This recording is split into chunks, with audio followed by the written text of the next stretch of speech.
16, 1984, they came at dawn, accused but never charged, 6 years withdrawn. But in that darkness, a deliverer was born. His name, Chiroma.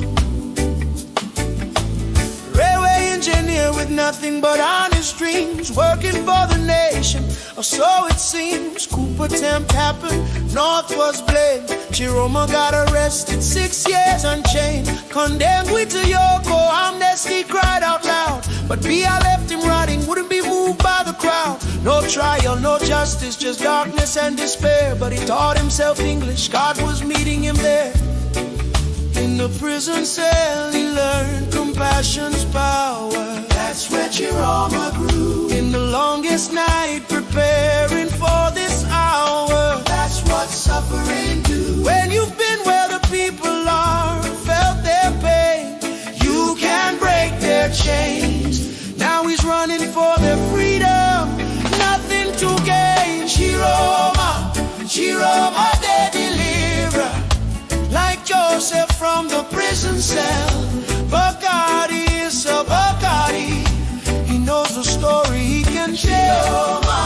He's been through the fire, 6 years couldn't break his will.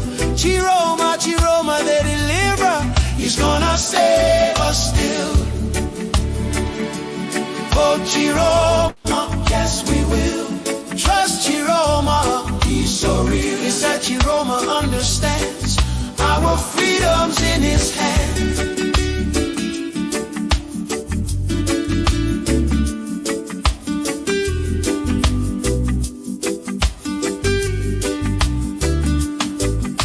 They try to break his spirit, thought 6 years was enough. But trials only make you stronger when you're made of tougher stuff. From prisoner to minister, then back to opposition, because he saw the suffering needed a new vision. June 24, 2025, he walked away from power. Said, I can't defend this system for one more hour. Left the government to fight for you and me. That's the kind of leader who will set our nation free. Joseph was forgotten in Pharaoh's darkest cell, but God was preparing him a story he would tell. From prison to prime minister, God's timing is divine, and Chiroma's story echoes through the sands of time. 6 years in darkness prepared him for this day, to lead Cameroon forward in a brand new way, not with bitterness or hatred, but with vision clear. Chiroma's time is now, the moment's here. Chiroma, Chiroma the deliverer, he's been tested, he's been tried. Bacardi is a Bacardi, nothing left to hide. Chiroma, from Kondengui to the palace, watch what God will do.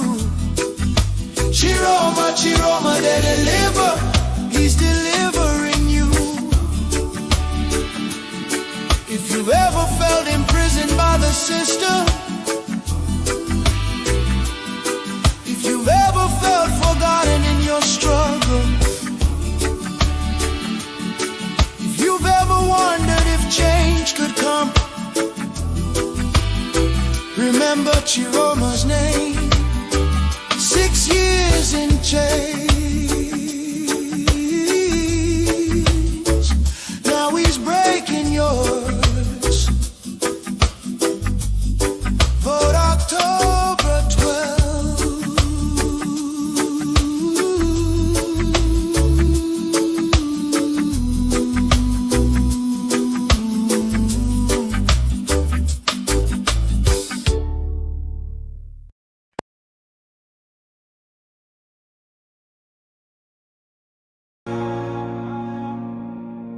Ay, ay, ay, ay, ay, ay, ay, ay, ay. Stealing in the name of taxation.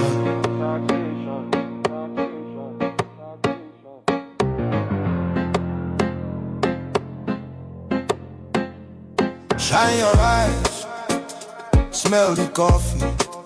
This no be reform, now robbery with grammar. Then call them tax reform, but we see deception. Stealing from the poor under policy protection. Broad daylight robbery, pen instead of gun. Sign paper, drain pocket, tell us suffer small endure. People they struggle just to stay alive. Food don't cost, fuel don't climb. Yeah, then still they tax the hungry man. No accountability, no evidence of plan. Tell us where the money where you not don't collect.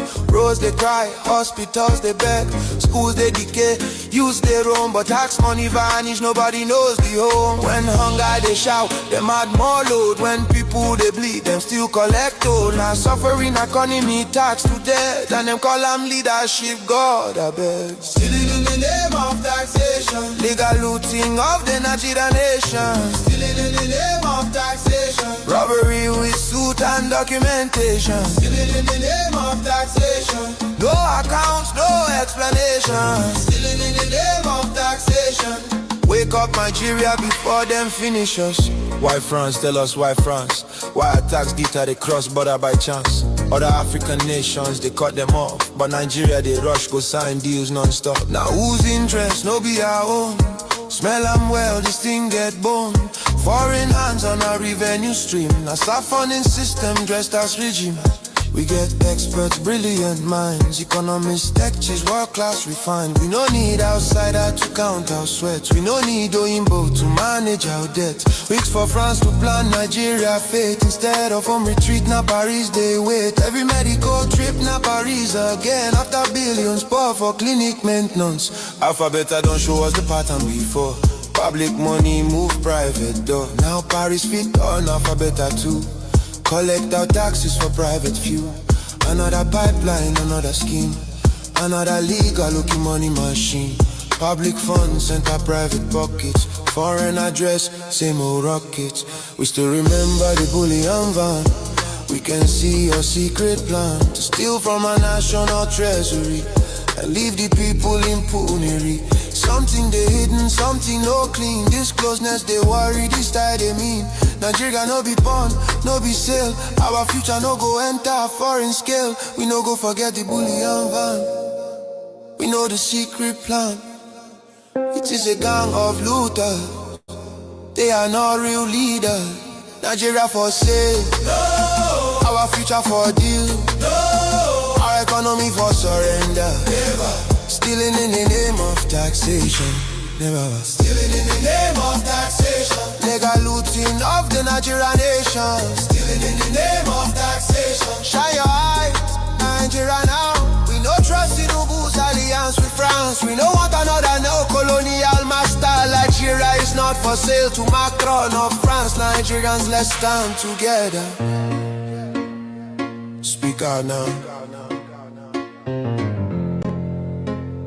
before it is too late.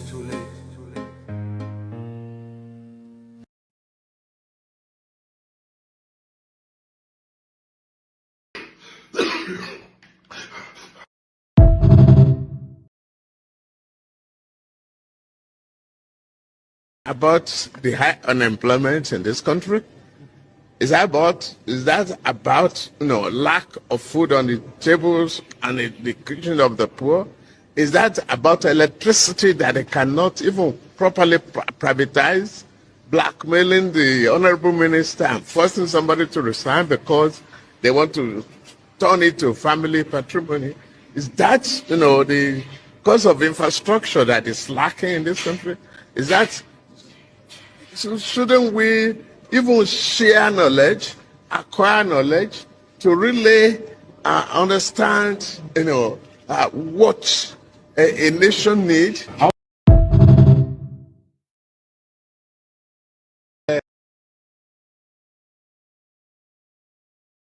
No. Jesus. To sleep and wake up for Nigeria now by high connection. Once you off data and honor, is one information. It's another tragedy. I beg, how many bad news citizens they hear in a country in one day? How many bad news? Which one we want to follow? Which one I want to observe? President, we never finish with Kwara. The Kebbi kidnappings. Then they say Nagi Kanu. I say, okay, man, we'll talk that one. They say Niger State kidnapping. Then they say, okay, no, overnight again. Now they say, Nasarawa, hey, yeah, Tinubu just press brake. I beg, Tinubu just jab brake. Tinubu pause first. This bus stop, just drop us for this bus stop first. President Tinubu just leave every other thing. Just hold on. Hold on first. Let's get ourselves. When we first get ourselves, please, President Tinubu, just press brake for this bus stop. I don't reach. Man, come down, please. Let me come down for this bus stop. No. This cannot be a country. How many bad news person they follow in one day? My head won't blow. I beg, pour me water. My head won't blow. No, Jesus. How many information? Which one I won't follow up? Which one I won't leave? This one a country. I beg, President Tinubu, just jailbreak. Just pause. Hold on a while, a minute. Pour me that water. My head won't blow. Once you sleep, wake up. It is another information. It's another tragedy. It's another catastrophe. It's another pandemonium. It's another pandemic. Hey!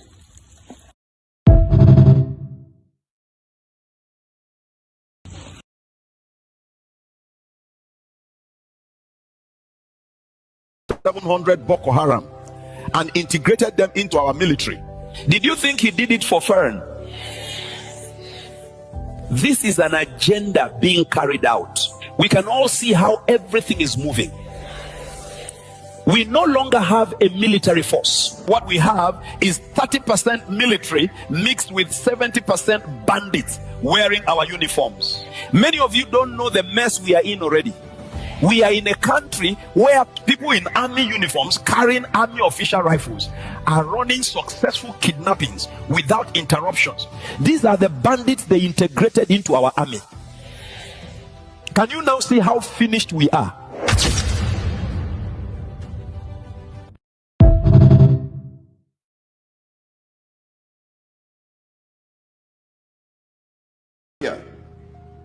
Was the third largest oil producing nation in the world. Today, Nigeria does not own its own oil reserves, which is still the third largest in the world, but BP and Shell and Exxon owns all the rights of the oil in Nigeria. They take the oil out of it, and after that they sell it back to the Nigerian government. Who did that? The IMF and the World Bank. These are the Kafirs we're dealing with. Second, making the dollar, whether it is the Australian dollar or the French dollar, or we call them dollars, but we know they call them different currencies, making the currency in the West prevalent as a source of value and eliminating the gold. Because when gold becomes the standard, the countries who have the gold become what? The possessors of the wealth. But they tricked the world and they took the currency and made it the wealth. And so then they took the wealth, paper dollars, and then they took and bought the gold from those countries with paper. So they took the gold and they own it now. All the gold is in Fort Knox and some other places, and they gave those people currency. Then after they gave them the currency, they depreciated the currency through wars. Then they told them now you can borrow more currency, okay, at 20%. And so now they own the country. Devils. Tricksters.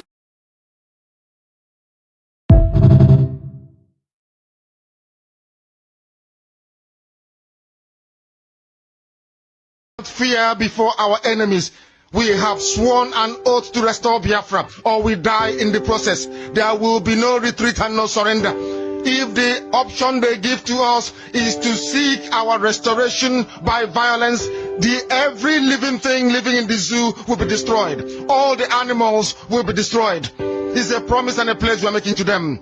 They must understand that we just don't love our country. We are fanatical about Biafra. We will do everything humanly possible to ensure that Biafra comes. It is either the flag of Biafra is raised up or I am lowered into the grave. One of the two must happen. It is better for this heaven and this earth not to exist than for Biafra not to come to pass. We dedicate it into the hands of Chukwuabiama, the creator of the heavens and the earth, because only him decreed that we should exist as a race, and only him has the say to decide and to determine if we are to survive or not. We don't rest our hopes in any man. We don't believe that any country can do anything for us. We are going to reaffirm our faith in the supremacy of the creator of the heavens and the earth, upon to whom and in whom every glory and honor belongs to. That's why we worship him and nothing else and no other. We worship the one true living God. That is who we worship. That is why we were created. We are not like any other people. We have been chosen by Chukwu Abiyama to serve him. We have been chosen by the creator of the heavens and the earth that we may serve him. That is why in our names it contains every praise imaginable. Every praise imaginable to the Most High is contained within our names, because we are very special people. We are here to reaffirm and reiterate that. We are here to ensure that this very march towards our freedom cannot be hindered. Any obstacle on our way, real or imagined, man or woman, adult or child, anything it is, once you are an impediment to the restoration of the sovereignty of Biafra, you will be destroyed completely and totally. In every way imaginable. We do not forgive. There is no forgiveness in our dictionary. We are here to ensure that the death of 3.5 million people is not forgotten. It is to them that I owe every ounce of loyalty and obligation. They are not here to offer any advice or to ask us to forgive Gowon. They are not here to ask us to forgive Haruna. They are not here to ask us to forgive the Yoruba people and the Wolowo family. The reason why we exist is to ensure that their memory, that they can never ever be forgotten, that their memory will linger on forever, that as long as man walks this earth, this world will remember the 3.5 million people that they killed, men and women that did nothing, children that were innocent. Their only crime is to be blessed by God. That is the only crime they have committed. As those children were being slaughtered, as they were being stabbed to death by a very wicked and cruel world, spearheaded by Awolowo, everybody looked on and did nothing. Instead of them to help us, they ensured that our absolute blockade from land, air, and sea was absolute, that we may die, that the children of God may die. But lo and behold, Chukwu Abiyama determined that we cannot die, that we cannot perish, because we are his own. Despite all our iniquities, despite all our sins, he made us in his image. He gave us that very edict to worship him, and that is what we do every blessed day on this radio station, without fail and without the fear of any human being, such as of an animal in the zoo. We are here to worship Chukwu Abiyama.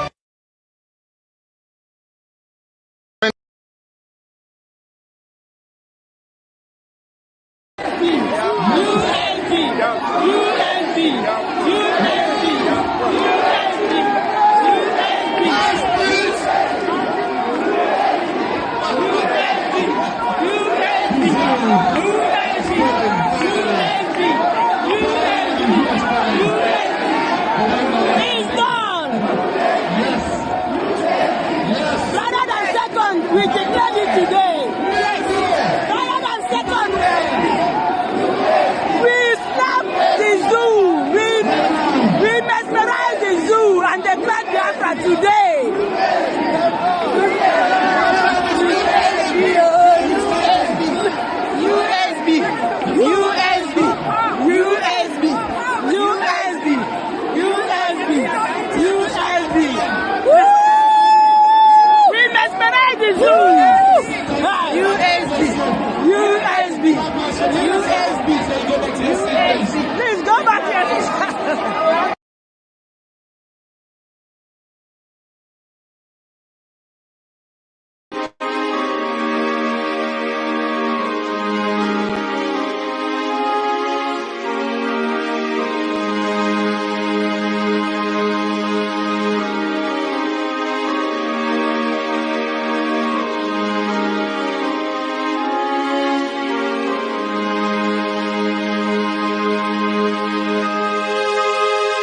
Yes, yes, yes, yes, yes, yes, yes. Greetings, greetings, greetings, lovers of freedom all over the world.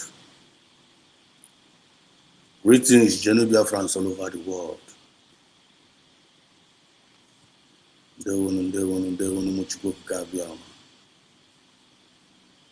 Umife, I salute each and every one of you.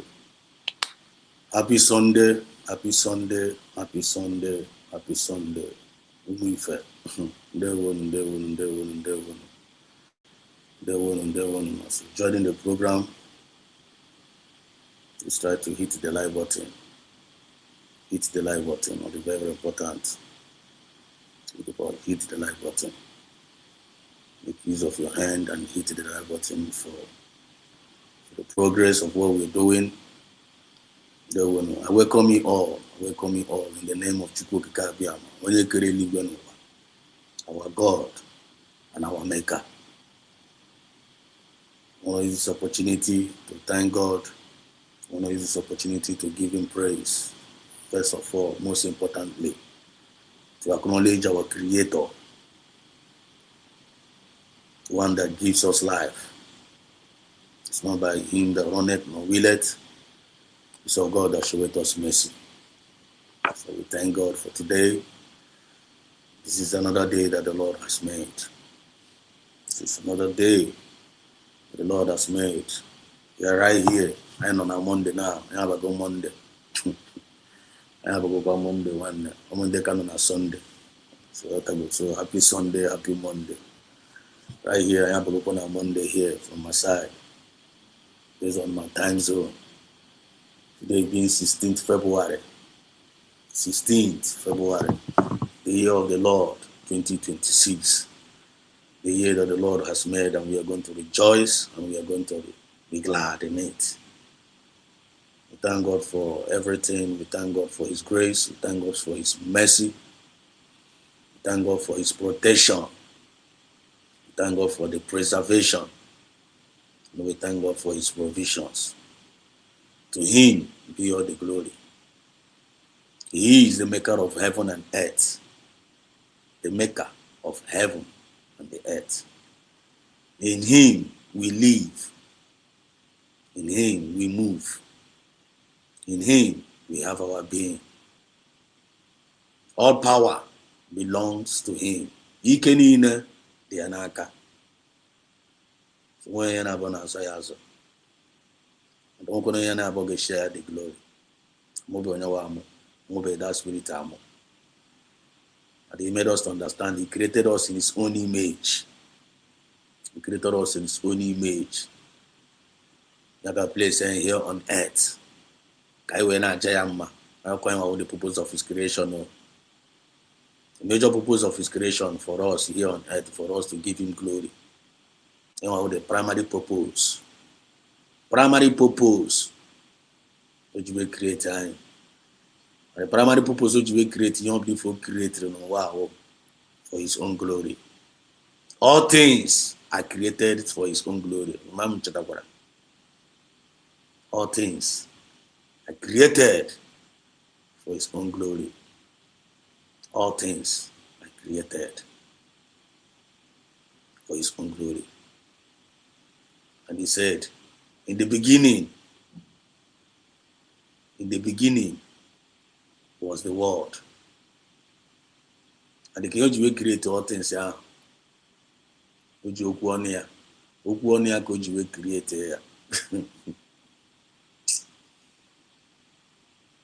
Word of God is God Himself. The Word of God is God Himself. He created all things for His own glory. I connect now. Make a comment section.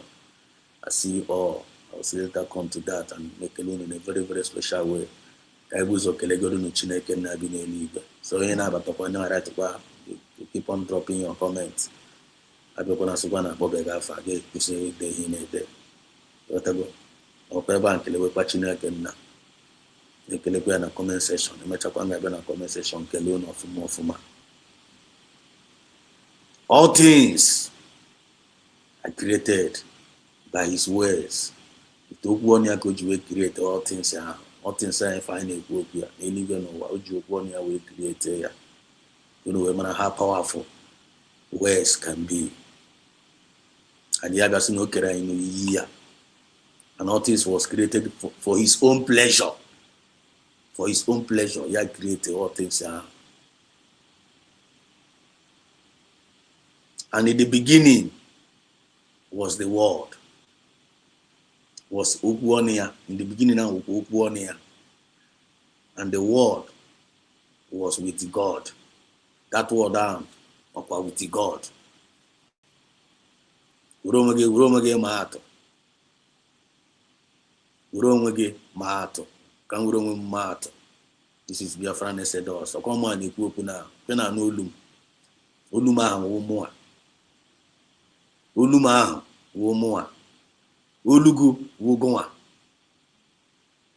Mami, you talk my point because I cannot do the practical. I am the practical. We always practical. This is me, Esedos. Your friend Esedos TV, always bringing you the message of redemption and liberation to the hearts and the minds of my people. In the beginning was the word of God, and the word of God was with God himself, and that word was God. So and yes, he created us in his own image. Then now, I have gone our own side as we, the image of God. For example, now this is Biafran Esedos. And the time I know my voice.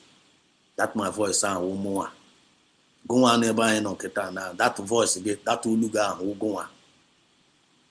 Iku kita negas na here will voice, here will voice Esedos. Iku kita na mo amaro mas na here kwa voice. To Ahmed no na mas here will voice Ahmed, here will voice Chris. Your voice Ada, your voice Frank. I'm not my point. No look my man and ya ulunya. You know Lunges na ya ulu, oya ulu Esedos. I know Lumas na the Calas na ya voice mas na the Carlo. And Abaya. This is the voice of mas. I'm my voice mas na the Carlo. My voice PM Samenepa. That word was God himself. And nothing was made without that word. Everything was created by that word.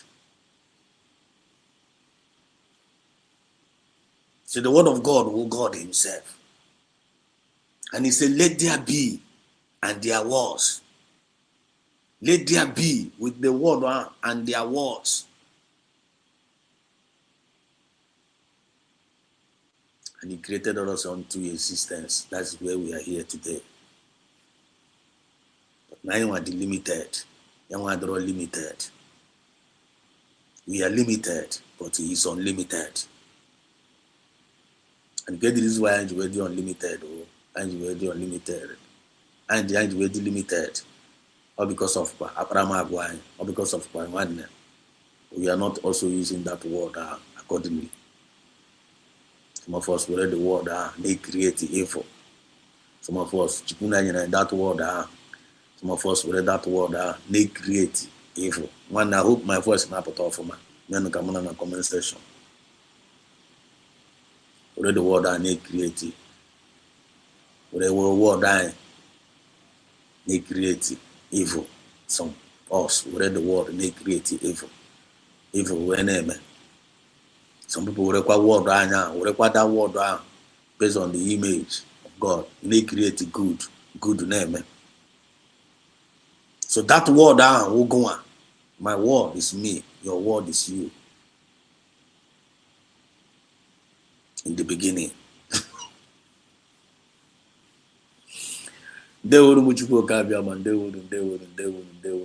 So we thank God. I need to let you know because I need to enough. In good times, I need clear. In bad times, I need clear.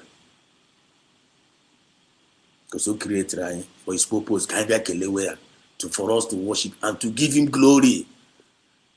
Yesterday, like today now, today was Sunday. Many people when I got church, now I get Kelechiku, and I got Gada Kele, I had the privilege, I got Kelechiku. You did quite privilege, you got no logo, Gikelequachuku, because of all everything is the intent of the heart. God judges us on two things alone. Chineke na judge on two things alone. Then Biafran spirit, because Biafran spirit is the spirit of Biafra, is the spirit of God. So we can be governance and process for him. I'm not to answer na kwatra ndem madi. Otaga na kwatra ya onye nwere ntiga no onye nwere ntaga no. Yetago my point. You would have a microphone gwa ha aga no. Ge were trumpet buara hono aga no. Onye ga nu ihe ga nu ihe. Onye na aga nu ihe aga no. I get to my point. So that image I find. Some people wear their mouth. We for jaw. Because of it for jaw, can't no be. And we are no. And how am I people for jaw? Based on no have no be. And we are no. Because that is what they believe. That is what they are confessing. I want to forget the manifestation. The no muchine kenna. Ndang the mindset of God Chukuna kirimu yiha. However, ku na confess informer, na believe informer, na act towards informer. Very useful. I don't ever very useless.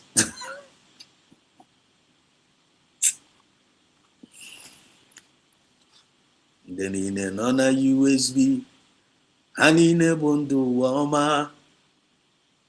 Then in another USB, and in a bundle warmer. Nenine nona USB hanine bondo woma ndo woma. If you got a confession, okay former kind of here. We former kind of here. You watch the jingle, some of the jingles some for here. You watch and carry gather to Nigeria. In case you from there Nigeria we're not put. And we forming from there. Okay, work. I'm not follow all. Some of the few jingle or oketa na from Kesad in the case from the from the Nigerian side. When we film me for there, if a man na ko we am mari nishi, eti, na ebe. Sakwa we am mini nishi. Okwa skit ko wo, but all message gonna pass it there. Oh, a reality show. Let's forget about tribalistic. Let us be realistic here. Let's forget about tribalistic. Let us be realistic. Anything I see from side in Nigeria, we form an essay from Chinefo, Chineji, bad news upon bad news upon bad news upon bad news upon bad news, because ministers in the issue were bad. The intent of their heart is always evil. And evil and evil have. Intent of the heart. Intent. That is where God judges. Because God judges us on two things alone. Biafran spirit in our judge, none of this movement here. On two things alone. Our faith in God.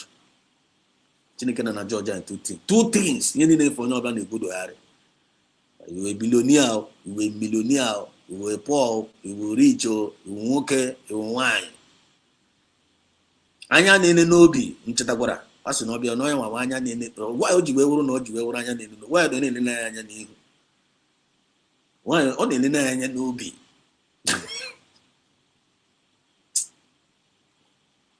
Two things alone can Georgia. Our faith in him. Our faith. Chineke na bebe ko ganya nwe pa. Kechage like this ko ganya nwe pa. So you need ganya with two things. Number one, ona chima whether me for faith na ebe nya wa no. Ona chima chukwu na chore ma whether mamu ese dos em kwara faith na ebe nya wa no. Whether ma go on ege monte na comment section. Inwe kwara faith na ebe nya wa no. Anwa ko na ebuzo lego de ganya. Inwe kwara faith na ebe ono. ịmana onwe ndị Chineke na kechara anyị kechara onwe kechara creation bịa lee anya onwe ndị ọ na-ele anya ha bịa lee anya ha nwere faith n'ebe ha nwa ebe ya nwa Chukwu nọ na ha nwere faith Chineke ha nwere faith ebe ya nwa nọ faith ime ya na-akpọ okwukwe ha nwere okwukwe n'ebe ya nwa nọ ha believe na ọ na-eme exist ha believe na Chukwu na-eme exist. I'm telling you that got USA go and verify. So as I'm speaking right now, go on and do onwe gị ajụjụ apụkode sedos jụwagoro onwe gị ajụjụ na go on na-ege m ntị na ị nwekwara faith n'ebe Chukwu na-anọ kọsọ ebe a ka o si ebidogori judgment ya Chukwu na bịa lezie gị anya bịa confirm all that na ị nwere faith n'ebe ya nwa nọ ịwụkwa onye daiz ị nwekwara problem daiz ịdịkwa condemn o ịdịkwa condemn ka onye ọbụla na-agbadokwa anya ihe ahụ ihe a na-emere big boy ihe ahụ ihe a na-emere smart ọwụrụ ihe a na-emere smartness ọwụrụ ihe a na-emere smartness just n'ogodi on the safer side ị nwekwara faith n'ebe Chukwu na-anọ ị believe Chukwu na-eme exist iwọchikwa na commandment ya ka ihe o kwuru dị ya say serve not no other God except me. No way jealous God. No na like mmadụ iji otuto ya ga were ya nye onye ọzọ. So mgbe iji otuto Chineke na ga were ya nye onye ọzọ, which means i nwe faith n'ebe ya nwa anọ. Onwe ndị hapụrụ iji otuto Chineke na were ya na-enye mmadụ. Otuto a ga-enye Chineke na were ya na-enye their fellow human being because of onye a chọrọ wụcha. Because of stomach infrastructure. They were glory Chineke na ga na-enye ya mmadụ. Towards that side there. Because also I will use the foolish things of this world to confirm the wise. Can for Thomas and Calon say, good case meeting of never Mass and the Calon. Mass and the Calon, case meeting enough for never honor. We also see that Nayana tomato chinek, Yana tomato chukun, Yana to Nekre, Yamana tomato chukuna create ojo. So Chineke na ko na tojo. Na to we are here to worship Chukwu okike abịama. Enu mgbe okwu ya. Our leader they are. Our leader they are. From my message in Abia. Those that are born of the Spirit, they are just like a wind. Ndamunu n'ime mmụọ anadika ikuku. Ina ebe ha sabia, ina ebe ha na-aga. But ị ga na-efe ilu ha. Ị ga na-efe ilu their impact. Their positive impact ị ga na-efe ilu ya. You wouldn't mix it together, give me a result. Things may be tough for you. Things may not be going the way you want it to be. You will put faith. Do you have faith in him? I want to catch I want to Biafra spirit in Natch. Ote ene gwurugu Biafra na wane go eme Biafra ababe. Wane dị na egusi ndị mmadụ na nke emeno ji papa. Do you have faith in Biafra? You will put faith. You will put faith. Faith go kadokwa. Or the intact.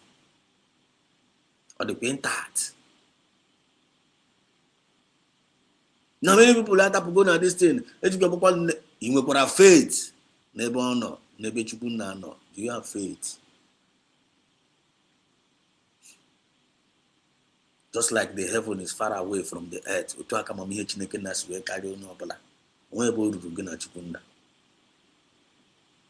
We are nothing without him.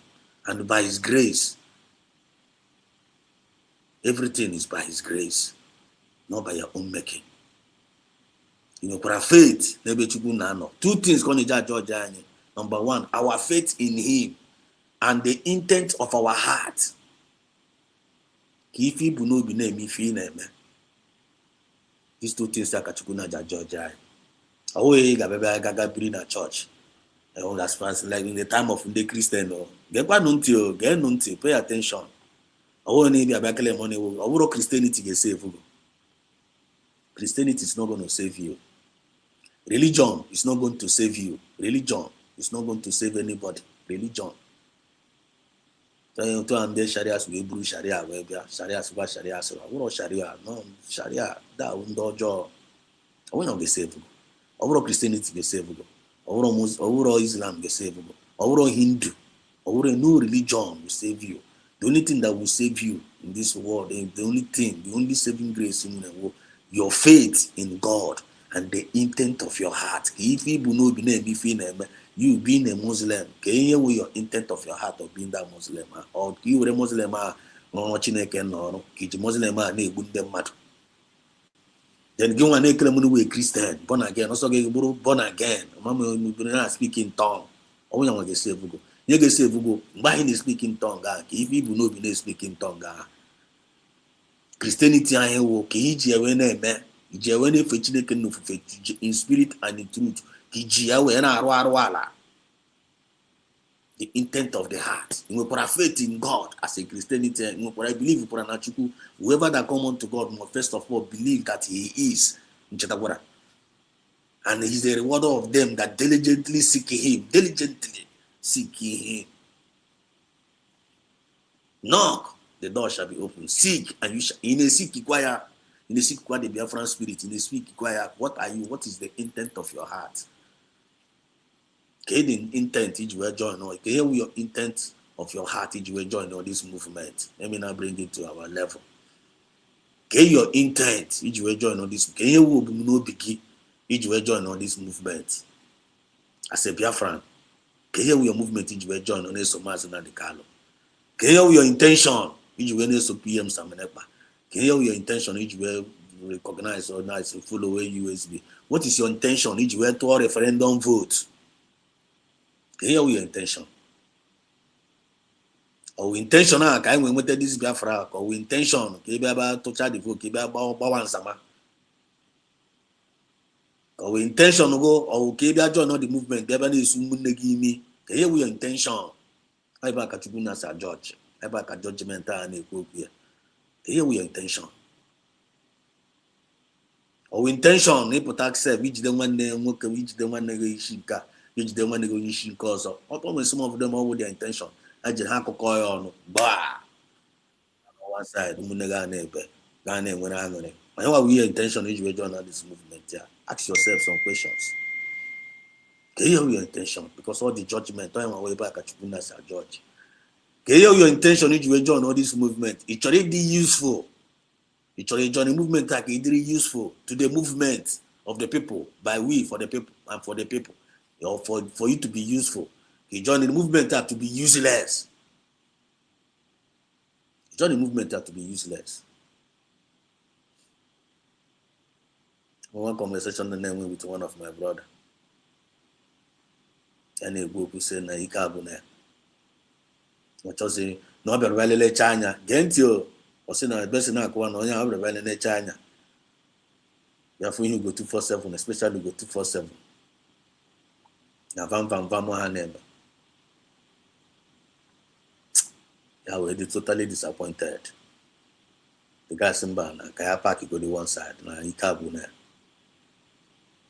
Na ya uzi o maas.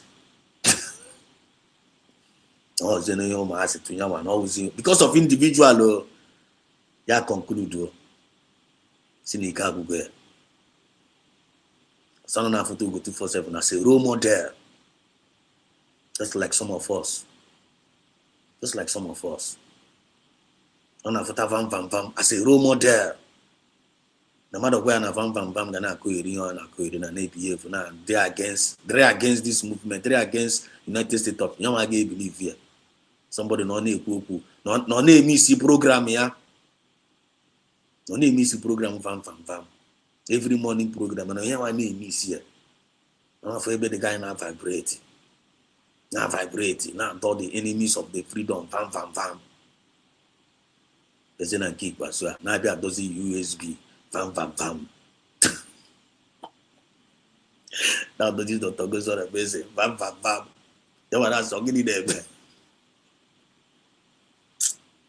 Then the week, Arabaya, Yasimba, no, it's not Ikabone. Kita now that person now this is useless. Now the movement almost because of gene here somebody metre. It's not supposed to be like that. Either we are useful, either we are useful, either we are useful, or we are useless. Two things involved. Just like two things are Kachukuna George Pamad. Two things alone, two things alone. Imachukuna the ego, two things, Chukuna the too much. So na Georgia, in two things alone, two things alone. Our faith in him and the intent of our heart. Chineke na be halaba ko ga nyanu bi futa no bi ge gbaroro agbaro n'ifi na-eme obi ge gbaroro agbaro n'ifi na-eme na draw positive in believing in him, need the negative in believing in him. Man ikorokwana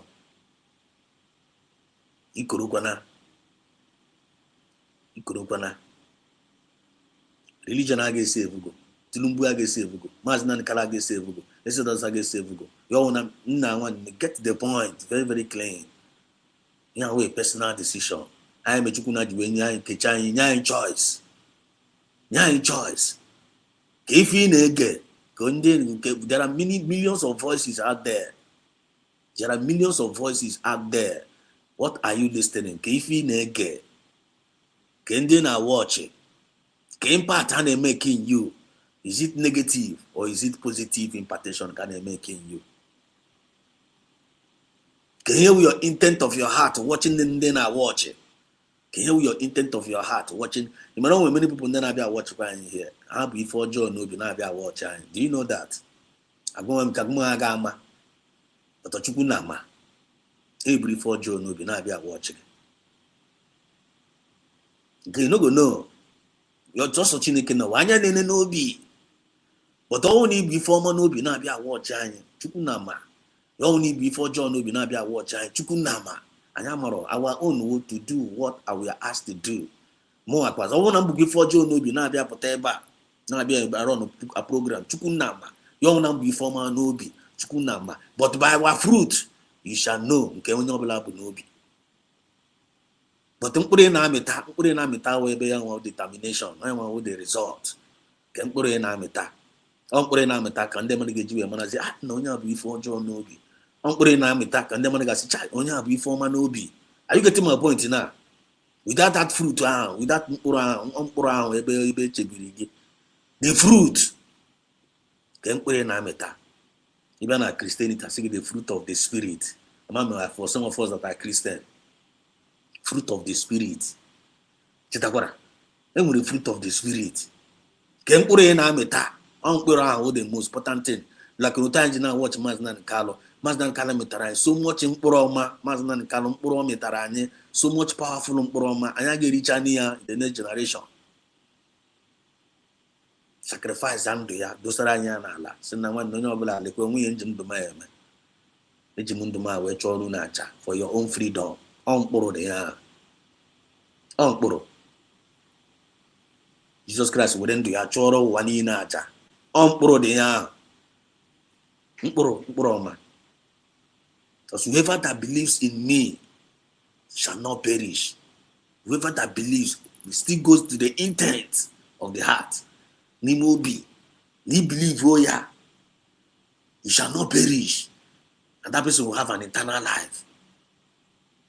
If you take a Biafra movement, if you believe in Mass and Nikalo, you are info with around that is your man. You shall get perish. You can never one. You not believe in Mass and Nikalo. Now this Biafra movement, you cannot perish. You believe not Chukuna Ziterea. You believe Chuku Ziterane. Mass and Nikalo. You believe here. He came unto his own. Some of his own knew him not. They didn't know Hamas and Canada go for perish. You know, when they preach about bitter truth and nothing but the truth. The truth and nothing but the truth. 1 + 1, 2. 2 + 2 is 4. Obi is a boy and Ada is a girl. Can you preach here? We remember. If all my kind of me, I am naming me for a job. So some the pediment in a money mummy or job. If or job now about much go capia, Biafra, I know about a cake, Naso. They are not moved with money. Believe. You know the story. You know the story. You know the story. Check if any East now. Check if any man. Original Igbos were original Igbo. Original Biafrans were original. You can't bribe them. You can't bribe them. When you got to bribe when he get to bribe all their conscience because the conscience is naga. Check the kind of man they may be Kubana now. I will be a city boy. Some cabana kakoka randomly. Can not be picking kick and a pick now add there to what you know. You know, a man that I have ever be brave. I have ever for kiss play. I have ever be a saga. I have ever been a Wakani nation in me. Oh, your mother na carry. Original Biafrans, whom we fair. You know, they are not coiri. They will disgrace you. They have a wogan disgrace you to the highest when you want to buy their conscience. When we part nigga across.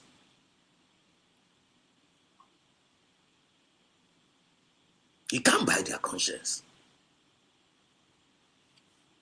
Daddy, and they will see you. Daddy, see you. Reaching my God. Too much. Salute. Big time respect. You can't bribe them. You can't confuse them. You can't distract them. Check it. Just reason. The thing. I don't know if you shout. I'm just trying to control myself here. I don't know if you shout. But this time around, the times of lies are over. The times of propagandas are over. The times of the puppet are over. Come a few weeks ago. When a manifest will be like this, but now manifest will go. The purpose of that sit-at-home man, was to honor Mazen the Carlo, to honor him, to honor our leader Mazen. That was the purpose. That was the primary purpose. To honor him, like kind of man, this sit-at-home man, in remembrance of Mazen the Carlo. Or the Indomo. Even not your popotaya. Now you make it until the opota. I can make it to the opota. That is all the whole kingdom of darkness. Gada.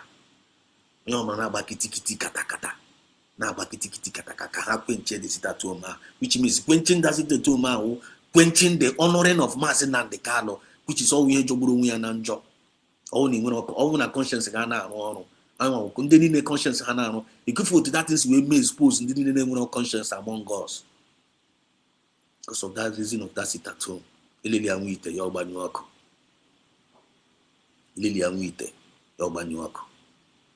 People of good conscience gather. Simba. Nia onu mere nwanne anyị nwoke adọrọ mma. Ya onu mere this our leader ya adọrọ mma. This injustice ya onu nyere this our leader. Injustice meted on each and every one of us. Ebe onwe ihe anyị menwuru. Ebe anyị egburu egbe, anyị ejiri mma. Anyị ejiri egbe. Anyị ejiri mma. Anyị ga-eji weluso n'ọgụ. Unu ji egbe, jiri mma na-alụsa anyị ọgụ. Anyị nwere data egbe. Anyị nwere data mma. The only thing I want to in the name of God, I want to offer Jehovah, Elohim, Kajinaga, the Spirit of God, Kajinaga, Ezioku, Kajinaga, so Ezioku, that justice, Kajinaga, Simba. Nagana no in the every Monday, not just one day, every Monday, Nagana no in at least to honor him, to honor him, as name with a conscience. Ụmụ ekwensu wee sị mba na-aga ọnụ ya na-aga akwụsị ya onweghị n'histori ha akọfọ hụ ekonomi sikwa ekonomi asọrọ na you sit-at-home na ọwa ekonomi na ọ ga-egbe ọ na-etipe ekonomi a na-eluzu bilion a na-eluzu 1000 a na-eme nka na ndị mmadụ na ụmụ ndị poor people na ụmụ poor people ka otu ha ga-esi na-eri nri ụka Mọnde to asignate as I will imagine when Bible when Bible say when Bible me pon no gbage na the purpose of sit at home okay ebe men dem madu ka agoro ko ka get poor people. No. We must not the problem. We must not that sit at home ka we kutu economy. No. The purpose of that primary sit at home to honor our leader. Now this day can go on necheta na our leader I sacrifice ya being useful. When actually the totally useless. Actually the totally useless. You don't want to be totally useless.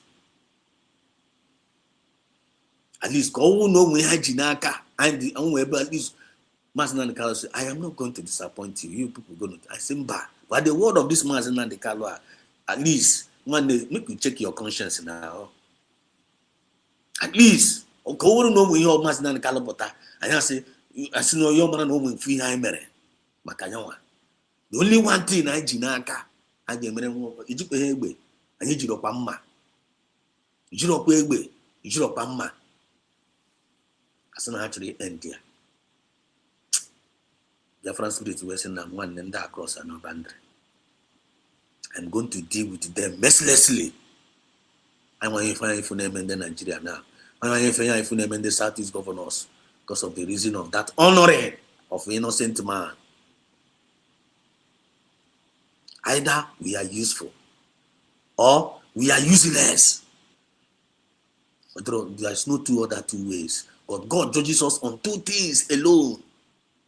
I repeat, our faith in Him.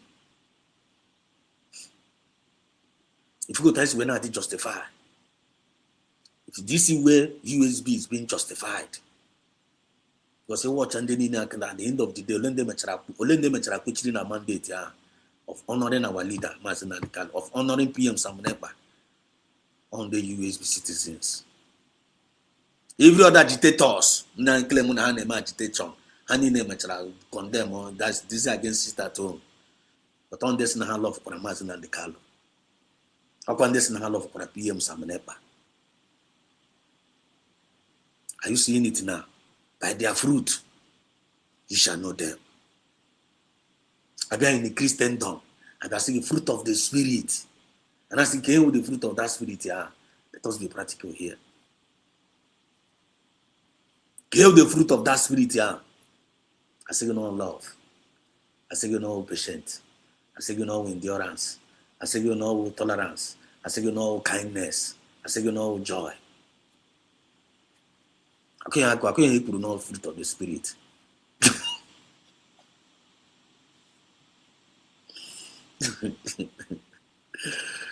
Okay. Okay.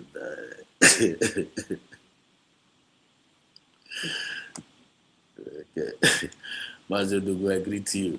Okay, Matt. They will go see again. They will. When you see, they will greet you.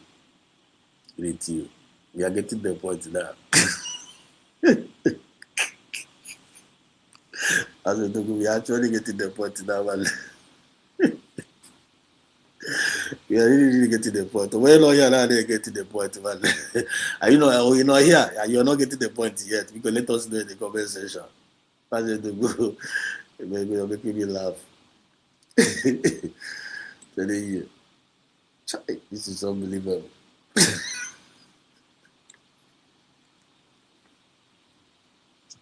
Upon this saying, I love romance and the Carlo. Holy, another savior. I see them they make it at home. One Monday. Some people now go holy. Suppose they can have the against it at home. And when you have alcohol, I say I put chiri, Simba. I say that mass not the Carlo to say no. I say, you have a voice in mass that can.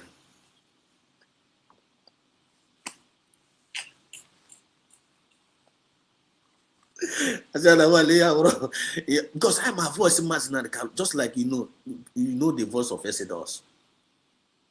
Ima, Exodus, my voice again.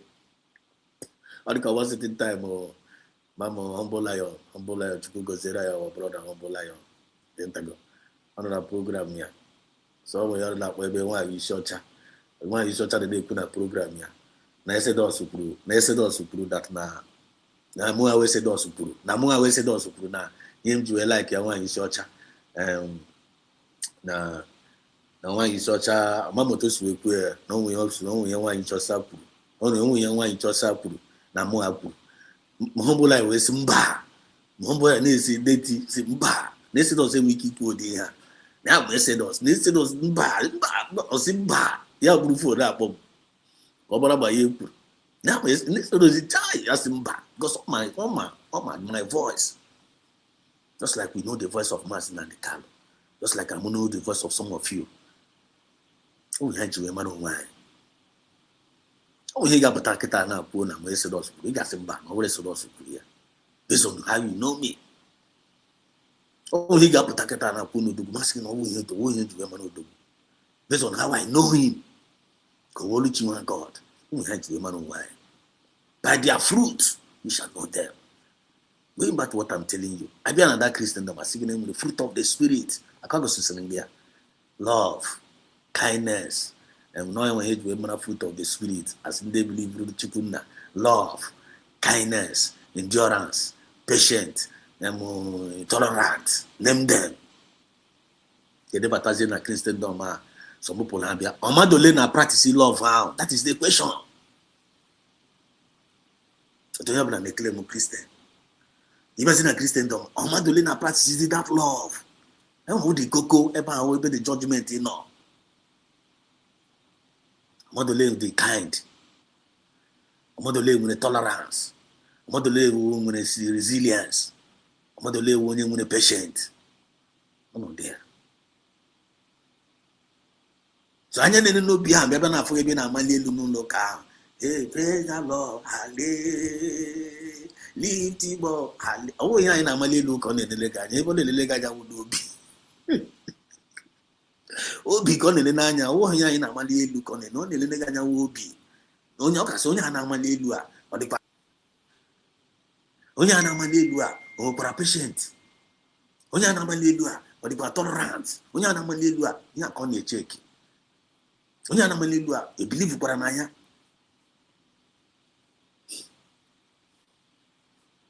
Odikebe one man, one pastor on claim no pastor. That guy named Waputa Mago no elu like this, Waputa Yona no ereke. Have faith in God. I just did that. You don't got that. Not that.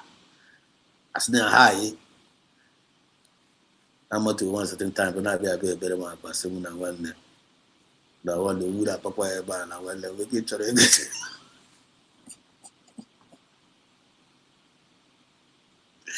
Faith.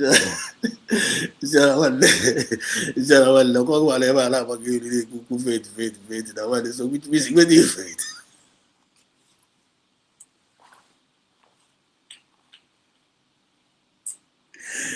Chile can da better better.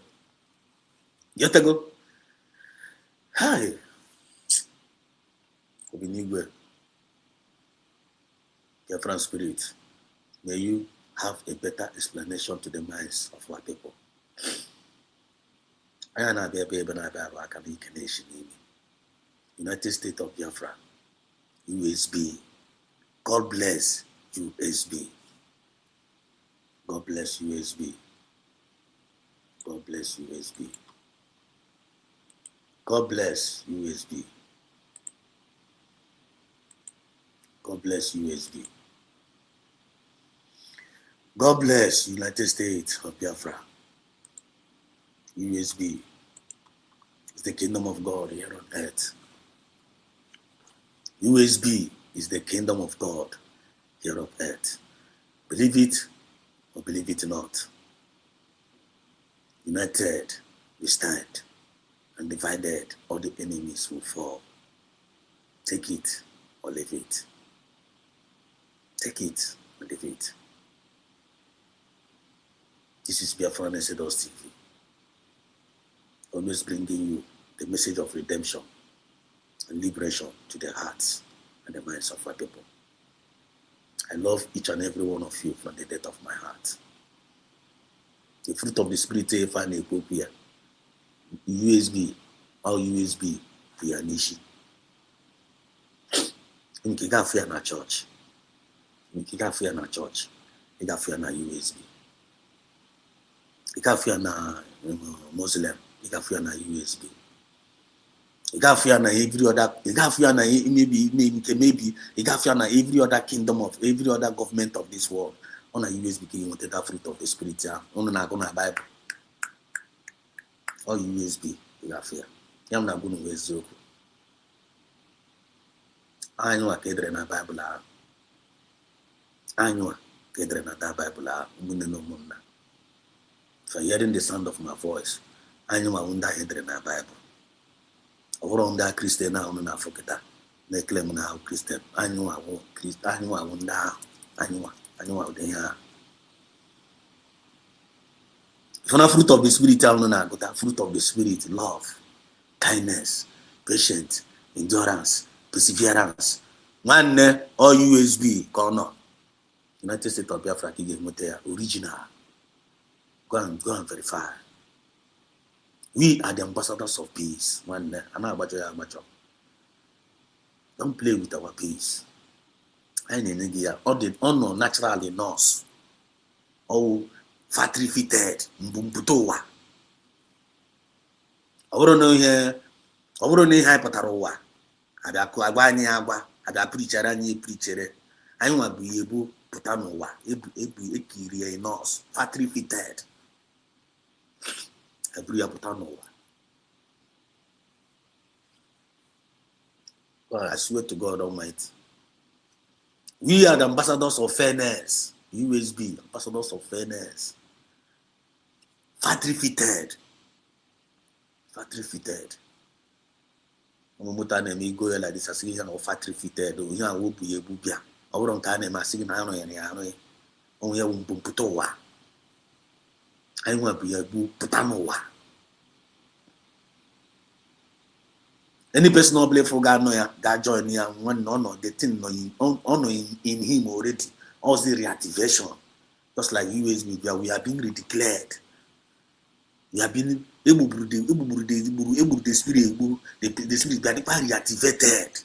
Now we are now reactivating it back to the minds and the heart of our people. Honor are not already there. What behind them are for? What behind for? We are the light. Amunyu. Okwana amunyu wakwana. What behind them are for? Imagine us on your mother, no black and I connect more. Those that are born of the spirit, they are just like a wind.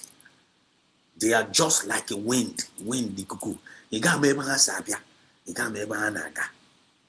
Just like USB kita no when you me sabia. When you me naga. But you know, a carnally minded man cannot understand the things of the spirit.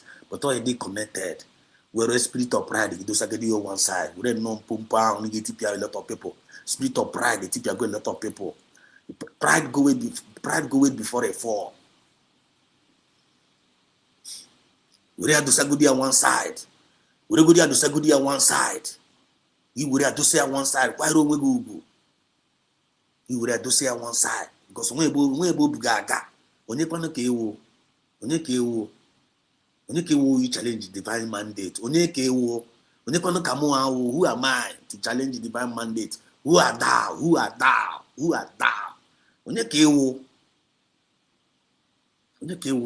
challenge the divine mandate in a iwonyara one name the powerful carrier the book the powerful carrier Pharaoh.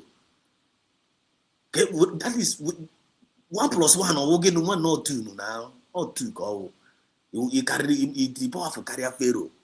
You know how example in a history book connect all the dots. Bubatana your own present stage. Now what is happening now? Nezuare, in a Clemo, in a Balika, in a fighting divine man. Who are you? Who are you? Either you are useful, you got the useful, you are useful, the useless. I am a tanajo. What is really useful na movement? The useless. What is really useful na movement? The useless. I am a kind of let us be practical here. I only had a pretend. You only can pretend. Only can pretend. You pretend. Mazna Carlo. You pretend. Only can pretend. Who are you? This is what. Dewo, my brother. I see you. I see the green lights. I'm strong. Dewo. Thank you for the super chat. No going back. The USB will stand. Reality. We're going to tribalistic. We're going to tribalistic to go to one side. We're talking about realistic here. Being realistic. I don't have blue tribe. Hey, blue tribe.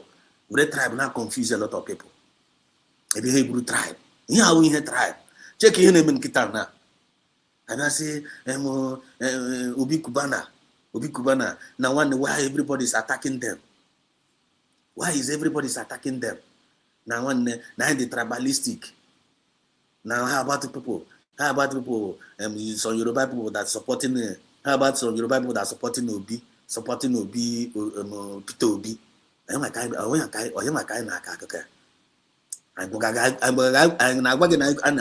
tribe here. USB and a tribe. In the United States of Biafra, we don't talk about tribe. We're talking about united. We stand to get our freedom. United we stand. USB stand for united we stand. All the spiritual. You got the united in more biggie. Intention no biggie. United in more biggie. Charity begins at home. Politics. We don't talk about politics. We're talking about realistic. We're talking about our freedom.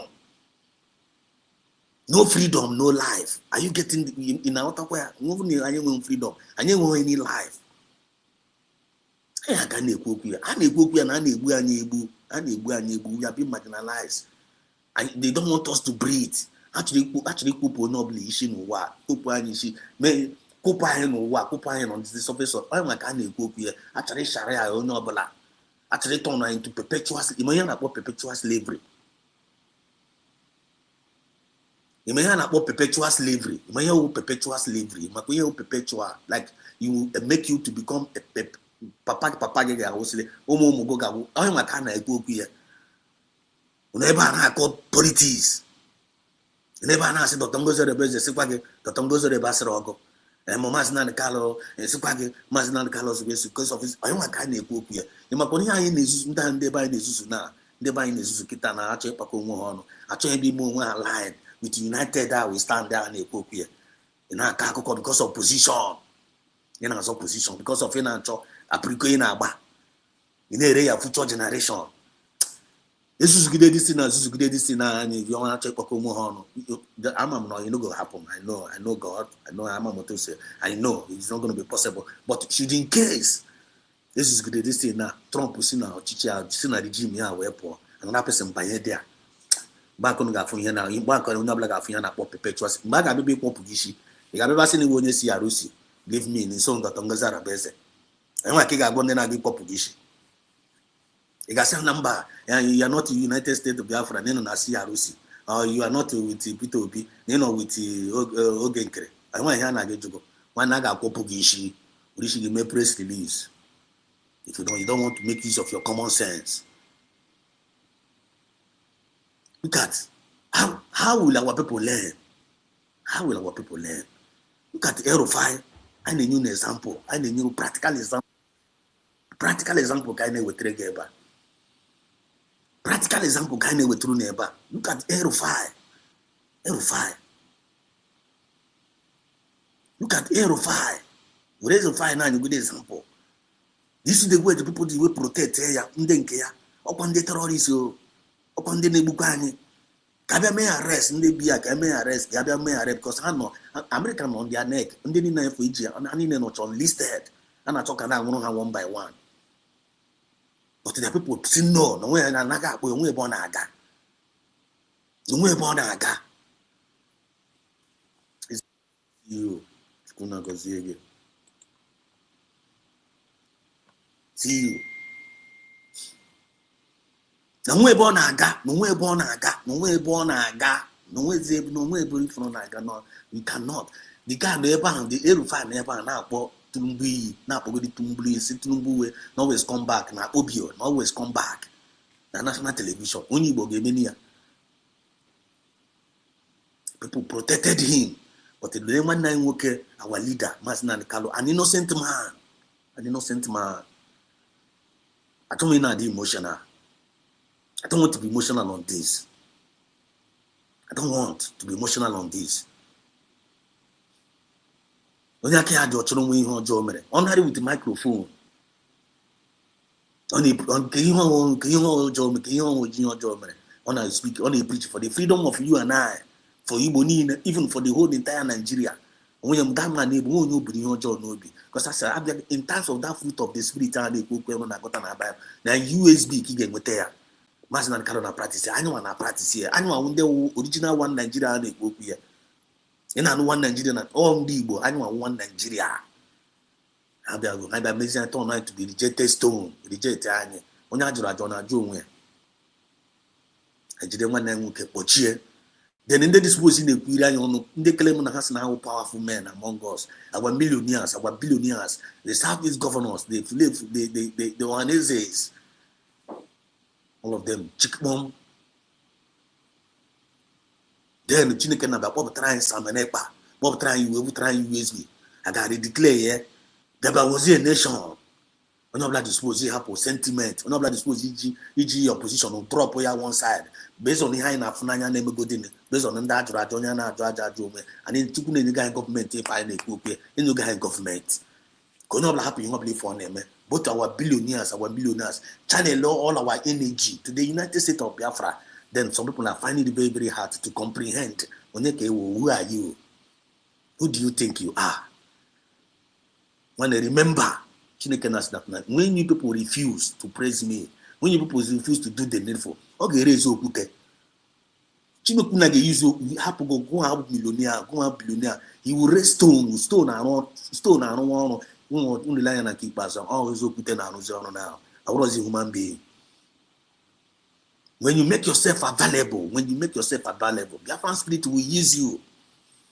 But when you don't make yourself available, you become useless. One give now, but give useless. And what happened to useless things? And they end up in the trash. I think that no one. You no way in Kimini. How can money meet you? Than because to becoming an impediment. How can money kwaraka? How can money kwaraka? Than to become for you becoming an opposition. Because once you become an opposition, you become an impediment. You are an impediment. My an impediment. Impediment, you are obstruction. Of human abia. Why did you oh my God. Now when they go to Madrid, we don't again don't get to become an obstruction. Human abia one never can that's well over. Who are you? They will attract to cause upon yourself. Just only when you get that kind of advice, only when you motivate. Where is your common sense? I am a kind of you make a common sense here. Then I ask you a advice. Then only then you got advice. Again, after that, you're your enemy. Then you're not an abugu no be. Go on after that, you are not an aboshi anya. A beck is well lower. Only not just a gondo. You not see Kapote Hakebu. A beck and that. Nah, they think the very, very nature and go for the Sepona Chibomara. Chibomara. But glory be to God, USB have to go down. Glory be to God, the citizens of the United States of Biafra, they are the children of light from the rising sun, original, factory fitted. We are not going to get confused. We are not going to get distracted. We are not going to get bribed. They are unmovable, they are unstoppable, they are unbribable, they are unshakable, or they inborn in them. They hate injustice. We are not going to support injustice. And the Biafran people will prove going out to the world that now I am the resolute. By the reason of that sit at home. Referendum naga. May I in the spirit, make way in the physical. Every Monday, I will sit at home. When I was talking petition the whole shop in the non-Igbo land, when I in the shop I am. Since that's what I am, can you have supporter? Since I know I am, can you have supporter? Check good by good immobility, sit at home video. Check good environment. If ever the Kiba has easy. Check good the world and check good market on the table and as we are ready to forfeit every market. When we lay our hands, all no black happen in focus so can lay our hands in our resources. I got Nyaga on at Biafran and got the more beautiful than Japan. We are gifted to Nagozi, both Mobura and I, my even in North, my intellect. Man, try to understand what I'm saying. Either we are useful or we are useless. I want to pick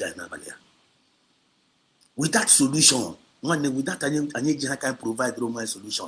Won't any progress I get well. Won't any progress I get when no progress for you. No progress for you. No progress. I can buy something here. Women then in a comment section because never come to charge you up. That let us talk. Let us preach this. Let it sink in. Always say about you say about people. I don't know like in a west here. What Moses? What is it in your hand? Or every day now complain. Or every time now momoare. Moses, what is in your hand? That's all stuff. Just say we staff and divide this race. The kind of nagashi kena never na koiri. Declaration USB with the staff and Jinaka. Our declaration is our stack. I give you a piawashi every door. When I get not say when I get not whether you like it or I got piawashi every door. Because you put in the staff. Never na koiri. Man, me support you, you don't support you, man, we're not going to stop the declaration. It's not going to stop the divine mandate, not to go down, not to go down. All you need to do is to fall in line, or you fall out. All you need to do, useful, or you be useless. Or doing two ways. It's a decision on your black American. You can buy run of this thing. Can buy run of this thing. I'm going to tell you buy run about now. Make a video. Number one, we go to the work.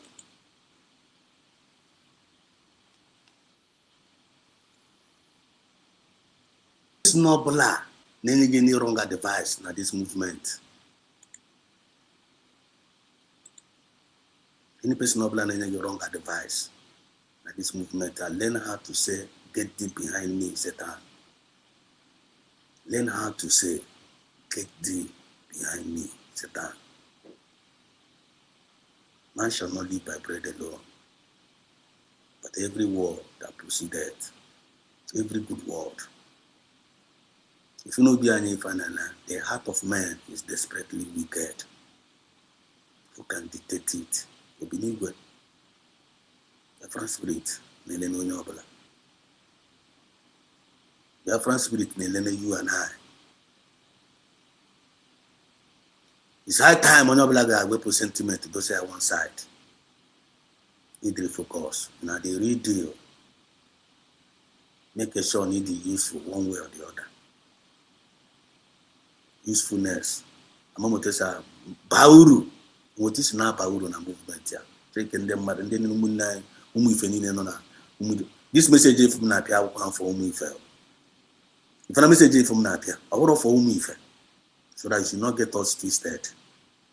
This message is for the lost. Because when they didn't know a message, when they didn't know a comment section, all of them are saved already. How do you go redeem? How much the message? Yeah, if they preaching now, they are the one preaching it. Yeah, if they preaching now, when they didn't know a comment section now, make them for Martin so, my Armstrong, my Luchimago, my Mazio Dugua. They are the one preaching it. This is a message from the children of light to the world. To the lost. So this message I would offer hammer is for the lost. Because this message here, Biafra spirit already. I am the adapted with it already. I am the castle. I am the castle on the memory. Because as on the memory is quite a memory pota. Onye na choke, onye choroku, as on choroku. Because Chineke na kere mmiri ke as an inhabitant of ebe azu ga-ebi. The intention of Chukwunike mmiri wherever the word of Azu. You watch out Simon Ekpa, one night wine at Simon Ekpa. Yes, no Biafra na muzianya. Biafra na muzianya. Carries Azu nowhere. That word and the very, very deep. Book actually did watch and say, well, yeah. This is that Simon had the well informed. Or the well informed. Yes, when you go and listen to that, our sister. Onye ihe ụra ibu ya n'ụra nwanne ebu egbe ga-ebu egbe gị ozugbo ozugbo onye Chineke na-echebe onwe ya. Ndị oyi ndị iro, onye ndị iro gbara okirikiri na-eche ndụ ya eche n'oge awa na mgbe niile. But our weapon of warfare is not carnal. It is mighty through God. And the weapon of our warfare eziokwu ka anyị ji na-emeri agha, eziokwu ka anyị ji na-aga. And in truth lies power, in truth lies life, in truth lies God. They are coming against us. They are coming against us. They are coming against us. All the politicians, the world powers, they are coming against us with their armors, with their weaponry, with their blackmail, with their mongers, with their black news. But Masnan Kalu Buramuma, also time will come.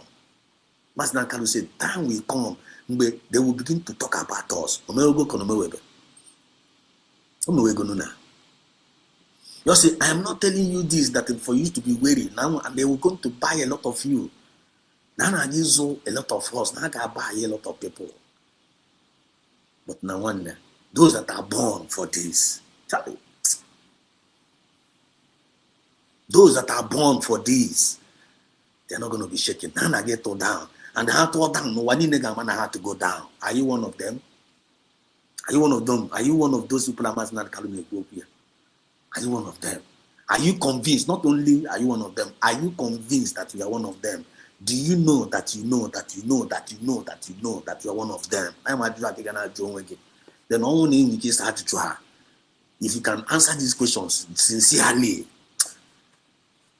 you don't you shake. Like one of our brother Rose grew last time around. That's no one never another born for Nasa Rose, Naya. And I one name, they take it easy. Now one and now they are very, very careful. You're not saying I did careful now waiting. Now I love Ria. Now in Cancauna. You see, no giving a good advice in the air. In a Chibuyan on the Quezoku. In a Chibuyan on a one Arwala Tumbuna around them, madam. No, all of leader, not on any advice. Onto what level? In a Chibuan in a 39 because 9 when I Chibuane. One in a Buane, the young time reggae. Then you go there in one. Will you have you solved the problem? How many millions of people can you go? Because we are not afraid of the created, we are afraid of the creator. Just like Shadrach, Meshach, and Abednego, kind of we are here every day. Or see, even if God refused to save us in this situation, we are not going to bow down to Fulani Caliphate. Now I got bow down. Magnan Kalu said it, and he did it.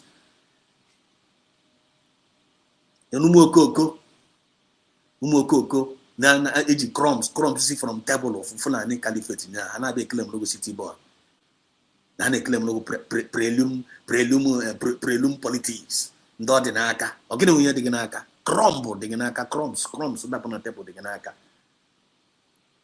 na chokum bia ga we deceive the gullibles one when you vote your la ugwa Hausa. When you vote you are voting for your early grave.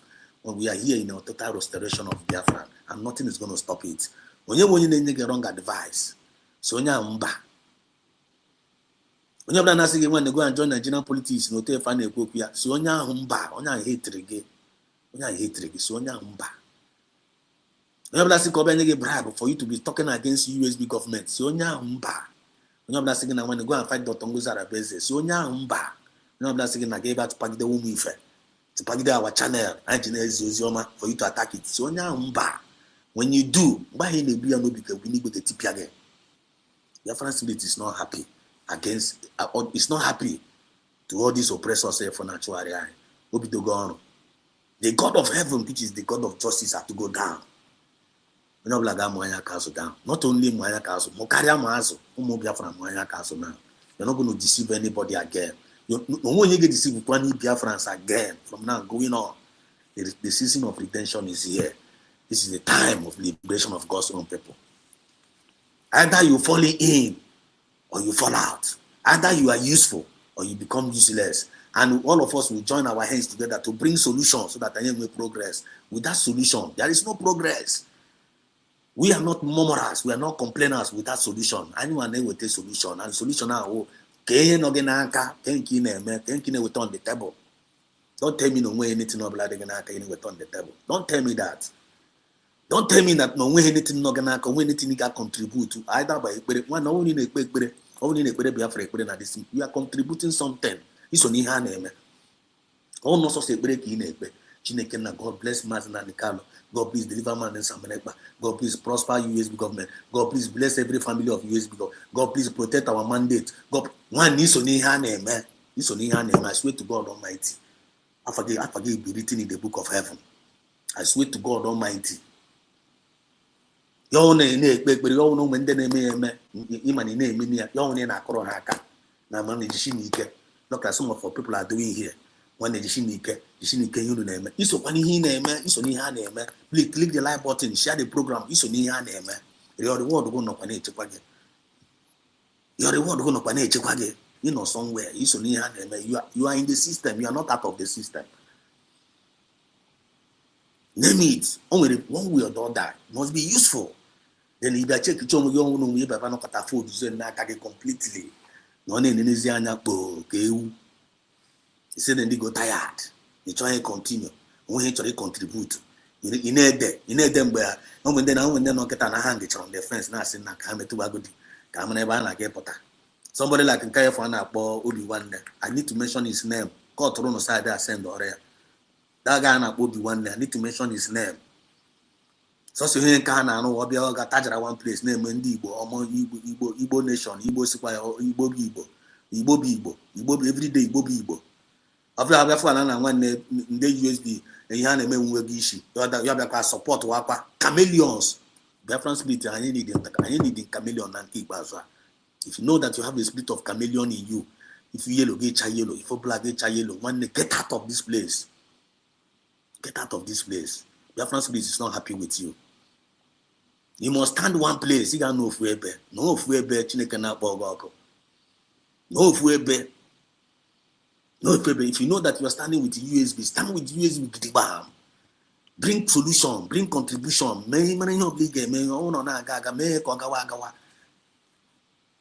Because that's that we are the ambassadors of peace. We are ambassadors of fairness, equity, and justice, and we are the ambassadors of progress. Oh, not there. The standards are not there. The format is not there. The mandate is not there. The template is not there.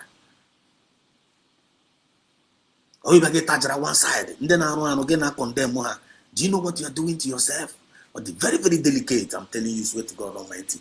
Now, look the reason why we need to be useful now this movement. Yeah, they fold your hands. There is fire on the mountain. Thank God, no move for me. Come on, my video. I back on. Today, come on, No. Jesus. To sleep and wake up for Nigeria now by high connection. Once you off data and honor, is one information. It's another tragedy. I beg, how many bad news citizens they hear in a country in one day? How many bad news? Which one we want to follow? Which one I want to observe? President, we never finish with Kwara. The Kabi kidnappings. Then they say Nnamdi Kanu. I say, okay, man, we'll talk that one. They say Niger State kidnapping. Then they say, okay, no, overnight again. Now they say Nasarawa. Hey, yeah, Tinubu just press break. I beg, Tinubu just jab break. Tinubu pause first. This. Remember when Samanekpa was around. Remember when Mazi Nnamdi Kanu was around with us. Mazi Nnamdi Kanu warned everybody. They should not patronize Nigerian voting, Nigerian electoral system. They should not patronize them. The solution of Nigeria is not in voting.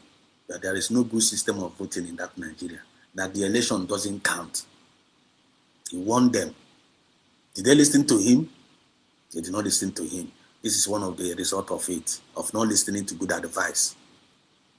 This is one of the evidence of not listening to any good advice in your life. This is one of the reasons why. PM Samanekpa Tabatakwa. I just know Peter Obi, Mazin CPM Kwechiri.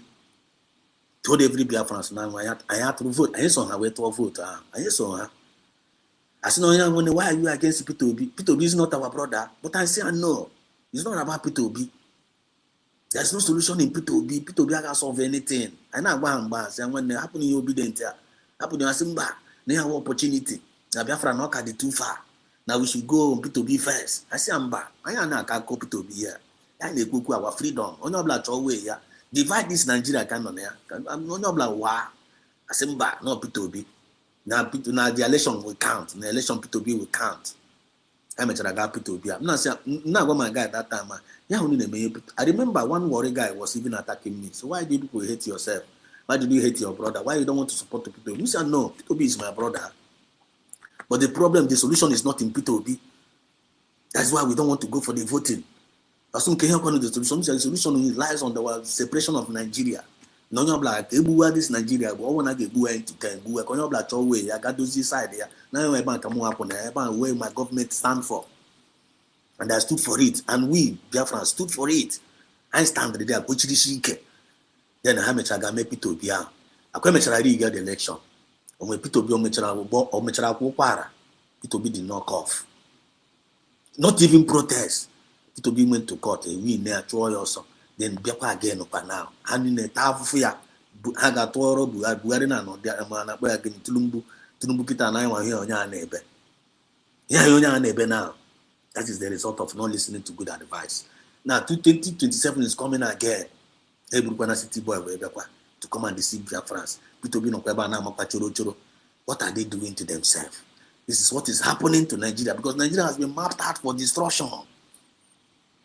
Nigeria has been mapped out for total destruction. Now God is redeeming us. God is redeeming us from that Nigerian destruction, taking us to our land, taking us to our land. Taking us to our land. Then the practical labor, taking us to our land. Taking us, we are going home, back to Biafra. We are scattered all over the world. Okay, for on a mountain, we are going back home. I won't do forever. I won't take Kawashi, divide the sign, elephant, one by one. Now we are gathering us back, our particles are gathering back again. And on under prophecy, on under based on time and season. I'm gather them back again, and I'm going to take them back to their land. I am going to bring them up from their grave. On our prophecy, on our connect with God. On our prophecy, because the children of Issachar, they know the times and the season. The children of light, they know the times and the season. The time of the season, I'm on email. Because when you know the times and the season, you can learn how to be useful based on the time and the season on email. You can contribute. Or we need to look. We need to direction. You can divine direction. We are no more going back to Egypt. We are no more going back. Just like we are coming out from Nigeria. We are no more looking back, going back to Nigeria. Because going back to Nigeria, kukumba kage attack kukumba. Age kukumba there. You can slave. Kukumba now slave and attack kukumba. Age kukumba. I have that slavery mentality. On your life for that election with a slavery mentality. I can get endomy. Hi, oh my God. We are no more going back to Egypt. We are going, the only back I go, we are going back to our land to go and rebuild our land, just like Israel did it. This is our own turn to do our own. How many of you are connecting the dots? All the Philippians. We are preaching to the Philippians here.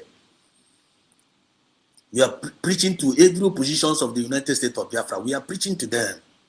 We are preaching to them. Either you refuse, either you accept this our message with good conscience, or you will lose forever. You can be lost. And then I got evidence. You can say I got you know polo e call trauma for ma. You know we polo e call I na call tragedy for my here.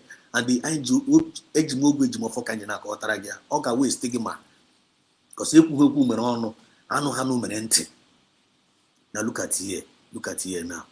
You're not nearby. You're not here.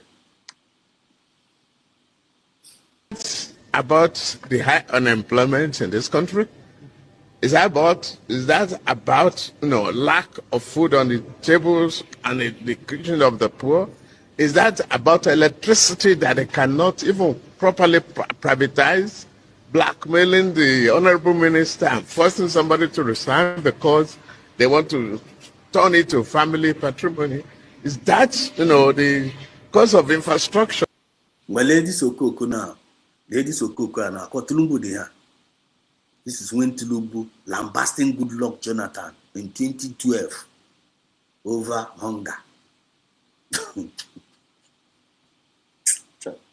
We are not talking about tribalistic here. We are talking about realistic here. We are talking about 1 + 1 or we're getting 2. talking about realistic here. This is Tulumbu lambasting Goodluck Jonathan 2012. Now check the economy, Goodluck Jonathan by compare here now. Okay, which one is better now? There's no yana cut Jonathan. There's a kita no regime yana account somebody na pa mineral water na elushi na 18 no one na bad news akariana. Because they were talking about tribalistic. They were being tribalistic. But check for Ndigba and Emene tribalistic. We voted for Yaradua. We voted for Abasanjo. We voted for all of them. We voted for all. Igbo supported all of them. So say I need what we needed. What we needed was getting good governance. We are not talking about tribal here. All we needed is for good governance. That is what we asked for. Whether we see from Yoruba, whether we see from Hausa, whether we see from Tulumbu or see from Fulani. Once we the good now, we don't get that. We go support you, but they refuse to accept good governance. But they have a blue tribe. They may have a blue tribe where Bogini. Now lezenu do koko now today. How can you get the opportunity to become the president? No matter how president Jonathan no Ketana. Then now what is he doing? What is he doing? Just to let you know, these people doesn't have the power to change the situation because they are all puppet. They are all puppet in the hands of the Ndeti there. And the Biafra Hotra this thing of Mamaz Nankalo understand this thing 100% more than every other person. PM Samunepa understand this thing more than every other person. United States of Biafran government understand this thing more than every other person. And there was not opportunity for them to say, peace the truth. I am to wake up for referendum. That is the reason why Samunepa took us to referendum under the Biafran government in exile. And we later achieved it under 1 year, 2024. And may achieve. Haga Wonomazi Samunepa, Kukuya Nime na Finland. Bribe of Finland government, of which tonight we are going to send a very, very strong message to Finland government. I can send the message to the Finland government, because Finland government are at the age of in danger now because of what they did to our prime minister. Because when any person that go against Umuife, when you apply for go against Umuife, they are now when they don't try don't try to go against anybody from don't go against them. They represent grace. I represent grace, but when you go against grace, you are going to be disgraced. It got the disgrace. When you go against grace, it got the disgrace. United States of Biafran government represent grace. When you go against it, it got the disgrace. Look at the way Nigeria has been disgraced all over the world today because of the injustice meted against us. I remember I made a video a few months ago to this Tulumbu. I gave him an advice at Tulumbu. I don't know who is advising you. I don't know. I'm nobody. I don't know who is advising you. All on this East governors, they make advice not to release Mas Nankalo. Don't listen to them. No on the Fulani government, they make advice. Don't release Mas Nankalo. Don't listen to them. They don't love you. Fulani government doesn't love you, Tulumbu. Even though you name a Muslim ticket. When I love Opange. Southeast governors and I said, no, don't release Mas Nankalo. They don't love you. Now you want to go Zopa and I love Rogo. Do one thing, do one good thing for once. Release Mas Nankalo and acknowledge United States of Biafran government. And the Guinea on the Nigeria, at least I want no electricity. Guinea have no electricity 24 hours. Do it for them. Come on, feel like they give me a target. Because they want useful for once. Be useful. I gave that advice and I left. The another advice I gave to the government of Tinubu, you see, if you allow this 20th November, I'm going to actually release Mas Nankalo, that last judgment. This is the last opportunity God is giving to Nigerian government for them to do the needful. We know fairly release Mas Nankalo on that 20th November, Nigeria and they refuse to listen to that advice. Not getting a man in Nigeria now. Muslim ticket or Kamonishi. When the Fulani fight against you. Fulani is going against Tulumbu now as we speak. Presently, upon the Muslim, because their intent of their heart, they're all pure. As in God judges us on two things only: our faith in Him and the intent of their heart. Once you have been able to get the and when the judgment appears, you are not going to escape it. No matter how smart you claim to are, no matter how powerful you claim to are, and the United States of Biafran government understand it very, very well. When you go and check our cabinet, God dotongoze rebeze, God dotongoze rebeze anya n'ime obi, ka ya anya ka lee anya n'obi ka ihe na-afụ n'obi dotongoze rebeze. Onye na-afụ n'obi ya dị pure. See, blessed are those that are pure in spirit, for they shall see God. Umu Biafran, ha niile dị pure n'ime obi ya, ha niile na-afụ Biafran spirit, ha na-afụ ya. Oh my God, you know, on need to Biafran spirit, ọ ga-akọwatara ụnụ ihe ọfụma n'abalị a. Ị na-ehi ụra n'abalị a sef, ma na ị na-ehi ụra n'abalị a, meseji a ga na-apịagharị gị n'ime obi. Ị ga-arụ ya ọ ga-egbuwatara gị ọrụ ọfụma. Your life will never remain the same again. Na Chukwu oke abịa ma ise. Olesi m na-agwa onwe gị eziokwu. Olesi m na-agwa onwe gị eziokwu ụmụ ife. Lezie onye na-achịrị onye chere Tulumbu, lezie ya kwa Tulumbu dị ya. So that is lacking in this country. Is that shouldn't we even share knowledge, acquire knowledge to really understand, what a nation needs? Now, there's no thing can buy zero now. There's no can buy now. He pardoned over 1,700 Boko Haram and integrated them into our military. Did you think he did it for fun? This is an agenda being carried out. We can all see how everything is moving. We no longer have a military force. What we have is 30% military mixed with 70% bandits wearing our uniforms.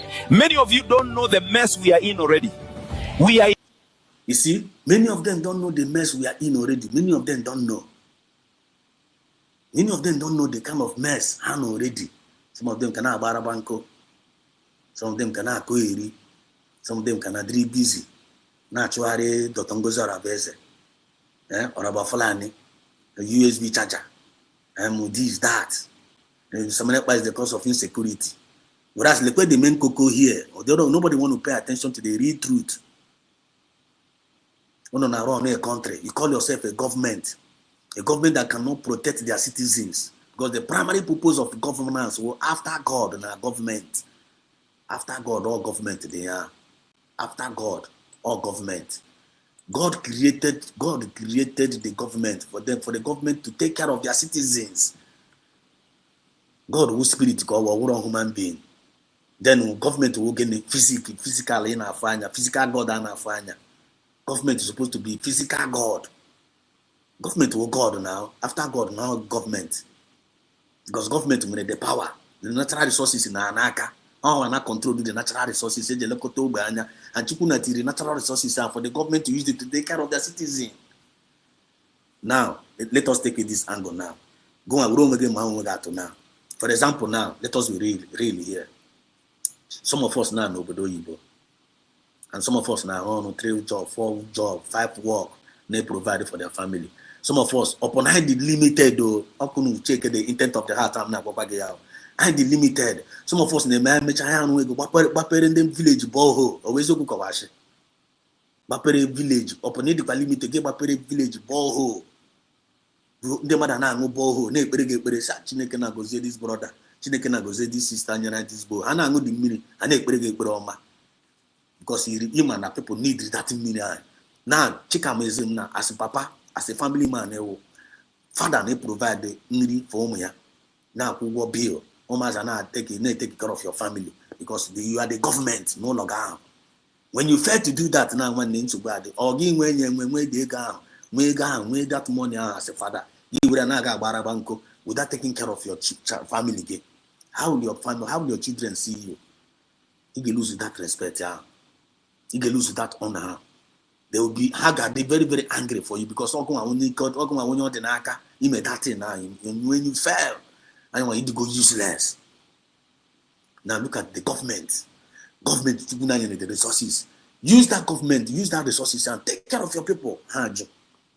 But they prefer to use the money. I bribe UN. We read the money now bribe American government. We read the money now bribe Australian Union. Now bribe African Union. Now bribe every ambassadors for us not to see the light of the day. What kind of government is that? What kind of government is that? Which means that government have failed woefully. United States of Biafran government, we can never see that in United States of Biafran government. Take it to the bank. And when I'm more tension. You can never see it in the United States of Biafra God because the United States of Biafra government is being formed and based on spirit of God and conscience. Any person not believe for the United States of Biafra, all a conscience God drop pure. Biafra spirit will kick you out immediately. Go and take it to the bank. The foundation is very, very deep. What you na jaka build The United States of Biafra government is the government you na jaka build or man made, is God's own made. I get in the point. They have come to correct every mistake in Nigeria and in Emere. They have come to rebuild the nation. They have come to change life. They have come to bring light. They have come to bring peace. They have come to bring fairness. They have come to bring equity and justice to humanity. If you don't want to be part of it, if you don't want to get involved, you must get informed and you must get involved in this. You must get informed. And you must get involved, deeply involved in this, or you become an impediment. The decision is you to make. You deceive. You are deceiving yourself, not anybody. Me no na government yo, me no na cabinet yo, me no na cabinet yo, me no na media yo, me no na homeland yo, me no na elite squads. One need a genuine mindset. Make sure you are genuinely in doing this. Make sure you are disciplined and even a moral decency. Don't joke with it.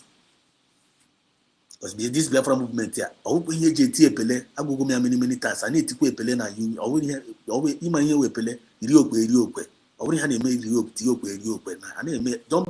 It's gonna mentality and whatever here. It's very, very dangerous for you and for us. Listen. People in army uniforms carrying army official rifles are running successful kidnappings without interruptions. These are the bandits they integrated into our army. Oh. Can you now see how finished we are? Bam. They are finished. They are finished. When you be for another contraption now cannot support to that Nigeria, it go finish. It go finish. Now get no table now. The anya eba. So the remaining one now. Then get this one now. The map is in a comment section. Nigeria was the Lion and car now. After this one now, map is in a comment section. There's a Kelumunda of Fuma.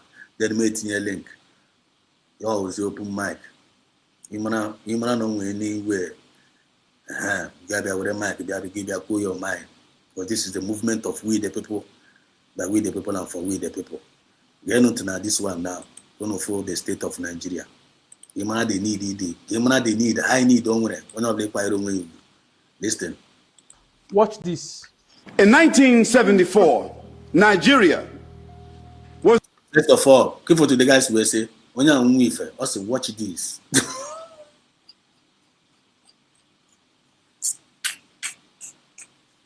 The guys watch this.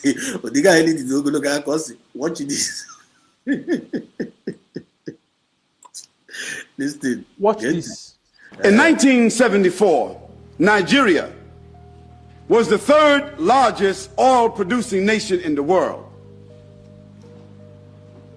Today, Nigeria does not own its own oil reserves, which is still the third largest in the world, but BP and Shell and Exxon owns all the rights of the oil in Nigeria. They take the oil out of it, and after that they sell it back to the Nigerian government. Mm-hmm. Who did that? The IMF. Listen. And the World Bank. These are the Kafirs we're dealing with.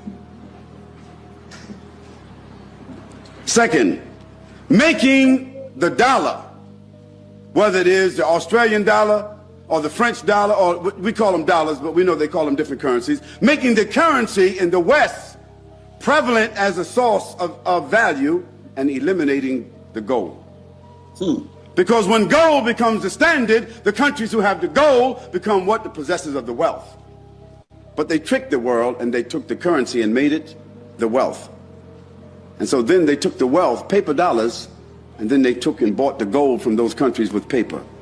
So they took the gold and they own it now. All the gold is in Fort Knox and some other places, and they gave those people currency. Then after they gave them the currency, they depreciated the currency through wars. Then they told them now you can borrow more currency, okay, at 20%. And so now they own the country.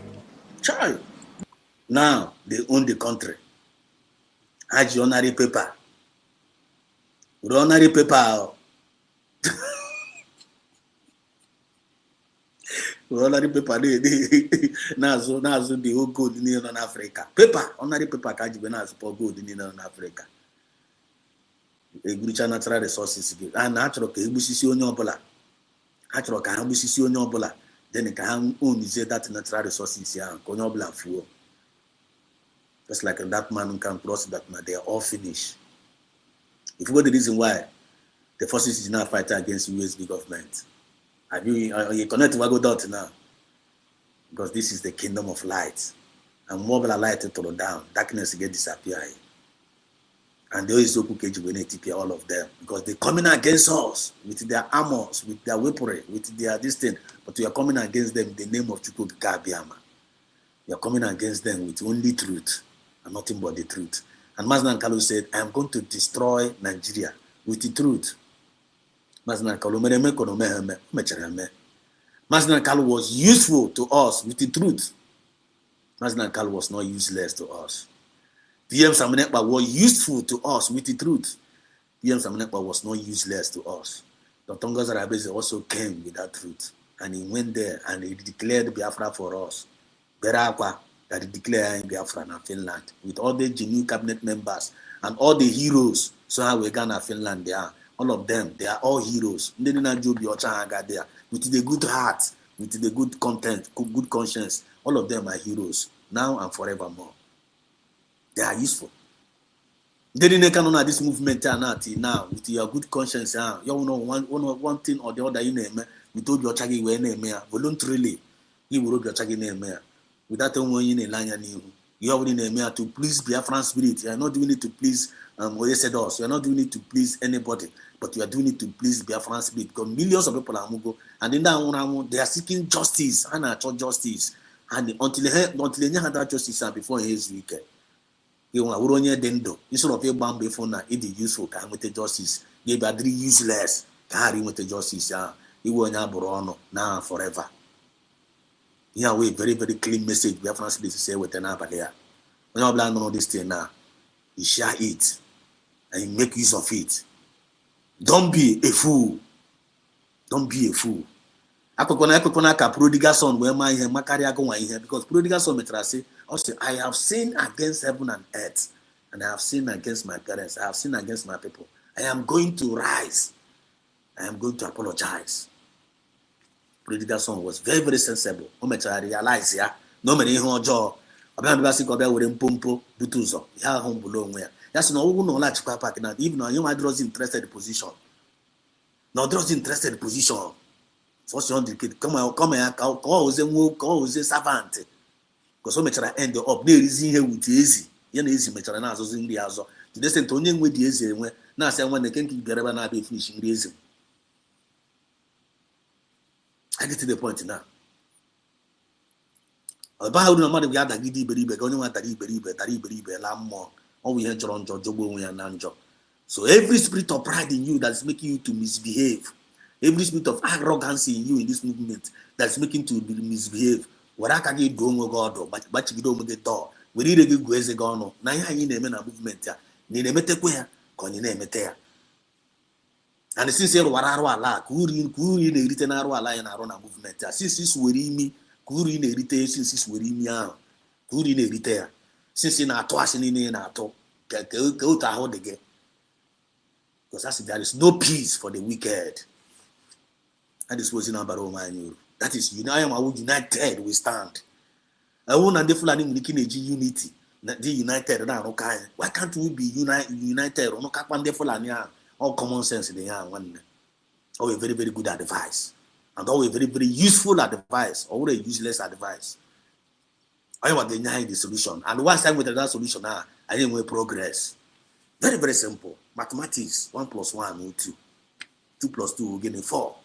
And that will give me a girl. I don't remember that guy was a boy. Obi is a boy. And that is a girl. No one can preach about. I am not serve my mind here. I am not serve custard here. Channel our channel our channel eba but I have an abe kugunwa. Na say baby. I am baby. We know they do be sitting here. Ya na serve eba ogbogbo kind as a biscuit bone and akwara ano kind of serve here. Oye ta di akwara ano gi kwechiri. You were a man, you wouldn't work. Ye buying the team of Joshua and Caleb. The number one buying the team of Dobaras and the Esters. I know our only surviving grace. Muchigo Gabriel and their one. Love you all. May God bless us all. This is Biafra Exodus TV. Always bring you the message of redemption, liberation to the hearts and the minds of our people. You know, like me here, got my hand and keep us. So I'm trying my hand, get out of the way. Can them my hand run on the thing. Lelewe. Keep it where I want to do. I got room. I don't want to keep our enemy of progress here. Don't try it. By doing it, you for an apple with an issue spiritually. And very, very soon, you get check them in by doing it, you will Wanza, Rijurafo. Wanza Rijurafo. I get to the Chiacopo. The quotas went on Ketana and Memo. The quota Liana neighbor, the quotas went on Ketana and Memo. The quotas went on Ketana and Memo, which you know Bladrea. Quotas one, Madioha, I didn't involve. Everything nobly for now work against us Ketana. Only I can Ebua and Ebua Ketana. Check in the book of Exodus, also na mark your door. When I see the blood, I will pass over. When you're going to receive divine instruction, anything that is not coming out, any information that is not coming out from the United States of Biafran government is fake. It's fake. Mind who you listen to, man who is giving you advice. Make sure you take a very, very good advice from the right source. And when they go. They won't be going to say, when I come back in the comment section, can come say that please with Thank you so much for joining me tonight.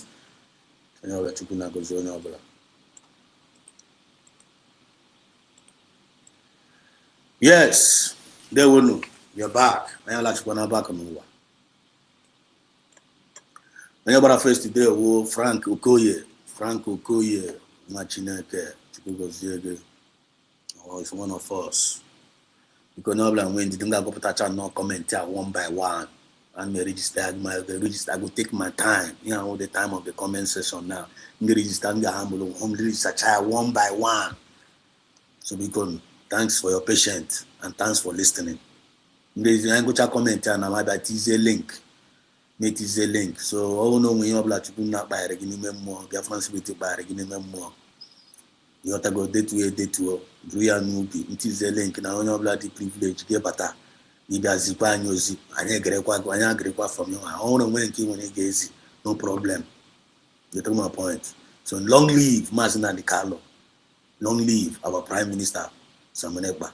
Long live Dr. Mozart and all the genuine cabinet members. Long live all the USB forces, elite squad, taking good care of our land genuinely. Long live all the USB media doing the needful, genuinely. And long live all our citizens in the homeland. The Chineke when I resort. I catch a message in the final appear. Now, Biafran land can't afford the result. Oh, when I the result, sign when I confirm our message. And the Chineke go back in here with mine. Instead of shame, it's going to give us double. You take my point. We stand for truth and we stand for light. Nobody's going to change that. Long live all the lovers of freedom all over the world. They will not go carry. So my brother said here, greetings, Genobia France. With so much love. Frank Okoye. They will. As you hit the like button, invite others. Invite others. Thank you so much, Frank Okoye. Say they hit the like button and invite others. Ada Biafra, I see you. You're welcome to the program to Google Ziege. Biafra said, Dalo no, Umuchuku, Dalo, Ndewo, you're welcome. Thank you so much. Happy weekend. Christ, Ndewo Machineke, I forgot Chris, you're welcome. Chris, Ndewo. Thank you so much for joining. Ahmed, Ako Ibon Sube. aka Akoyibo Sube. God bless USB donors. Akoyibo Sube, my man. My man, they were. Elenu, one guru. Elenu, Alpha Bagidramajamo yesterday. Elemu, one guru. Also, good evening, Mazi Sedos. Good evening, Mazi Sedos. And a happy Sunday from Biafra land, Aldomebu State. Wow, up from homeland. Under Mokokwe. Elenu, up from homeland, representing from homeland. Thank you so much for joining. I really appreciate. And I'm I don't like this, so you are not sure you can. So representing from homeland, Aldomebu State. Wow, powerful. Yama Kasoludo, Elenu, Alpha Makasoludo, Okonakone Koten on a mena.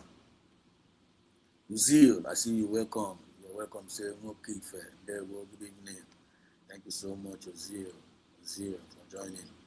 Uzil also said here, Biafran struggle is not for hungry people like easy coconut. Go to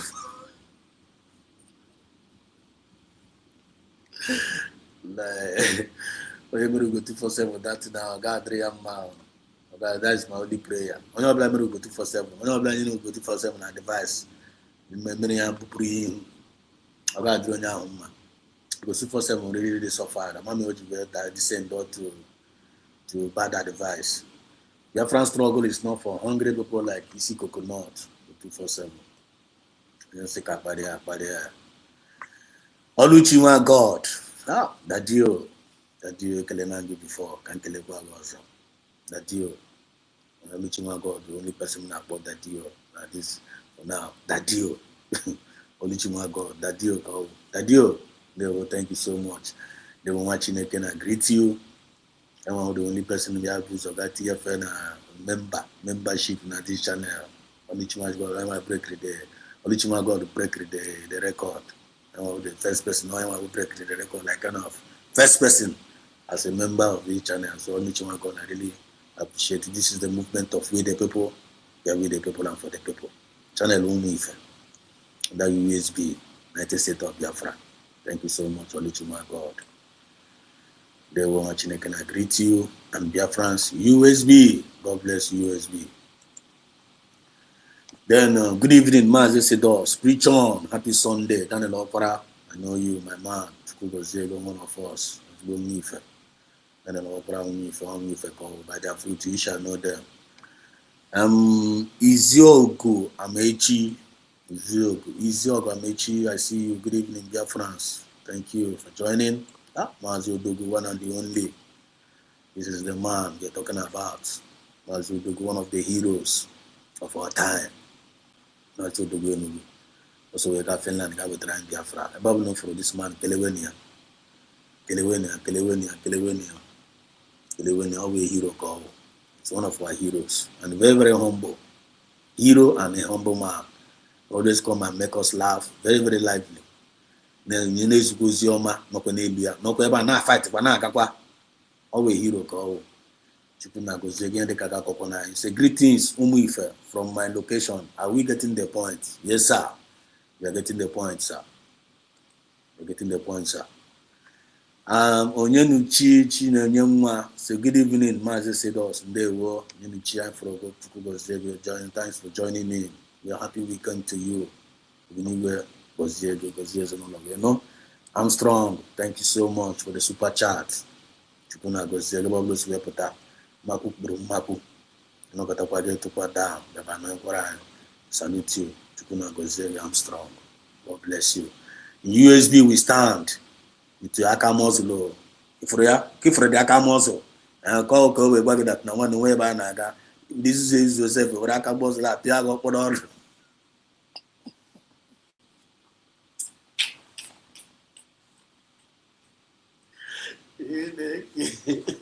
this is Joseph one astro ge we akamozo la oju tire we pia de go or that's which means oton ko iro oton ma de bi ko ta ko papa nya. no declare go state here in USB we stand and thereby kind of there I ain't say about Apple look at that I can't call CRC that I can't call GPC that I can't call HIV that I can't call PPP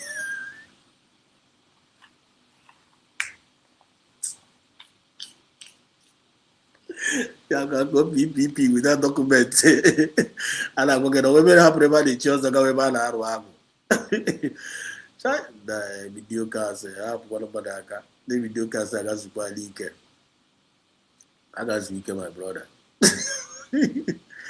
PPP okay I don't quite second say HIV I be asked that the PPP HIV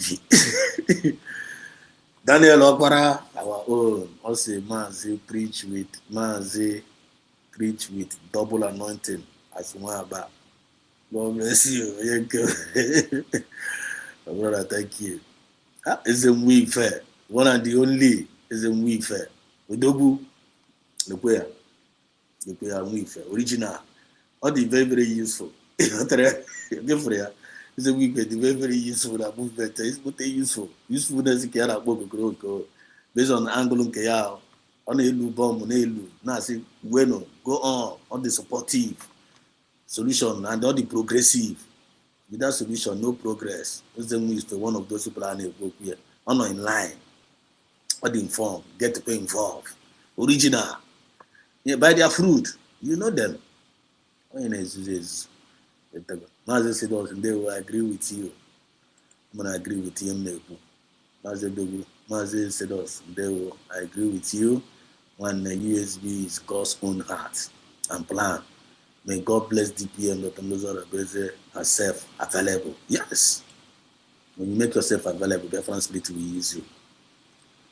You can do it more than Dr. Mozart Abeze. You can do it more than PM Samnepa. You can do it more than Esedos. You can do it more than Eze Wife. Come and prove us wrong now.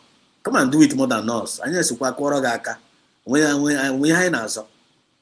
make yourself available. Just make yourself outside the gate. Tell us what Dr. Mozart Abeze is doing. Tell us what the USB government.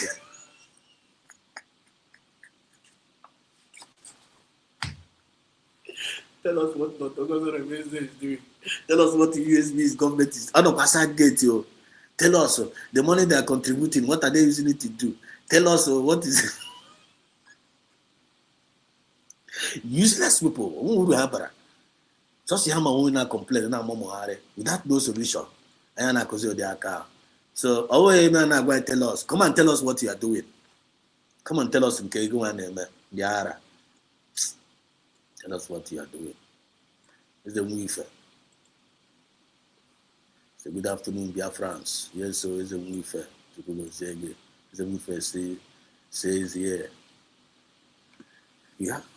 He said, I heard, no falling back. USB is the freedom route. Yes, so I heard the Avis one or Avis in Germany. Avis or Avis in Germany there. Good evening, sir. My name is Wanko. Please give us your link. Okay. Somebody demand to go link your. Wait. Check and see link. I want you to try Avis Wanko. Avis. I don't know whether are you still there. Okay, let me put the link. Sorry, man, I'm not open, but I hope now I'm for a patient. Oh no, not here now. No, my fault now. Look at the link here. Look at the link. You know, we keep at our now. You can now come in. Every one, the link here. Every one, Mama no around the other room. So I don't know whether you're still around. The link is there now. So you know about now we keep at our now. I can't kill it on my hands make then on the comment section now. God forbid is the way fair. God forbid matter the useless. God forbid for us to be useless in this movement. To go on job. Or wrong. Again, Elisha and Afachuko Kadama, he said, if I call you Bonsube with that inspiration. The Mamma Warrior, No, no, I'm a pony up poor. Oh, no, but no, get a little share, not that useless. Oh, no, okay, a little share, but I got the useless na movement here, 3 useless na family, 3 useless na community, or 3 useless na this United States of Biafra. Chineke no robo gere. Anyị kwubie n'ukwu kwubie ya ọ ga-adị ogere ọrụ ọgwụ ogere n'elishi anyị way like that. When you say it, chukwu na-ese evogo when we manipulators, there are a lot of manipulators has there, so you're gonna go our portion. Is when you say Genubia France ekwechirigo, yes, so Genubia France ekwechirigo, men at go down, just none ebe a na m ga-akpọbata no na-atụ down n'ọgụrụ n'ime studio n'ọgụrụ n'ime studio because mgbe mkpọbata nkịta nke nọọsụ apụtawa from necessary nọọsụ apụtawa go from somewhere no na-abata na m afọ unu Genubia France ekwechirigo this time around. Is a win for your rights but you suffer from go just no there my bear no n'ọgụrụ na ya na abịa is a win for free cheat. It's a dos one maze.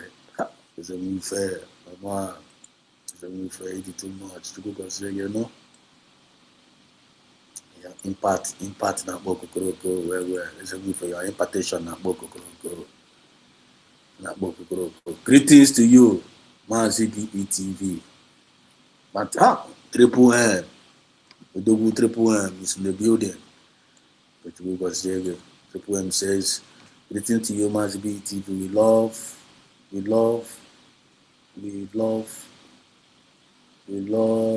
for your good job. We love for your good job because of we love for your good job in the cause of our freedom. USB has come to say yes, so 100%.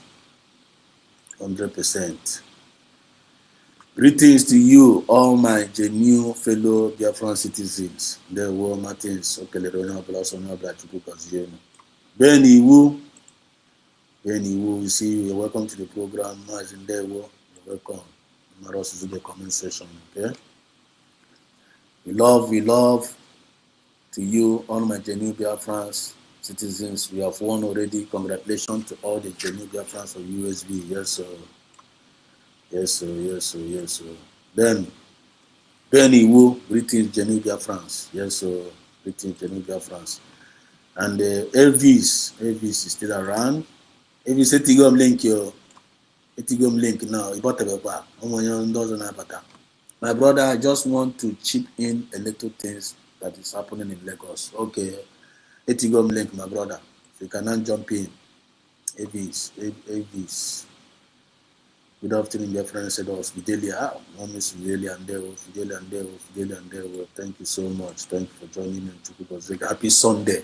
Ahmed said since Mazin Nikalo was kidnapped because of our freedom, remain in prison till today, still in the Finland for Biafran freedom. Any more Biafran at large that involved in Nigerian election by the ultimate. He said. Then Fidelia said, good afternoon, all Biafrans. Thank you, Fidelia. Long live Biafran Exodus TV. He said, thank you so much. Long live Mazina Nikalo. Long live Saminekba, PM Saminekba. He said, long live DPM Dr. Mozart Abeze. He said, Biafrans are leaving Nigeria soon. It will happen soon. He said, then whether they like it or not, Biafrans are going home. He said, USB is our hope. He said, I am eagerly waiting for what God says. I'm eagerly waiting for what God says day in Biafra land. I'm eagerly waiting for that God's day in the Biafra land. We pray Chuko Kabiama. Yes, everybody, we are hopeful. Chukuna Gemezura and Nafa Chuko Kabiama. He said, God bless Mazina Nikalo. God bless Mazina Nikalo, Saminepa, and the powerful Dr. Mozart Abeze. Yes, so then anyone who calls Biafra will be cursed. Anyone who bless Biafra will be blessed. He said 100%. Register there. And the truth is better when they were on your own. Martins, I am okay. I'm a citizen.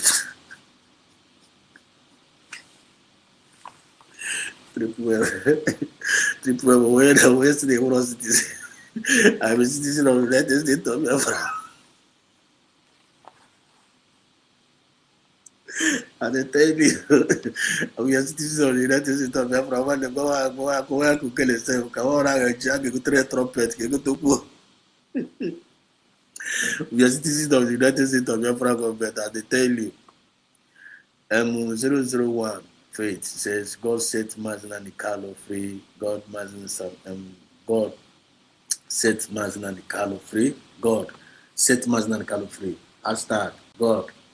Martin Samunepa, the Prime Minister of the United States of Biafra. God divide Nigeria now. He said, yes, so a declaration there.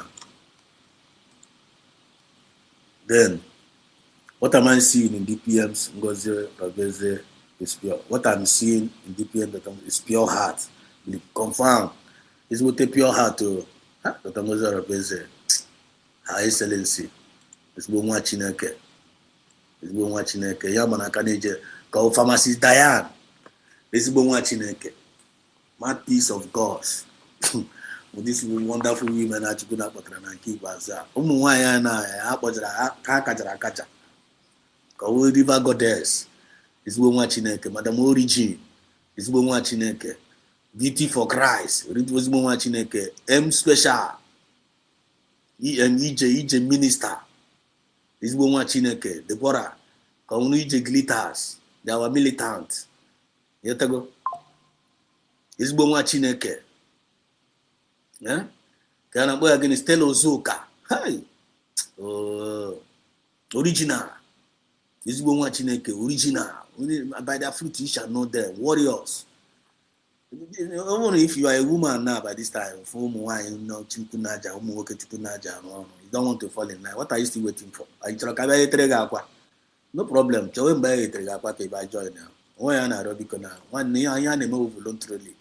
If you don't make yourself available, your parents will not use you. Also, why you highest professor. You don't want to be useful in a movement. One nigga is useless. You give my professor la more. So I see you as one there. So much is go to Agune. So look and have a happy weekend. To go consider Zoka. Your warrior. I see you happy weekend, you know. Thank you so much for all you do, your support and everything. And the DN Ngozi Victory. My brother S said us. God bless you. If every one of us are fighting for Biafra with sincere heart like our DPM and co, we would have been by now. We have home by now. Shame on the sabos. Confirm. Don't worry. I never follow chain life by fire by force. Never fall in line by fire by force. Never fall in line by fire by force. Okay.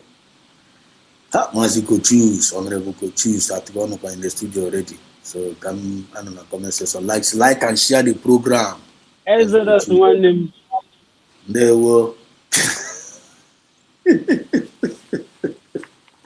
Exodus one name. I like that so much. Well, Ibala baby better now. Ibala me from Kita now. Talk am like here. This is also one name. I like here. I for more we do. Okay, Ibala we don't want them. Arabam. Don't want them. Chai, yeah, bro. Kita now. Talk about us. But as we do, we don't want them. Aye, on a tom bullshit. Don't want them. So this is also one name. As you could choose, my brother, one name. Honorable, I'm coming. Can't kill a channel in a comment section. Yeah, with their time now. Stella Zoka, the great warrior. So the Cubanas and their lies, and the Lisa Kano and her lies, who continue to promote one evil Nigeria in the name of Peter, doesn't know they are helping Fulani to overrun. I know, you're right, and kill us when the time comes. Don't worry. I need an idea now. No idea. Legend the one to down. Could you say hashtag United States of Biafra to the world? Yes, so hashtag United States of Biafra to the world. USB to the world. Hashtag USB to the world. Either we are useful or we are useless. With that solution, no progress. Hashtag USB to the world. As you could choose so much love, Fidelia. I forgot the Lego. They have, when Fidelia said here, they have nothing. They have nothing to offer. Yes, so they have nothing to offer. And, they have nothing to offer. Fidelia, it's never happened, Isaiah. It's never happened. It never happened, Isaiah 7:7. You are welcome, my brother. You are blessed. Yes, sir. Yes, sir. Yes, sir. Yes, sir. Yes, sir. And special, one and the only, and special. Another warrior. This is our wonderful sister, wonderful woman of God. Hello, the wonderful children of Chukwukabia, my people with special oil, for real. You know, they will go and eat fried egg from Mazi Aqua.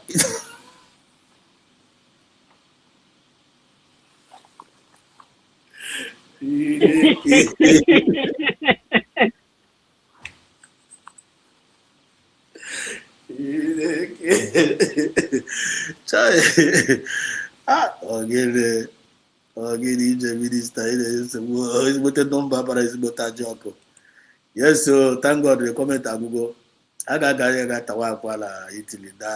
We are going home, Biafra. Yes. Okay, they will Maziko choose the mic. Maziko choose if we go on the topic guy now.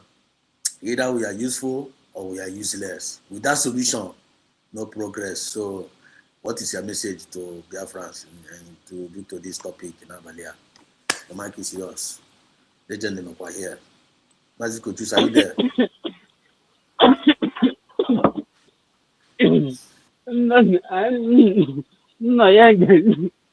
No, yeah, my brother. I'm good now. I'm not actually do useful. Why you talk when I come out there? I gotta eat the gata aqua aqua na street. Okay, but you put a mic kwa. Maziko choose or get it there. The mic is off. Maziko choose a network problem. Legend, grab the mic. Maziko, while we are waiting for Maziko choose. And Maziko, Legend, you are highly welcome. Welcome, happy Sunday. Yeah, good evening. We can never go on our topic.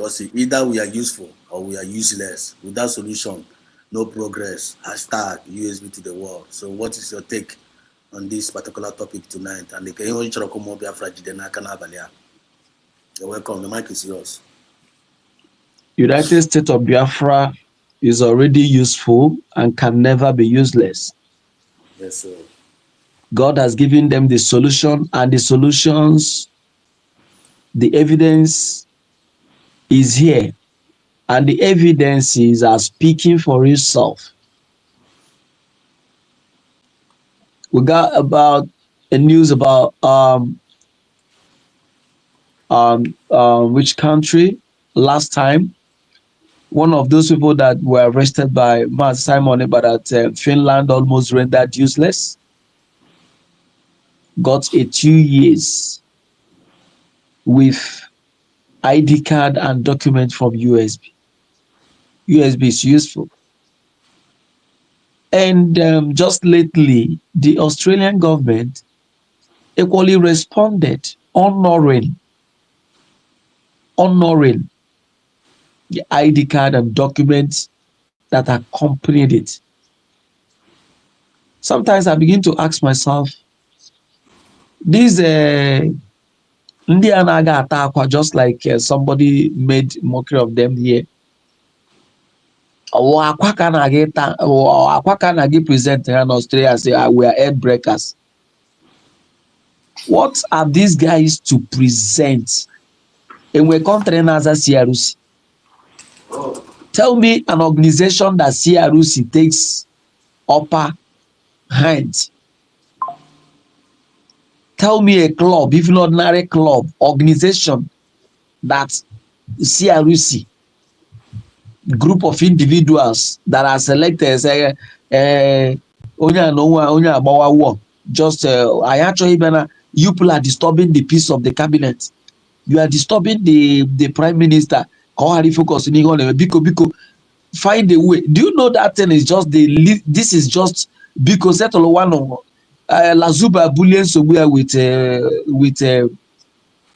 okay, just go and settle it for them, and suddenly CRC and now opposite CRC as if that even the extent mmadụ nwere experience na-enwetụla mgbe in this world. I've never read any story, even na story ụmụ anụmanụ, story of animal kingdom, that CRC conflict resolution committee maka ihe wụ committee will not outrun second in command, outrun all the positions of the cabinet and take upper hand. Who does that? I'm telling you. Who does that? Ordinary committee. It's just like Abia with a major the organigram of an association or a structure. Abia we under it Abia we committee for this, committee for that, committee for this.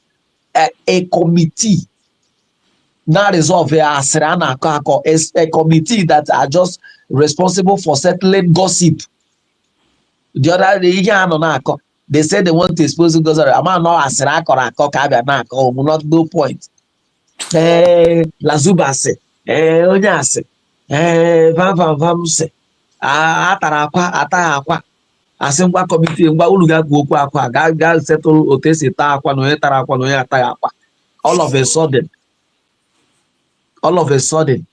that committee na enwere ha na-akpọ CRC, CRC, BGC, PPP.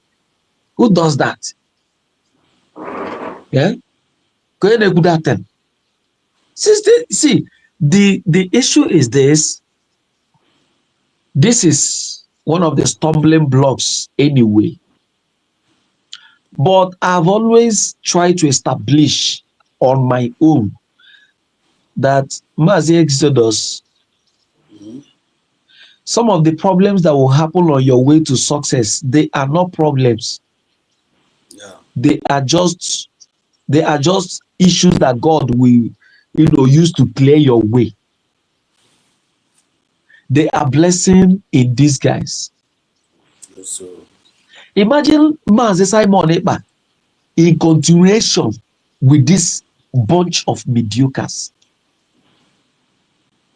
Do you know that Mazi Simon Ekpa will come out and sit down and watch that he had been dining and whining with devil's counselors? That is in the name of advice. They will counsel Ekwensu. He had been dining with them. He had been dining with them all this while. Hypocrites. Anywhere believe face. Any people, hypocrite. Just watch them in their numbers. Manka or success so he's the chief commander, he's the second in command, he's the PA have suddenly joined hands in unseating his master. You see hypocrisy in the highest level. The one day where everybody was just success, PA to Simon Ekpa, don't touch untouchable man. He knows everything. That untouchable man, just in 1 year, a power test illiterate felt look at him. Is our no PM na club, okay, great club of bridge. What has happened? In fact, the worst thing that happened to him was when he assumed people now, oh, so the man that brought us together, you all sit him. And because this is where you are going to. And he knew. He knew it. Nobody. You see, so this is one of the things. So it is a blessing that these things happened. Oh, blessing. I am Arandi Bundi. Who would have thought that the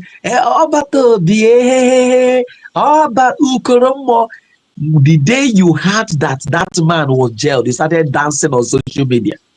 You took time to dance and dance and dance and dance. Dance to your satisfaction. And when people started attacking you, guys say, maybe everybody was in moody situation. Everybody was in a state of moody. Nobody was happy. Even the enemies could not dance publicly like you did. This is Lazuba. So thank God. I am just trying to say thank God for what happened. Who would have thought that an elder statesman, a man who was supposed to be an elder, turned criminal overnight, raised memo in less than, do they say 24 hours or so, or 48 hours,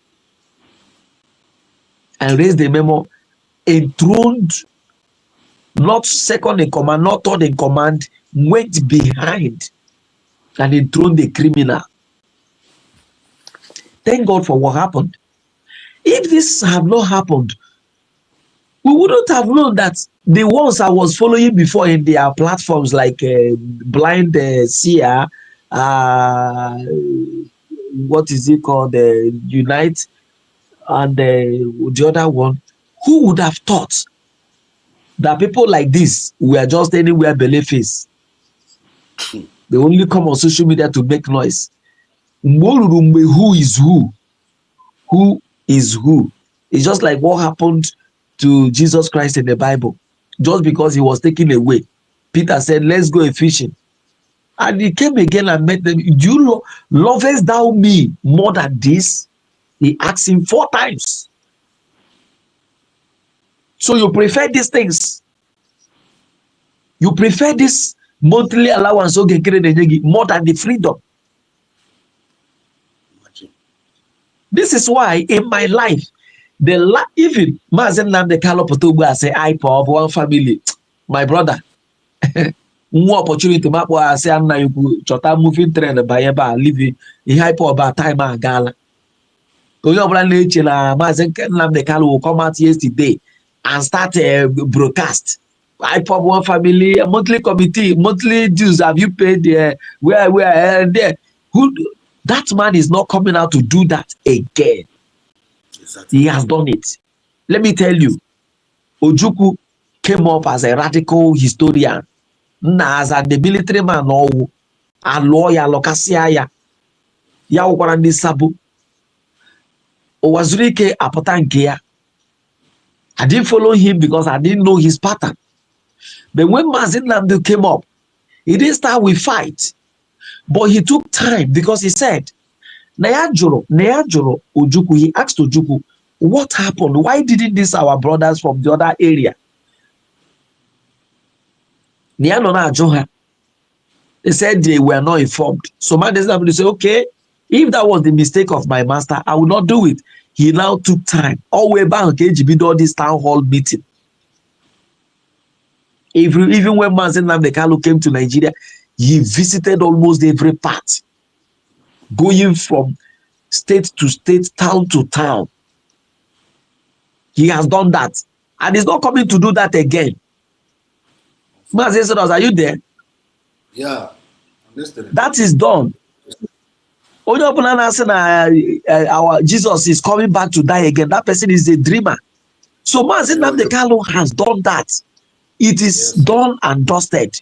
He's not coming to travel from Port Harcourt to Ebonyi State, in the army, Akuchichari and also Menka, he's not, he has done it, he has done that one. Any IPOP member listening to me, this time should understand. That movement is one.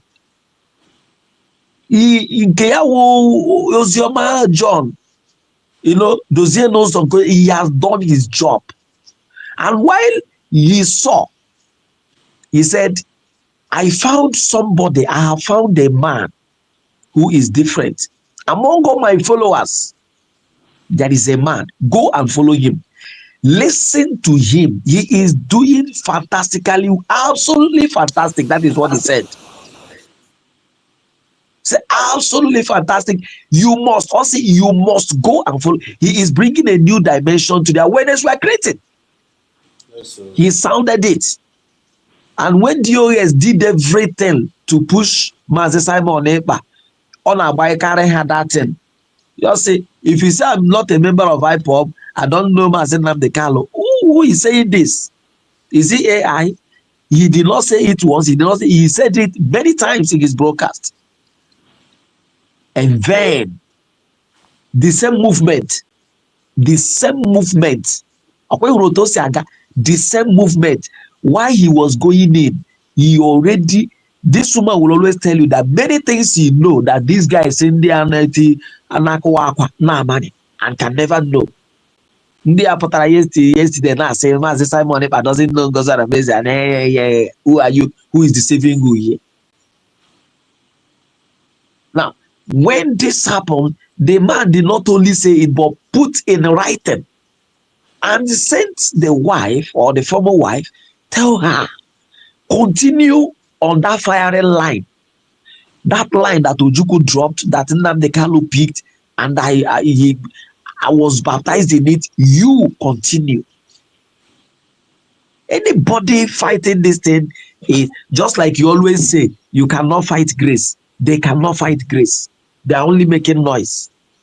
They are only making noise. So why that man was going in, he genuinely with everything is that, tell her.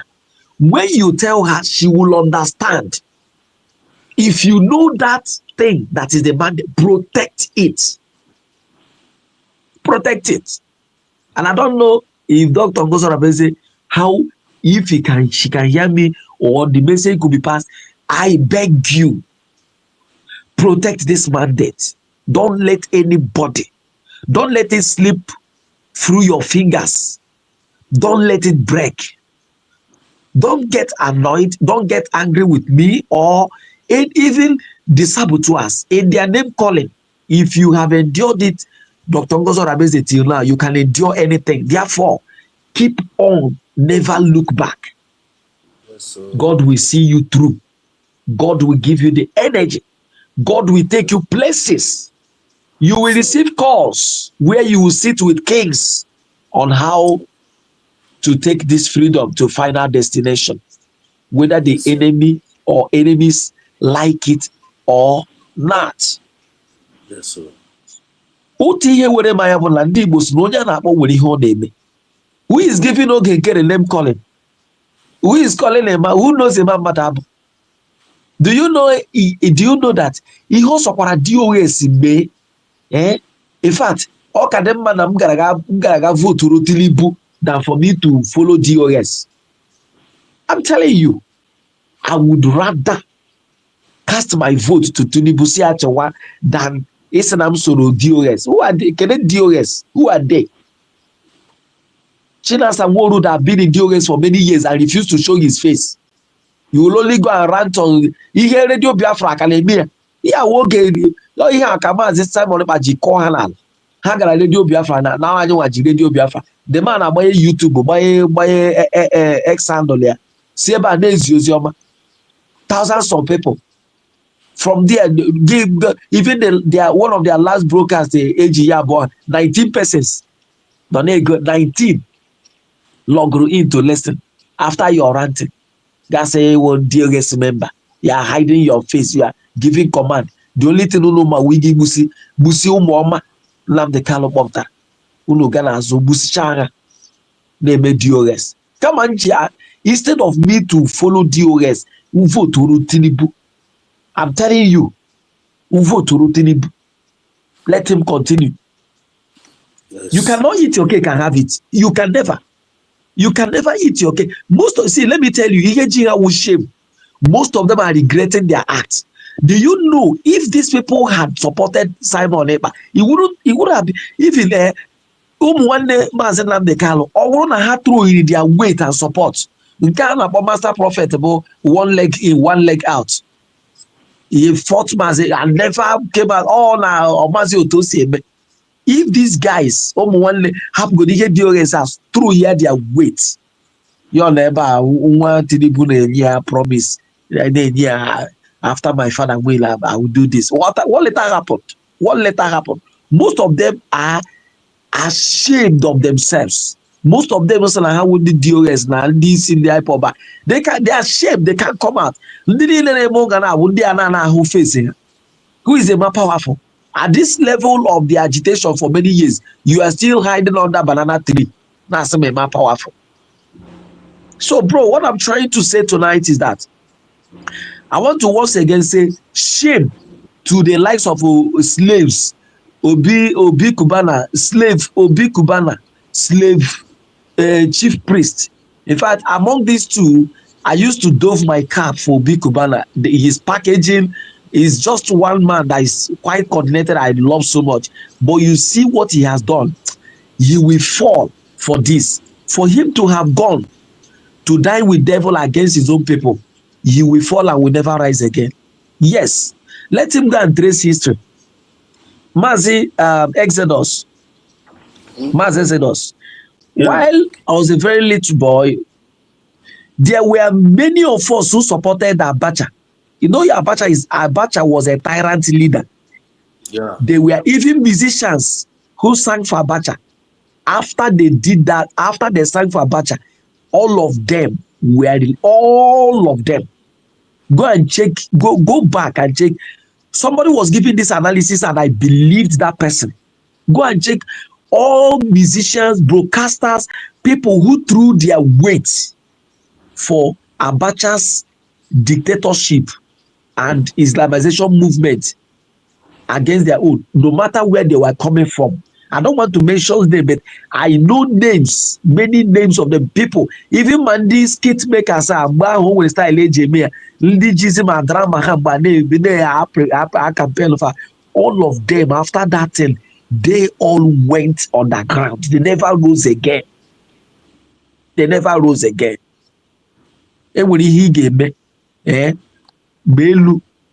tell you, heaven will join hands with earth and abandon and reject you, and reject you and your entire generation. Obi Kubana, you are campaigning for Tinubu and you are seeking permanent residence in UK. You brought your family to Nigeria is good, and you are bringing your family and you are saying premium whatever they were saying. Imagine people that should be respected. You have a business. That means your source of business is not genuine. Because if it was genuine, you should have mind your business and continue. You don't have anything to. After all, these guys are not politicians. And all of a sudden, you are jumping and they're giving you promises of maybe becoming governors of Anambra and Imo. And then, girls are told, you just want to. And these are people that other people are looking at. People are messing up. You just want a man that forged certificate, a man that has a drug issues, a criminal, a man that find a lot of people just to assume office. Or city boys, whatever you go, Jagaban. Imagine, bro. I sometimes these are painful, but all I pray, just like you said, USB can never be useless. They are useful, they will remain useful, and they have the solution. And for us to get what we want, we must join hands together. Let me talk to IPOB members.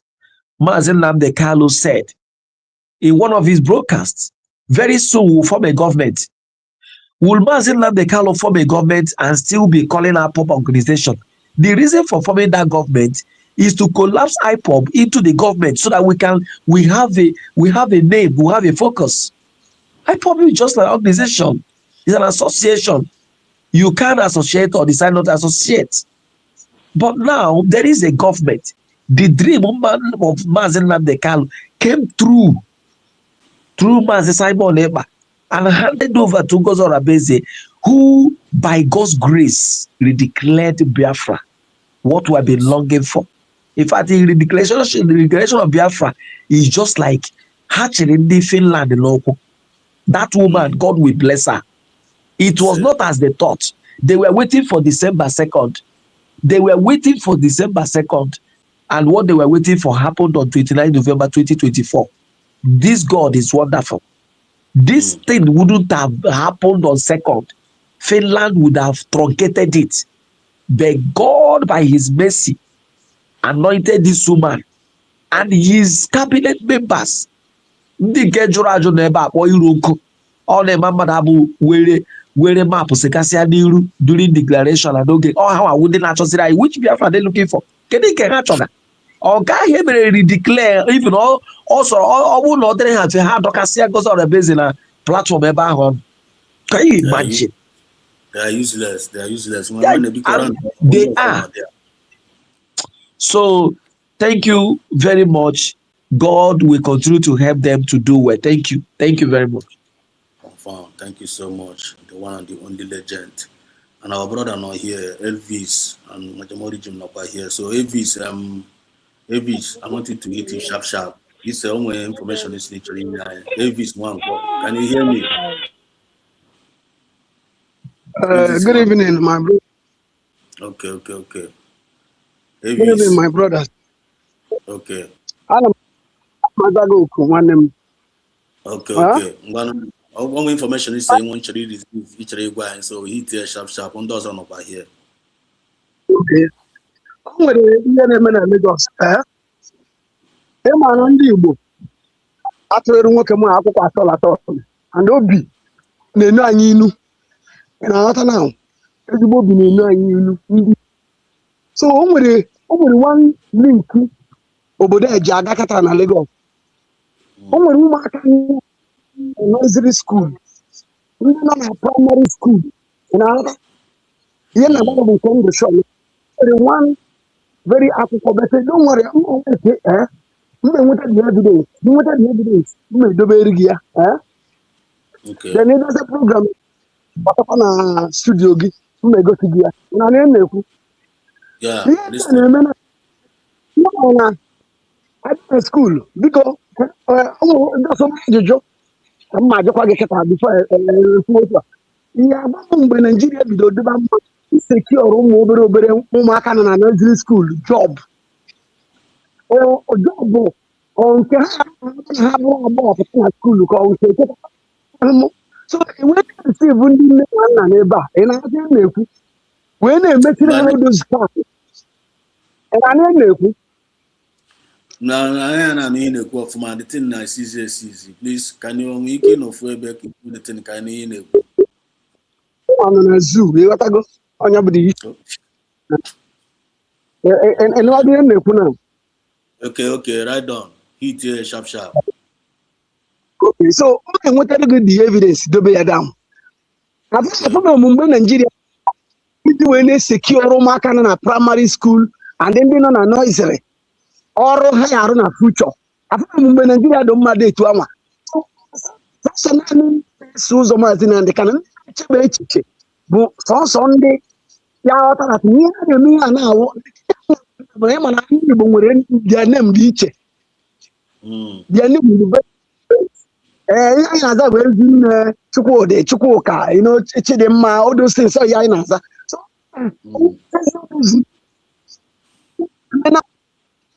In terms of relation, now fully well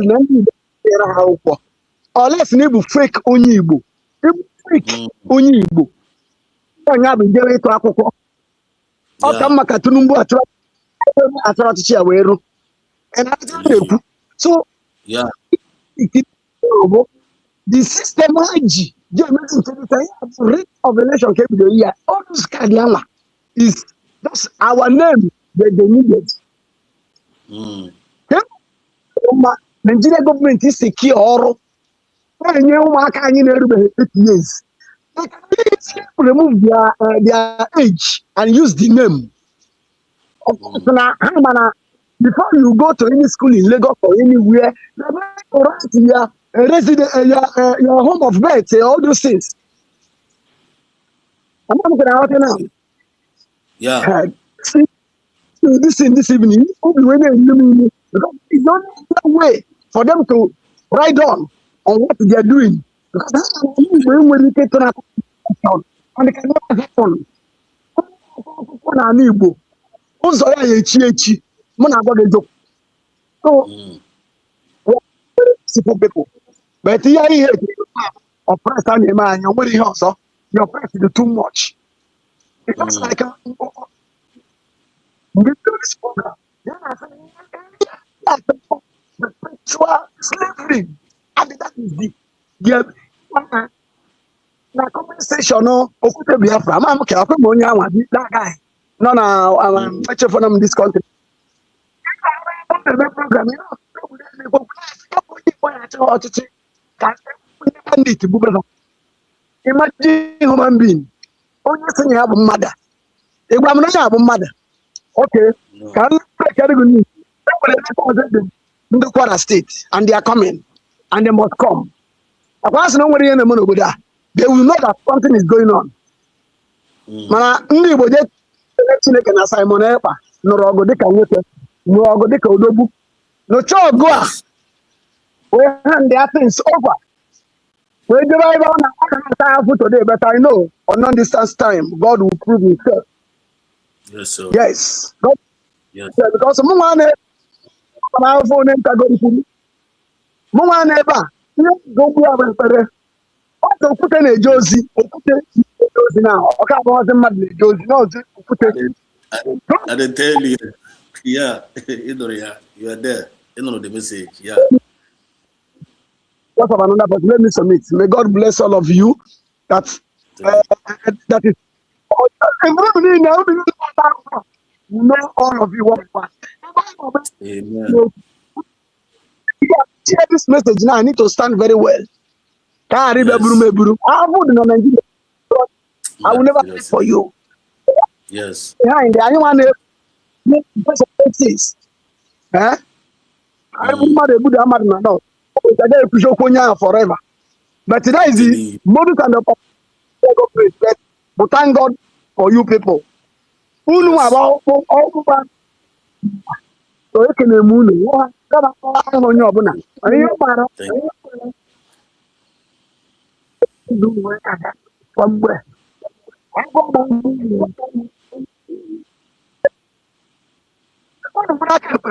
You're my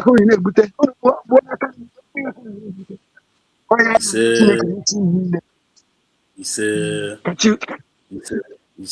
said, thank you so much. If it's one pot, I don't know easy. He's speaking from Zoo to our people. Chukuna Gozege Vix. If it's one pot, Chuku Gozege, your mom and again, no? Chuku Gozege forever. Thank you so much for this. He said, and the magic could choose. Amano Ebatara and Madame Origin. Aplom not here since that time. Madame Origin, I don't know whether you are still there. You can still come back. I'm on my network with Madame Origin. So please, the link is still there. You can still come back, Madame Origin. Thanks for your patience. So Maziko choose. He think going sharp. You have to go down over here. Today, woman, today, woman, Chico Kadiam. No one in the Bible. Today, happy Sunday.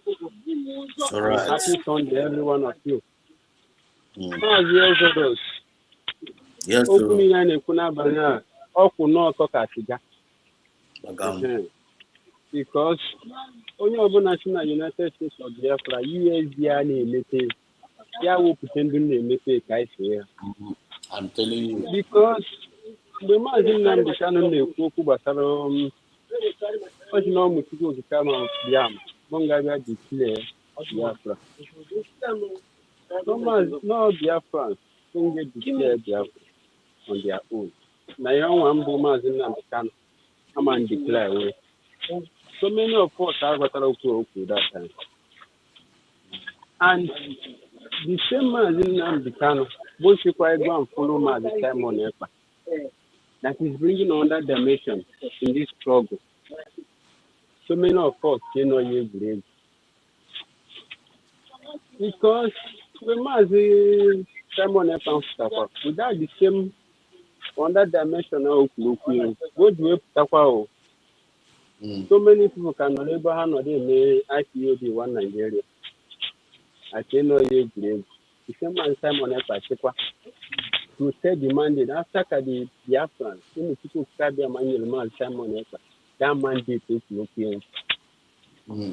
Mazin Nam the canon looking. None of Biafra doing that mandate. That mandate would really simple December 2nd. Bianco no Nandu to in labor hand because the zoo government, Finland, matter the secret behind that mandate. Mazi Simon Ekpanji, that water. Ndu Bongo, watakwada the same Akuka Mazi Nambi Kanana. That's the reason why Hanji may feast. Now the name Mazi Simon Ekpa. After everything, after 2 days. But before then, that mandate Mazi Nambi Kanana has been given. People carry without mandate. Dr. Abezi, Mazi Simon Ekpa. If Dr. Abezi, if you protect that mandate, people carry that is what we are protecting today. And that the same USD and a folk which is that mandate. They have been I need no here they protect it today. I am all these mediocre. If you are about it and pull out and keep out on a way that that mandate. I can make sure now I destroy it. Or the possible. Man says others. Or the possible. Yeah. Other possible. Again or here. No. That is what we are doing. Another thing because he being all these people, all these faceless people. Manu can work on the face. Another savior. On our blow, how about to name on duty today? That about that mandate. Come back here. Just like the life of the 419. Neighbor not today. If you know the no game mangoes schools, no game mangoes schools. I can't know exposition on Judge. Oblongo DPM teacher. Opota. No game schools. 1 day off, 1 day in. I can't know when you. This is the high time every one of them should be banning. And if an email, Bukwa total surrender. USD after that mandate, Mazin the Canon is here with us. And so many of them, these fall back, Ukuna, fall back international, CRBCP. This is the time how one could generate their own mandate. Exactly. Na ADC. Because that ADCL, you can do no good bongo here. How generate their own mandate today?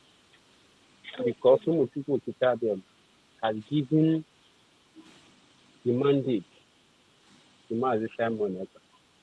That the same mandate that Dr. Rabezi and every one of us in protect. Their own mandate has generate ADC. Because every one of us managing it from A to Z. They are doing the work of Janja Witch. Because there's video that is going viral today. Obokando exposition is everywhere today. That these people are in focus that they are the ones who security in the Bongo here. They are the ones causing it. Our people can only go on to 2027. Come here. People na 2027 is dead and arrival. We are by Ribuesa. That's 2027. So many of them, all these basket mouths everywhere. So many of them are man don't know for that 2027 because we are going to that place.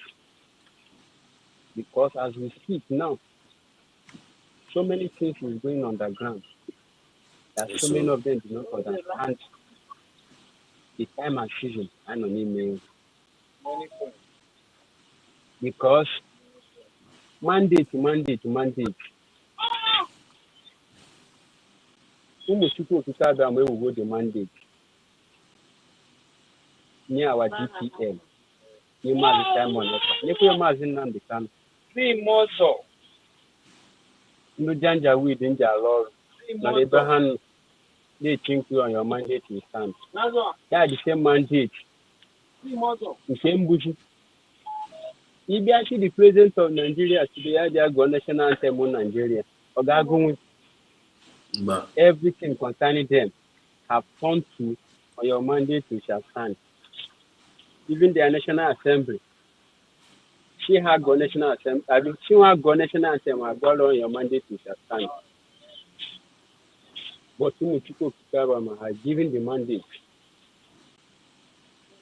to Mazi Simon Ekpa, which is the one that every one of us is protecting today. Because the time and the season I'm made today, so many of them did not understand it. Mazi Nnamdi born of today is because of me and you. Mazi Simon Ekpa born of today because of me and you. Hacheku, now Mazi Nnamdi start today. No man got to go back to that radio Biafra. Likewise, Mazi Simon Ekpa. No man got to go back. He broadcast because that mandate and a has been given to them, which is what we are protecting today. Imagine them becoming to start today. That mandate, God gave us a day. God gave us a job man time on Epa. What of the mandate that I give to you? Man time on Epa, the father of Dr. Where is the mandate I have to give? Can you hear me? I'm hearing you. Sikotus na esigom na the other room, but I have a nke ya adugo. Oh, don't go Enugu. By na the other room, atugum down, by na the other room. Oh, yeah, Gani. Well, because But not take that mandate, you. Not take that mandate and a cook. okay. Thank you, Mazi Kotu. Your voice has been heard. But Mazi Odogu before going on, you are highly welcome. Can you go the mic to Madam Origin? Not go here before Papa. So Madam Origin, please can you grab the mic before Madam Origin borrow Madam file ever? Yeah, we're going to go make Madam the original. We're going to go make I don't got Igbo with the condition of gas Igbo. Amaka mere ị ga-asịkwa Igbo tata biko. Maazị Odogwu, ihe ọma mere gị, ihe ọma mere ụmụ Biafra. Ezigbote onu, ezigbote nwanyị. Ihe ọma mere Maazị Exodus that towere anyị ihe na microphone ka anyị na-eti mkpu. Ebe ntị na ihe na-ahazi ka drum. Nke ugbu a anyị ga na-egotere ha ntị drum ha ga-anụrịrị. I'm telling you, Madam Origi, we are welcome. So Madam Origi is Chibo like this. Wow. Ana m asị Igbo ọfụma. Exodus gbara Madam Origi. A sị na okwu ya na-aka mma n'Igbo. Maazị Odogwu a na-ekwe nkụpụ. Ịma ịrụgide wit ndị ọcha ike agwa ya dịze ka anyị amaghị Igbo asụ anyị na-asụkwa ịma onye megide presentation n'oyibo ị na-achọkwa ime presentation n'Igbo ya dịze ka ichefuru Igbo mba nụnụ ihe a n'ihe eji mụ anyị ndewono asụsụ Igbo kosef meziga si ọ dịze ka si asị gị na Igbo ya wu honey agụ ọ na-atọ m ya. Ndewo Madam Origi, welcome. Ndewo ihe ọma mere gị biko ụmụ Biafra na-ewekwaliwe ma nso oyibo na nke a maka ihe m chọrọ ikwu tata ọ ka mmadụ niile nụ Maazị Exodus ihe m ji bata onwe ihe ikwu ishi the children of Issachar, they knew the times. They have understanding of the times. They have understanding of the times. And they knew what Israel. It's like saying Dr. Ngozi Orabueze, Mazi Nnamdi Kanu, Prime Minister Simon Ekpa. But let me use Dr. Ngozi Orabueze. She have understanding of the times. And I believe that all she is doing is by divine guidance. Yes. She may not know everything she may not know the reason why she called at such a time as this. But all the critical. Yes. Ihe mere obodo ahụ rụrụ ara ishi gbafta. Ihe mere o ji do taa is that the men, the people not there, they don't have understanding of the times. Exactly. Ihe na-egbukwa n'Africa, ọkụ ịhụrụ ihe Maazị Exodus, ihu ihe na-eme, ihu footwork, ihu seismic shift in the world order. If you see what's going on in the last 1 year, you'll be shaking. Ihe na-shake. As we for the I keep using Iran as a point of contact because ihe na-eme ndị bae una amahom why they are anyway come happen ha. As we speak, the whole of Iran na Munich. What is happening in Munich? The world gathered. They are onye na achi onye ha na-ele anya ha chọrọ ka o were ọchịchị no Munich as yesterday. I think he spoke 2 days ago. They went there today because one of the guys ndị na-ehi ụra like us, ndị Iran erechala ma ụra ha ma ego ha, everything they are putting in, including their lives on it. They don't care. Because ihe ha hụrụ na-agbọsọ, ana m agwa unu na ndị ga-echange, ndị ga-emechi hụrụ this death cult government. Ndị ga-echange ya wu ndị Middle East. Because ha hụla nwe ihe ha hụrụ. Ndị Iran ana ọha ji ọnụ ha na-ekwu na ihe gburu na karịrị 50,000. Chai. But they are still on the street. How wanna be a war no the world now war na America. No kwana hanaga na ndị a ihe ha gburu ha dosa China ya na fridge. No na America about mgbe ha ebupụtacha ozu niile ndị ha gburu. Na kwuo no America gburu. All ndị Iran na agwa the world this. And let me go back to what I want us to. We must understand this scripture today. When you have understanding of the times, ihe a meneme ugbu a mgbe o mere ha si na enwere ndị isi anyị na-eme ka ndị ihuru ihu mgbe ha na-eme this amalgamation, where were our people? Okay, let's say that nke 1914 emere ya emaghị ihe mere mgbe ahụ unu amaghị English ugbu unu ma English ọkwa nwunye president ha gara ihe ọ gara aga na-akọ iri Imagine.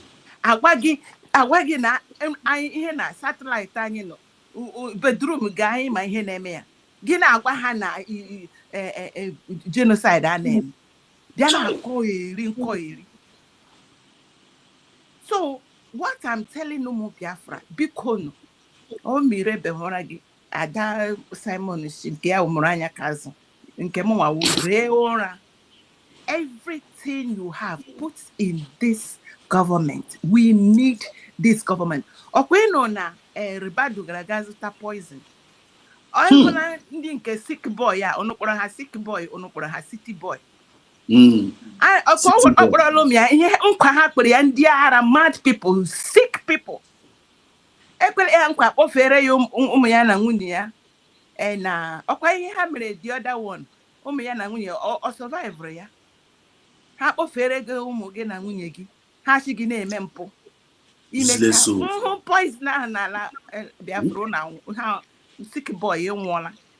Ọrụkwa na ha zụrụ gị to command na-efe ihe na-efe because ụmụ Biafra youth agị onwe onye ha na-atịrị anyị o Biafra, we are gone, anyị alala, anyị n'obodo anyị. Don't bring that nonsense, sick boy. Unu anwakwala anwa Biafra because I know na-ewetele poison. Unu fe ya na rice gwa m onye la ya afọ ya afọ ishi ya anyị ama nke na-egbu ụmụnna anyị. So Maazị Biafra Exodus, ihe kwuru onye maara ntị ihe anyị n'ugbu a onye ọbụla ke nkwụcha Chineke. God will not do his own and do your own. God will not do what he has given you brain to do. He will not do what he has given you hands to do. He will not do what he has given you resources to do. Dr. Ngozi Oraboeze is working night and day and night. Unama ihe this woman na-arụ anyị.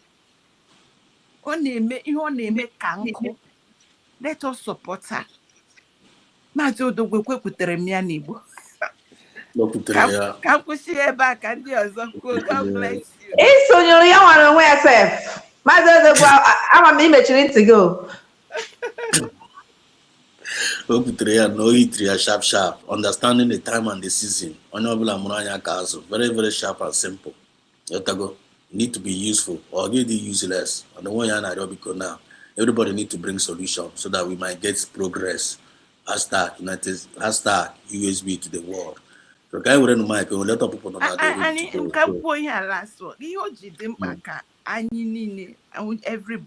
everybody, please gather together to USB. It's because that is the only lifeline we have now. Let me tell you, if God didn't allow this woman to redeclare Biafra on 29th, we will have been caged into this because the gone forever. The level of shifting, the world, they are locking their doors. I've counted at least 10 countries that do not want them. They said, if you find us, if EU, if you find us, we'll pay fine, but we don't want them. Because they are trying to force them, this one, that one. They say, we don't want. Spread the thing. Spreading Arwala or religion and spread. That causes a problem. I for a country in those. We require the same thing now, but also, but a country again. It wasn't even that. It's an agenda. It's an agenda. It is an agenda. And that agenda is to Islamize the world. But what is why there is this shift is that they have seen that the high so well in so many places. Places like UK may not survive it. Places like UK. France is the worse than UK. Yes, now you know France in UK. Because what they just need to do is change one president. What happened to Iran? Iran is they just changed the president. The rest was history. 47 years they chokwe. So the fact that we will have been locked in if not for redeclaration. Because now that we have redeclared everything we are going to do, we are not part. We have done this. We have our a constitution. We have our government. So when things are going to be demarcated, we will be demarcated, shifted off. Because what I'm seeing is that when my uncle, him not I don't make too much. My uncle were in the Europe now. Either na no has set off. Show you no give me immigration on, or I don't want any of you. Hanine ala, everybody. It's only France and UK that cannot and could not remove themselves because had it soaked already. In fact, second headquarter no UK now. And ndị mmadụ na ndị Jew na agaghị enye ndị Jew asylum na America because ndị Jew nọ na UK na-ebezi na a na-emerụzi ha ahụ because of ndị a because ịma ihe ha na-achọ ha wipụọ Israel ha wipụọ Christians ha nwere ezi ụwa so otu o shidere a ga-enwe to a large extent the way I'm seeing it. Thank God Iran na ihe hụrụ Iran na amanyo go amesendere gị they are protests ha na-eme all over the world. Ha gara Iran citizens gara Munich ndị ka gara aga just flew in when nke no London he said he just flew back in. Ha gara ịrịọ ụwa na ha achọghị ha na ihe ha chọrọ onye ga-eme ha na ndị kwetere na ha achọghị ndị a na-akpụ isi nara. So everybody is fighting to escape. Anyị nwere Chineke nye anyị escape. We must have a USB. We have a government, and that's what we are going to fight with. God bless all of you. Thank you, Madam Origin. God bless you. Please, Triple M, your turn now to speak. Triple M, please, can you grab the mic? Biko nye Maazị Odogwu Enugu ka ọ gbọọ ihe oriri nnọọ happy nnọọ Maazị Odogwu honorable Odogwu Enugu biko ịma onye ọka agụ so ka nye ya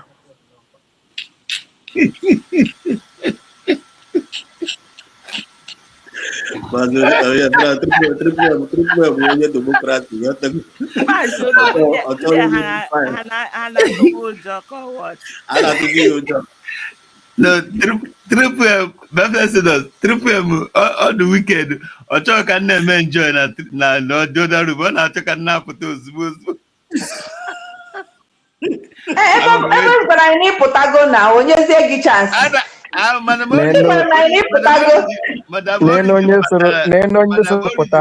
Biko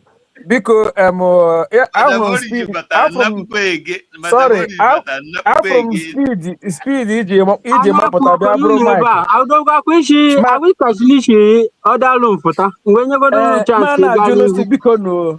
biko nụ onye chi n'ụra teta amashi anya nri ndị mụ anya origbolo onwe ha taa mgba werewenu Maazị Odogwu ngwanụ werewenu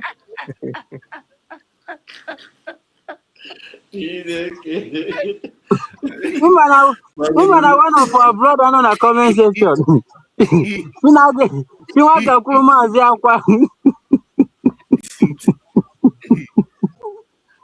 Triple M, ekenenge mana my honorable choose can not no. I can like open no ya continue or ye mefe kam ko bele biko na anu abapo obu no ho na mbu Odogwu Enugu Madam Origin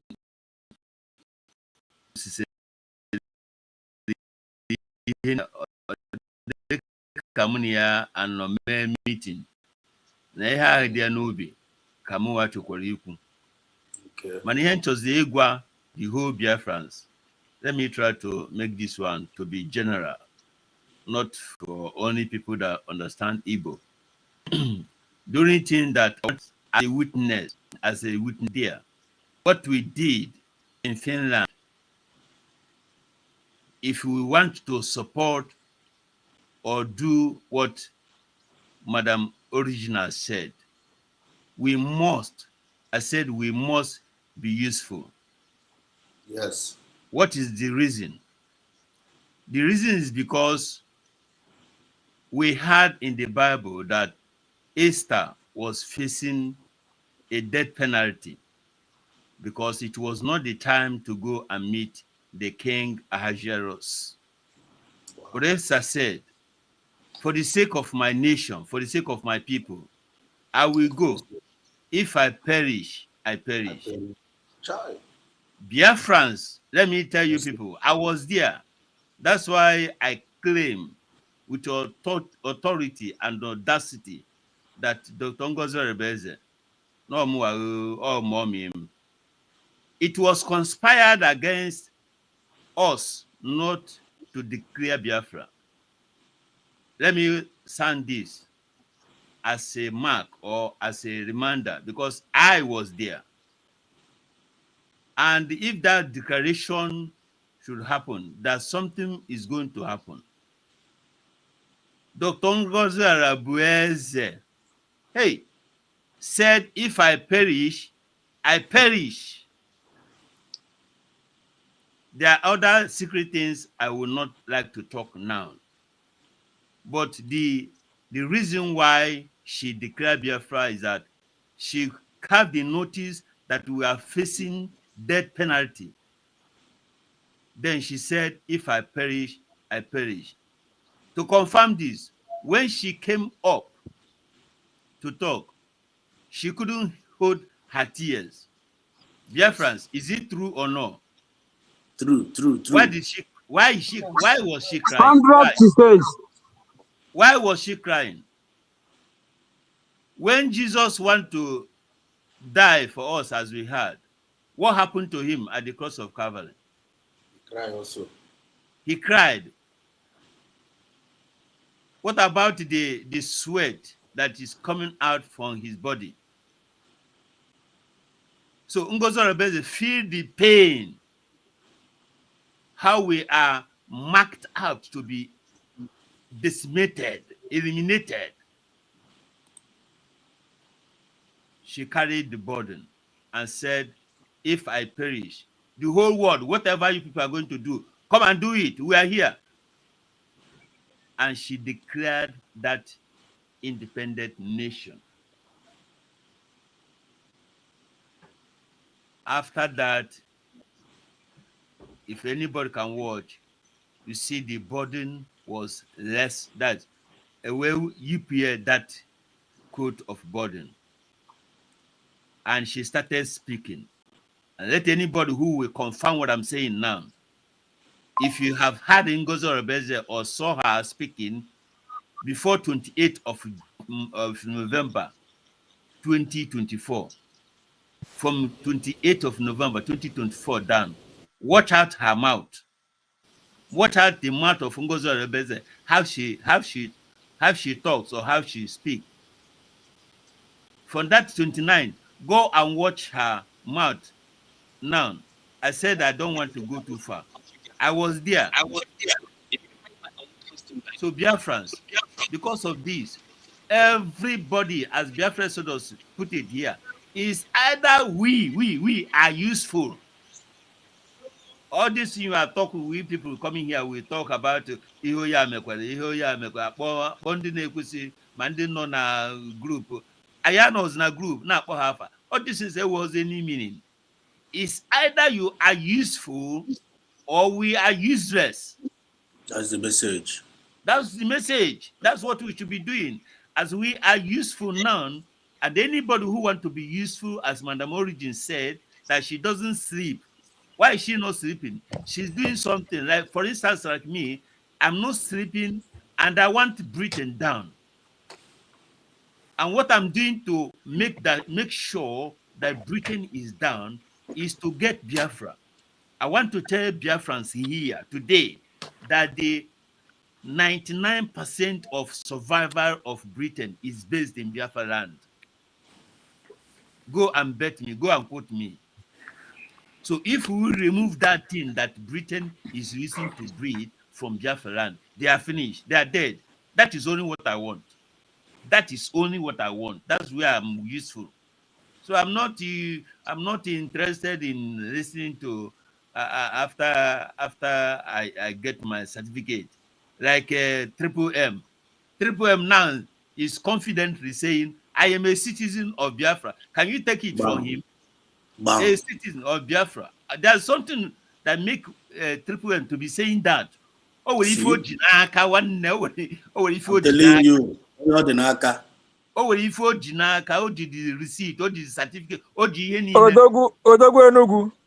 Chekwa Oh, when him chọrọ ịjụ gị, akwa ma ịnanụ Go ahead. gị na onye isi na-aba mba ya gbuzuru gwa gị na gị nwe anwa gwa ya okwu ahụ egwara ọzọ ya jekwute gbawa gị isi leruo anya ọfụma onwe nke ụkwụ ya nọ n'elu ya. Gekwe ka m add something to ihe Odogwu Enugu kwu onwe ihe ikwu m chọọ buttress on. Odogwu Enugu, are you allowing me? Yes, go ahead, Madam Origin. I say no bro na Odogwu. I just want to straighten it so that everybody should take it serious to protect and be useful one. First of all, I may make it fine. I'm fine. I hate a queer USB. This say, Ishim Swibo, Noreba, now, Manoko now, as Swibo, give us English. Yes, was English.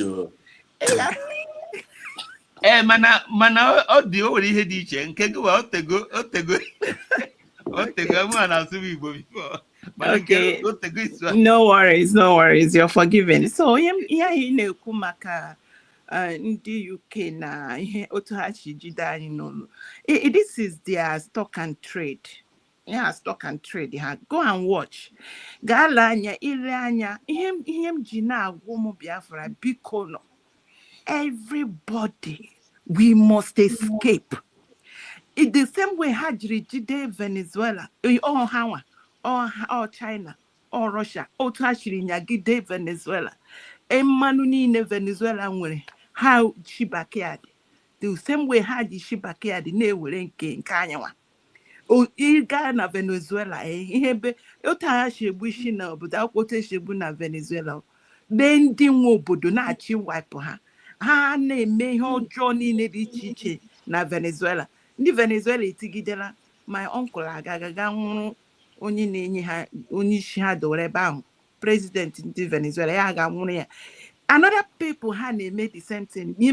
Ịma nke ha na Iran ewo ndị shi Islamic regime because ha wehala otu ha shi na-eme nke Nigeria ugbu a ha wetara ndị alakụba abụọ tigha ihe ọzọ ha na-emezi onwezi onye ga-ekwa na-ekpochapụ na-ewere mmanụ.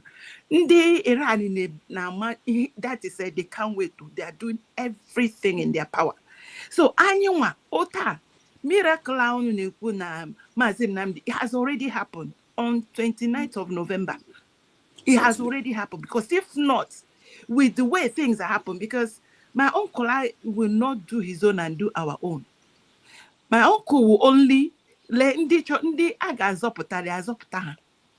Ụta anyị shiri gbafụta na nwere onwe anyị.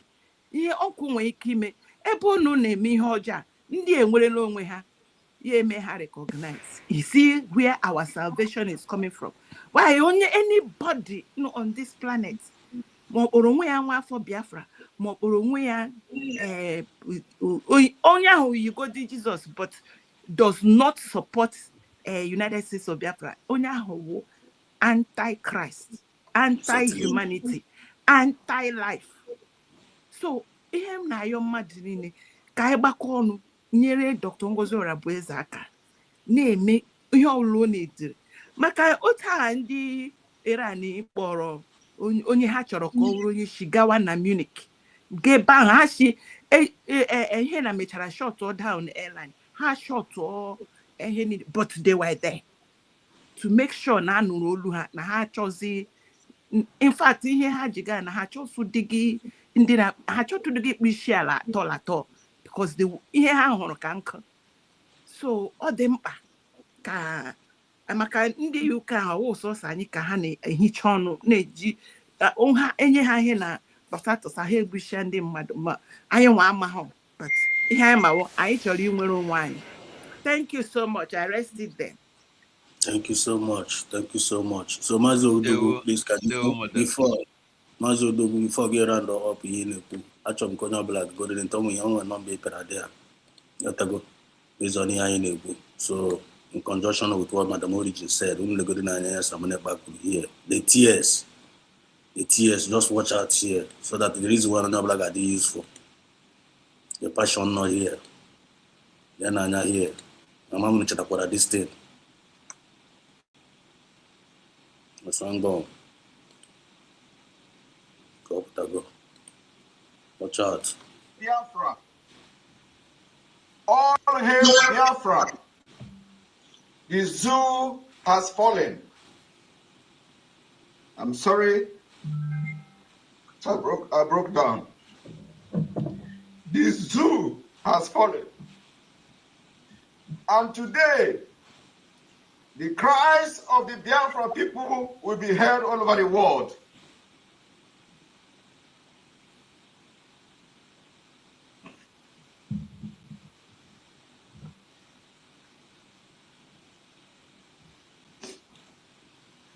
I want Biafra people to understand that your cry will be heard all over the world from this day.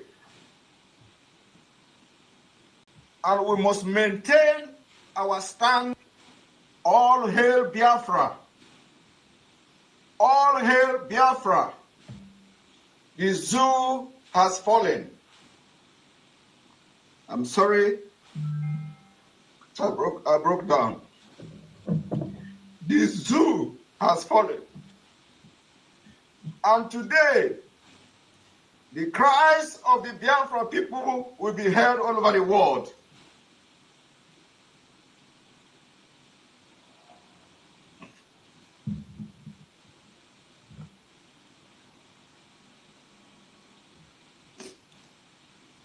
I want Biafra people to understand that your cry will be heard all over the world from this day. And we must maintain it. And we must maintain our stand. That's all the, hail. that's the thing. That's the thing. And we must maintain our stand. We're going for the passion. We're going for the declaration. Or for You finish that video. That video had a place where he said, because of the referendum, I don't know if it is the same, because Biafrans have given him and our leaders the go ahead, the mandate, which is that referendum. Yes. Because that was a short clip. That was the Nkeha capture there. That was a very, very short clip. We have to go. So just that able to that now. Our cry. The world must hear our cry. I'm getting them now. All the whole thing is coming to friction. All everything appetizing effect. It's a effect. They will everything after we feel. So I'm going to book no. And things on another video about that here later. But on when you book no. Mazodugo, are you done? On the other speakers not here.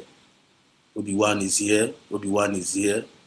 So and EJ Minister Ikube and Madam Origina has spoken. And Mama Zodugo has spoken. Triple M, do you want to say something now or later? Here. He were so many talk no need to say because they can deliver your message. Okay. If you go ahead and say I don't like it, if not Triple M, if you obagom bullet now, do you see why? It's a do you see Triple M would do so eventually to conclude is just like with Triple M JC, Oyala saying no ga amagokute. Gina ya ofuma was no queer. So Simon Eba or nwoke ifu nwoke bela akwa ota. Na ụmụ nwoke maybe unu ga-aghọta ma na asị na ndị be si na nwoke adịbe akwa anyị na-eri n'ude mana nwoke ịpụta bepụta akwa just like this, the same thing, the same passion, the same I will not call this one even emotion. It's just the same sacrifice. I think Nnamdi Kanu work is a place like this. So we see the fruit of leader. These three leaders, they possess the same quality. How will we hear Haji? And that is why Haji Bro Nde Agozi for this. And the aqua ha I can emelo yobuna now fight in the bela aqua. ndị abịara akwa n'iru altar, let me just say it like that, n'iru altar Chukwu okike ịzọpụta ndị nke ya, ndị ọbụla bịara akwa in it. Onye ọbụla fight onye mbere akwa like that, onye ahụ ama nga free. Now let me conclude by telling Biafrans how to be useful. I nụrụ onu maka anyị nọ n'akọ about oge Jizọs bịara. Oge ọ gwara Peter okwu, ọ kpọrọ Peter 3 times. And he made this 3 times ọ kpọchara Peter. Ọ wụrụ different thing ọ gwara ya. Ọ kpọrọ ya the first one si ame nka. Ọ kpọkwa ya the second one si ame nka. Ọ kpọzie ya the last one. Peter sizi ya aka ezi nke ị na-akpọrọ m na this. Ọ ịma ọ na m fụrụ na o kwara ihe ọ si ya mee. The same way Biafrans, anyị were ihe asị anyị mee anyị ga-adị useful. Otu anyị si fụ eze Nwife. Biafra Exodus si na ihe ahụ o ketara na nke ya na-akwa okokoro oko ama ihe omime na ọ na-akwa otu a otu Enugu si keta nzuzu nke m na-akwa okokoro oko ana m ezuzi ọfụma. And Biafrans dị happy. Madam Origin na-enyere anyị aka, River Goddess, Triple M, Oluchiwa God, Kuchus, Ocean Master, Legend. Ifu ndị anyị wesịrị na amara m ndị nọ na comment section, ị ga-akpọdụ m afa. Ihe ha niile a na-eme, onye ọbụla na-eweta nke ya dị useful, ka anyị gaziri ịdị na useless ụmụnne. Onwe ya na-ekpere ekpere mụ amasị gị dị useful, ga adị m ekpezi biko anọzi na gọọmenti and ọ iwu na ị ga-adị useful to your government. Thank you, Biafra Exodus, for this wonderful topic. And the use Friday, okay, with a solution. That solution can make ID progressive. About the high unemployment in this country? Is that about Gada? Oye na chikwanu Gada. Any igwe ga-emegide. Okwa oge mbosi bere akwa na this studio. Well, akwa hibe. Any igwe ga-emegide, ana ga-emegide, ụmụnne, ụmụnna, ụmụada, ụmụọkpụ, ndị nze na ọzọ, ndị ichie, arụsị Eziagụ, uto nsudo, uto Amagụ, amadi ọha Igbo ji eje ọgụ, ekwensu na-aza Igbo okwu. Ha ncha niile ga-emegide. The spirit of Mama Nnamdi Kanu and Papa Nnamdi Kanu, ha ncha niile ga-emegide onye ọbụla si na ọ ga-adịrị gị na mma kama m n'iji eziokwu. Ndewo na m chisiga ka ihe ndị ọzọ. Thank you so much, Maazị. Triple M, it's your turn to speak. Do you want me to play this video first? Okay, go ahead. Okay. Let's thank God, dear friends. We have a lot of packages tonight for us tonight. You know, like Abadania. And as a good no, the real serious deal. No blaga moya kaso na onyo le na boko na choke.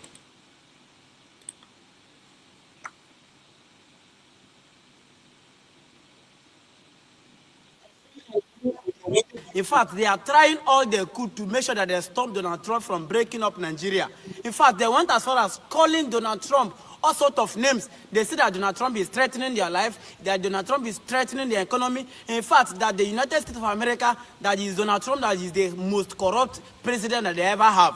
In fact, take your time, watch the video and see what's actually going on. Even after the end of this video, you get to understand that they have already sent some soldiers to go and stop Donald Trump from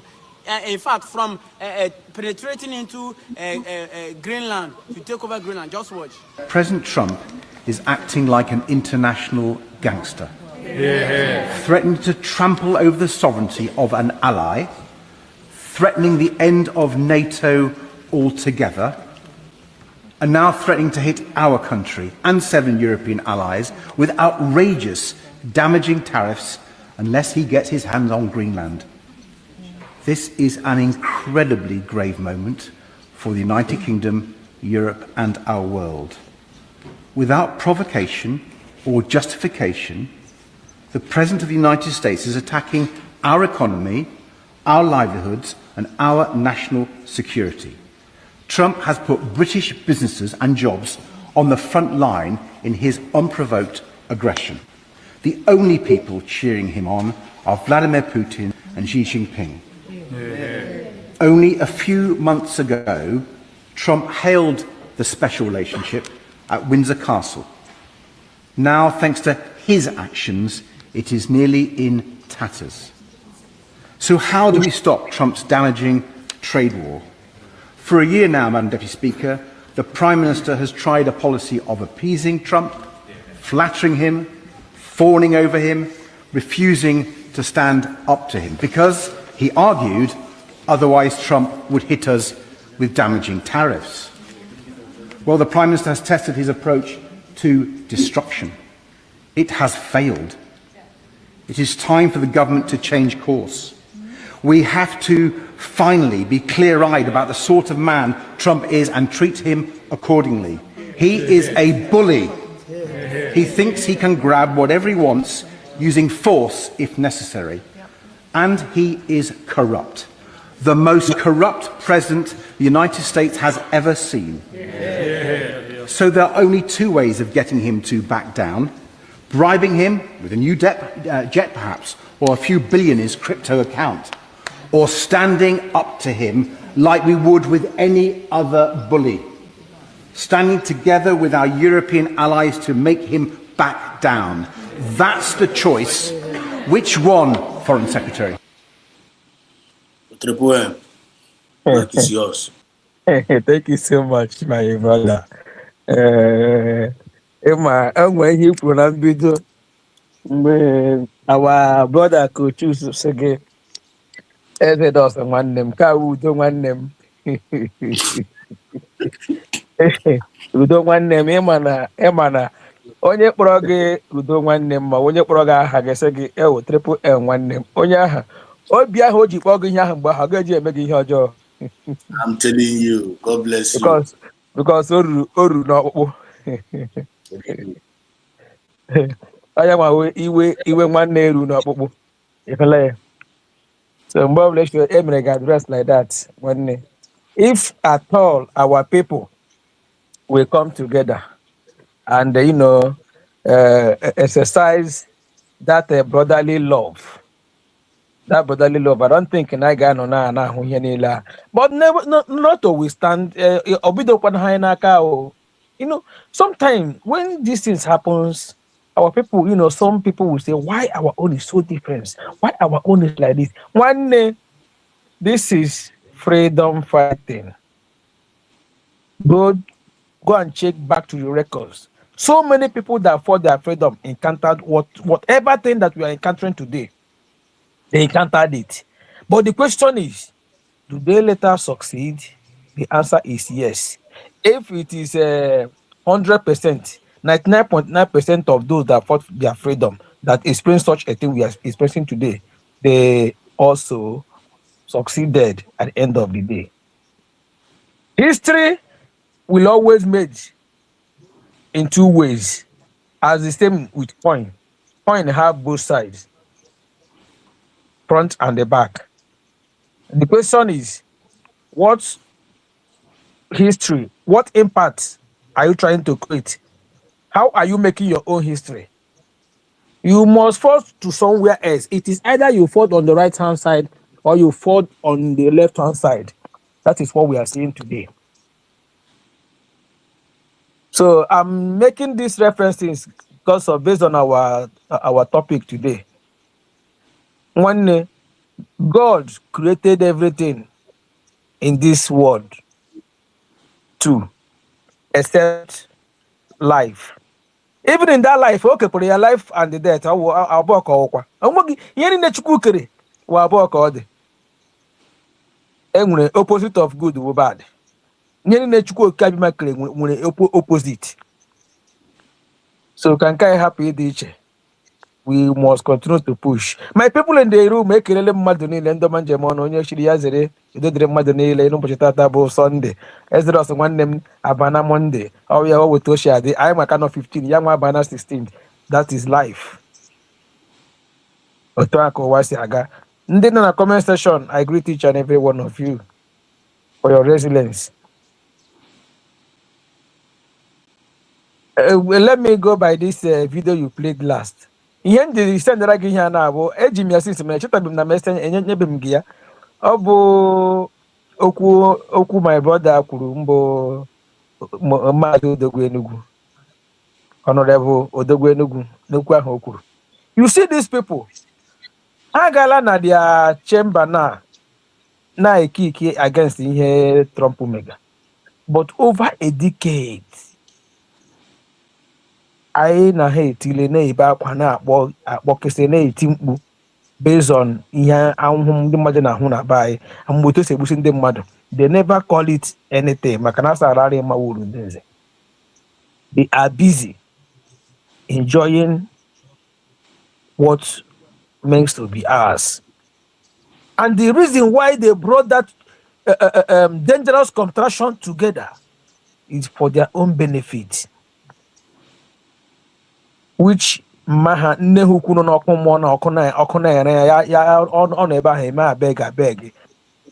Ha kwuru that na millions of deaths in Biafra they say will not make them change their mind. Can never make them change their mind. Because in ha na-ahụ ihe ha benefit whole life of innocent children na tafufu. But here, you look at them today. The ha na query. Okay, how pogaya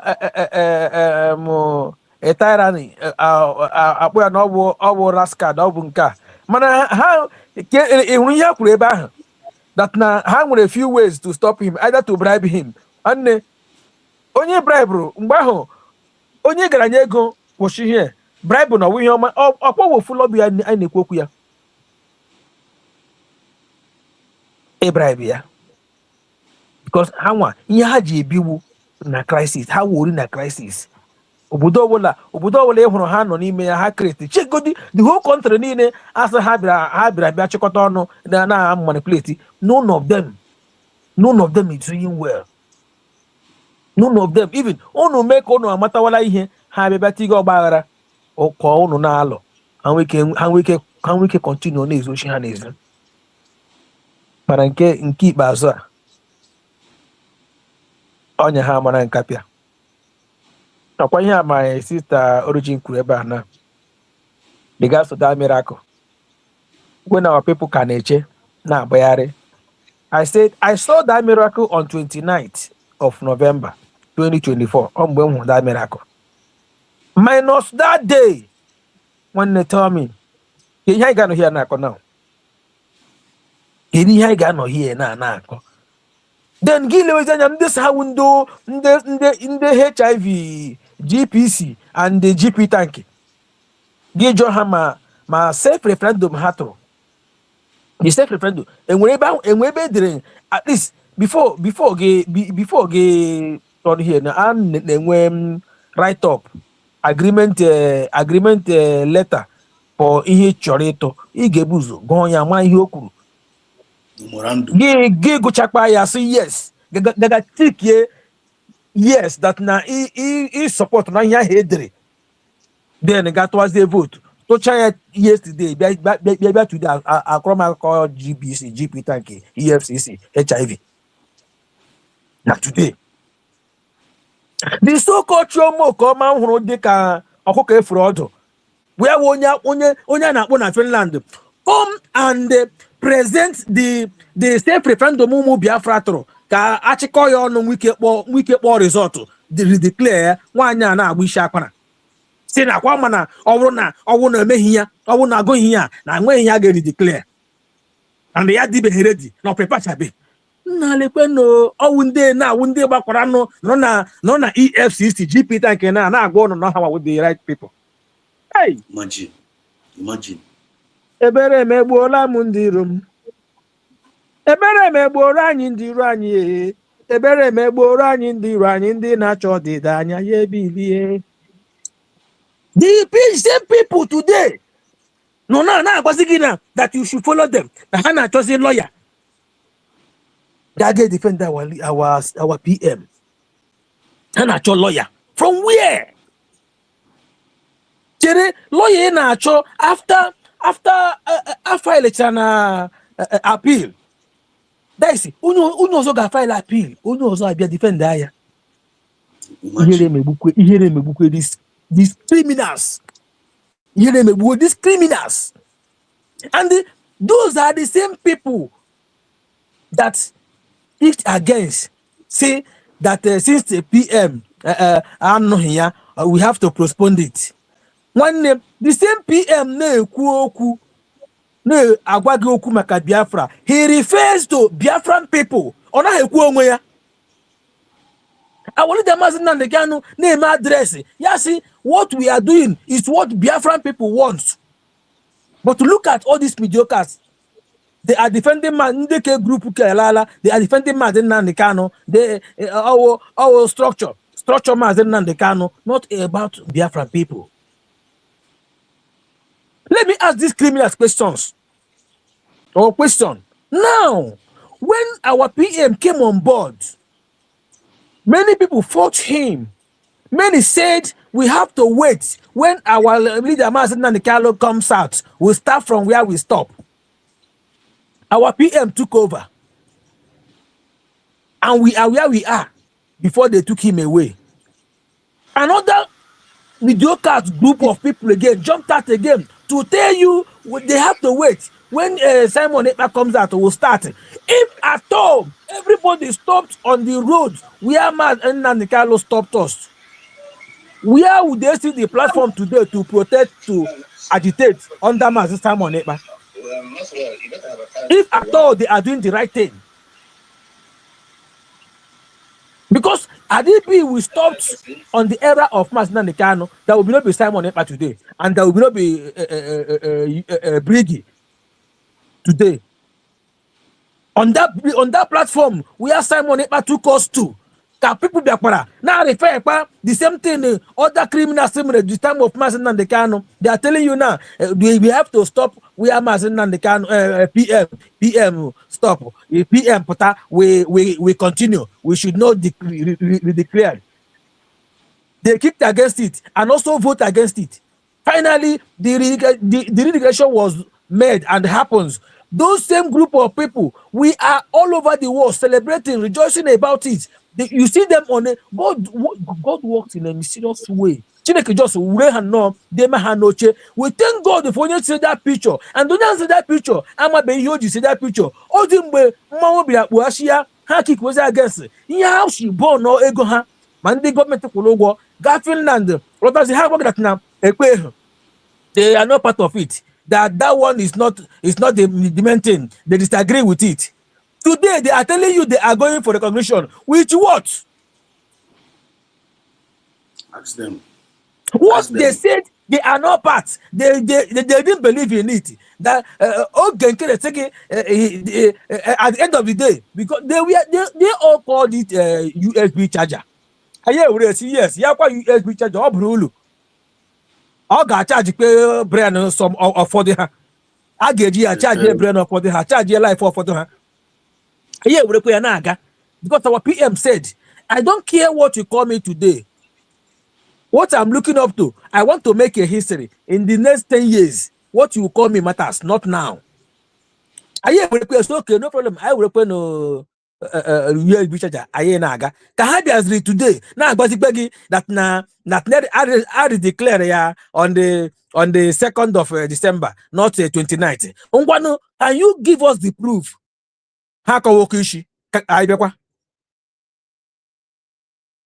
When you see them in their platform talking rubbish, but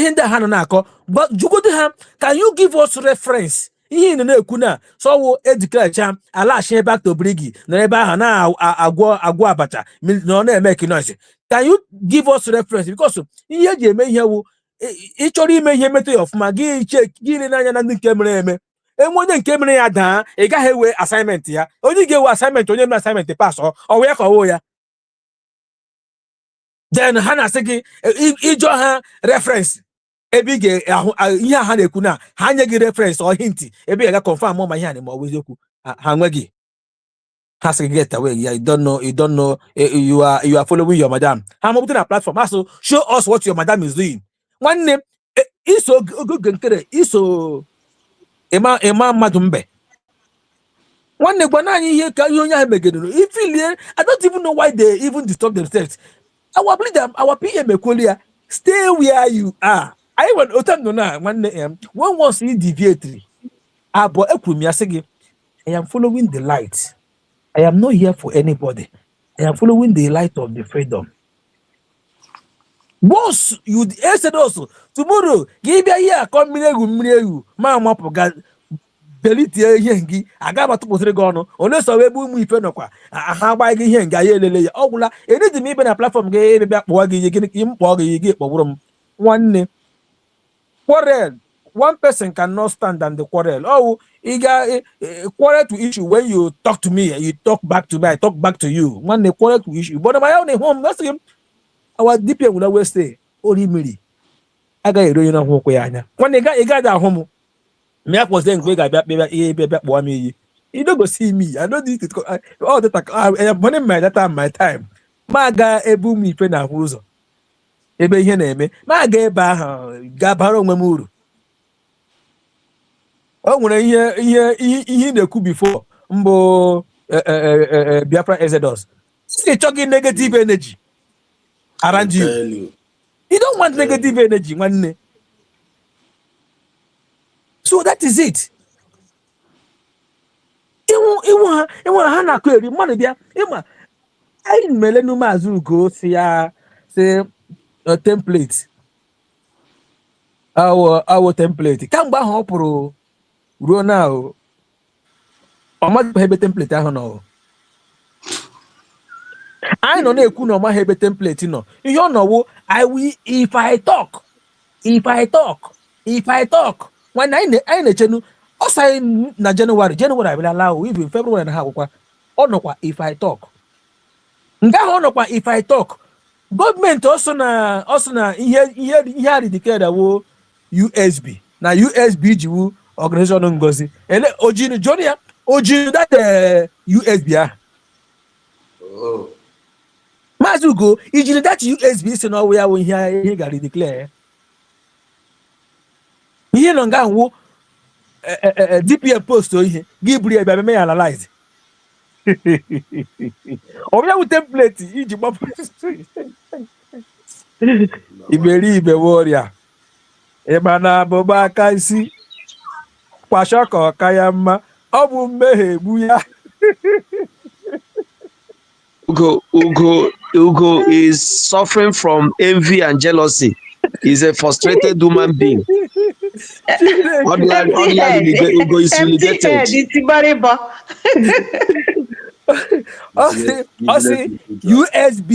USBG our government Ngozi. Our government organization Ngozi. Oh. Hi, Jesus. Oh. Yeremebole ndirai. Nandi nejere hozi. Yeremebole ndirai.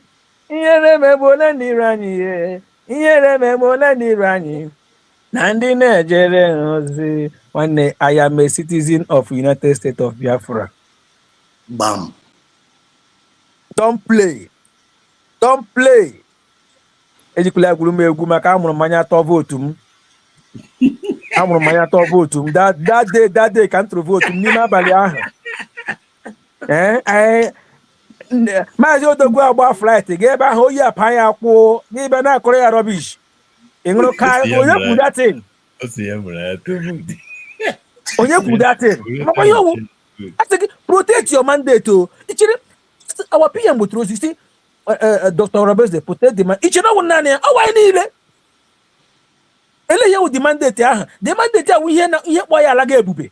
We are going there to protect our land. I went to minus to this 29th November. We are making noise. Here no making noise. And the criminals want us to continue making noise. Now this 21st century. I know Mahuzo. I know now about the Cambe. Martin and the Cano Sikagule. Natonia my hug me te Biafra ya me. PM appetize Biagba no nyendu. Na ya no muzo. as part of it, as far as this year, but now, young man with 50 men in him. Ya chose the remaining 50 men. You hear promise. You wouldn't wait here on a table, negative here on a table. You know, mmadụ pụta ya ebe na-emekọrọ na-agwa that na ịmara I ma would debit IPOB. How many years? I will old people. And you are proud saying it. One day, you know, Yamade Grand Soldier, ele buti. Oh. Nothing to offer, nothing to show up. Magnan kalmi ti washishi na bayari. Na see, I need men. Magnan kal si alelanya no mu oka agula. And who today? How one have a problem? Na hacho mind na mamani. Na hacho mind na mamani. When our leader Magnan kale go para ha, say any day because olanya aguragu. Yes, any day why from America but na ochicha. But na nyemuro nwa lead ye ya. I want to Biafra bila. Onya na ndị na fight onya na kwa ndị sigi that na mas na kala we prophet ihe no kwuru I better na mezu gị who say cannot before you na stay gị na fight ha against ihe na be gbuo gị bad people everywhere. Although achọ m ikwuje ọnụ because I'm mama na our constitution ji chahani na akpa amụ ha niile aga agbata n'ọsọ sofi itilishi weli aka ọ na agị na gị mgbagade ya agị na gị need hit to progon na zuzume maka na ele nshikọ gwụrụ ụmụ ya na ha were nwayọ na ha ejilike aba ihe ebutela ha na ọra ga-eji onye nwụrụ anwụ afọ.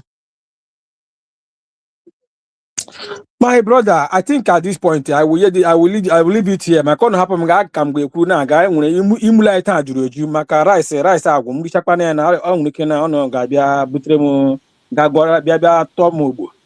I need him here. Thank you so much my people as we continue to preach. You see this gospel na keep azoa I marine rope G2x4 onye dotrote ji apia ya score ya ga da say bibia da sara udo dere ono.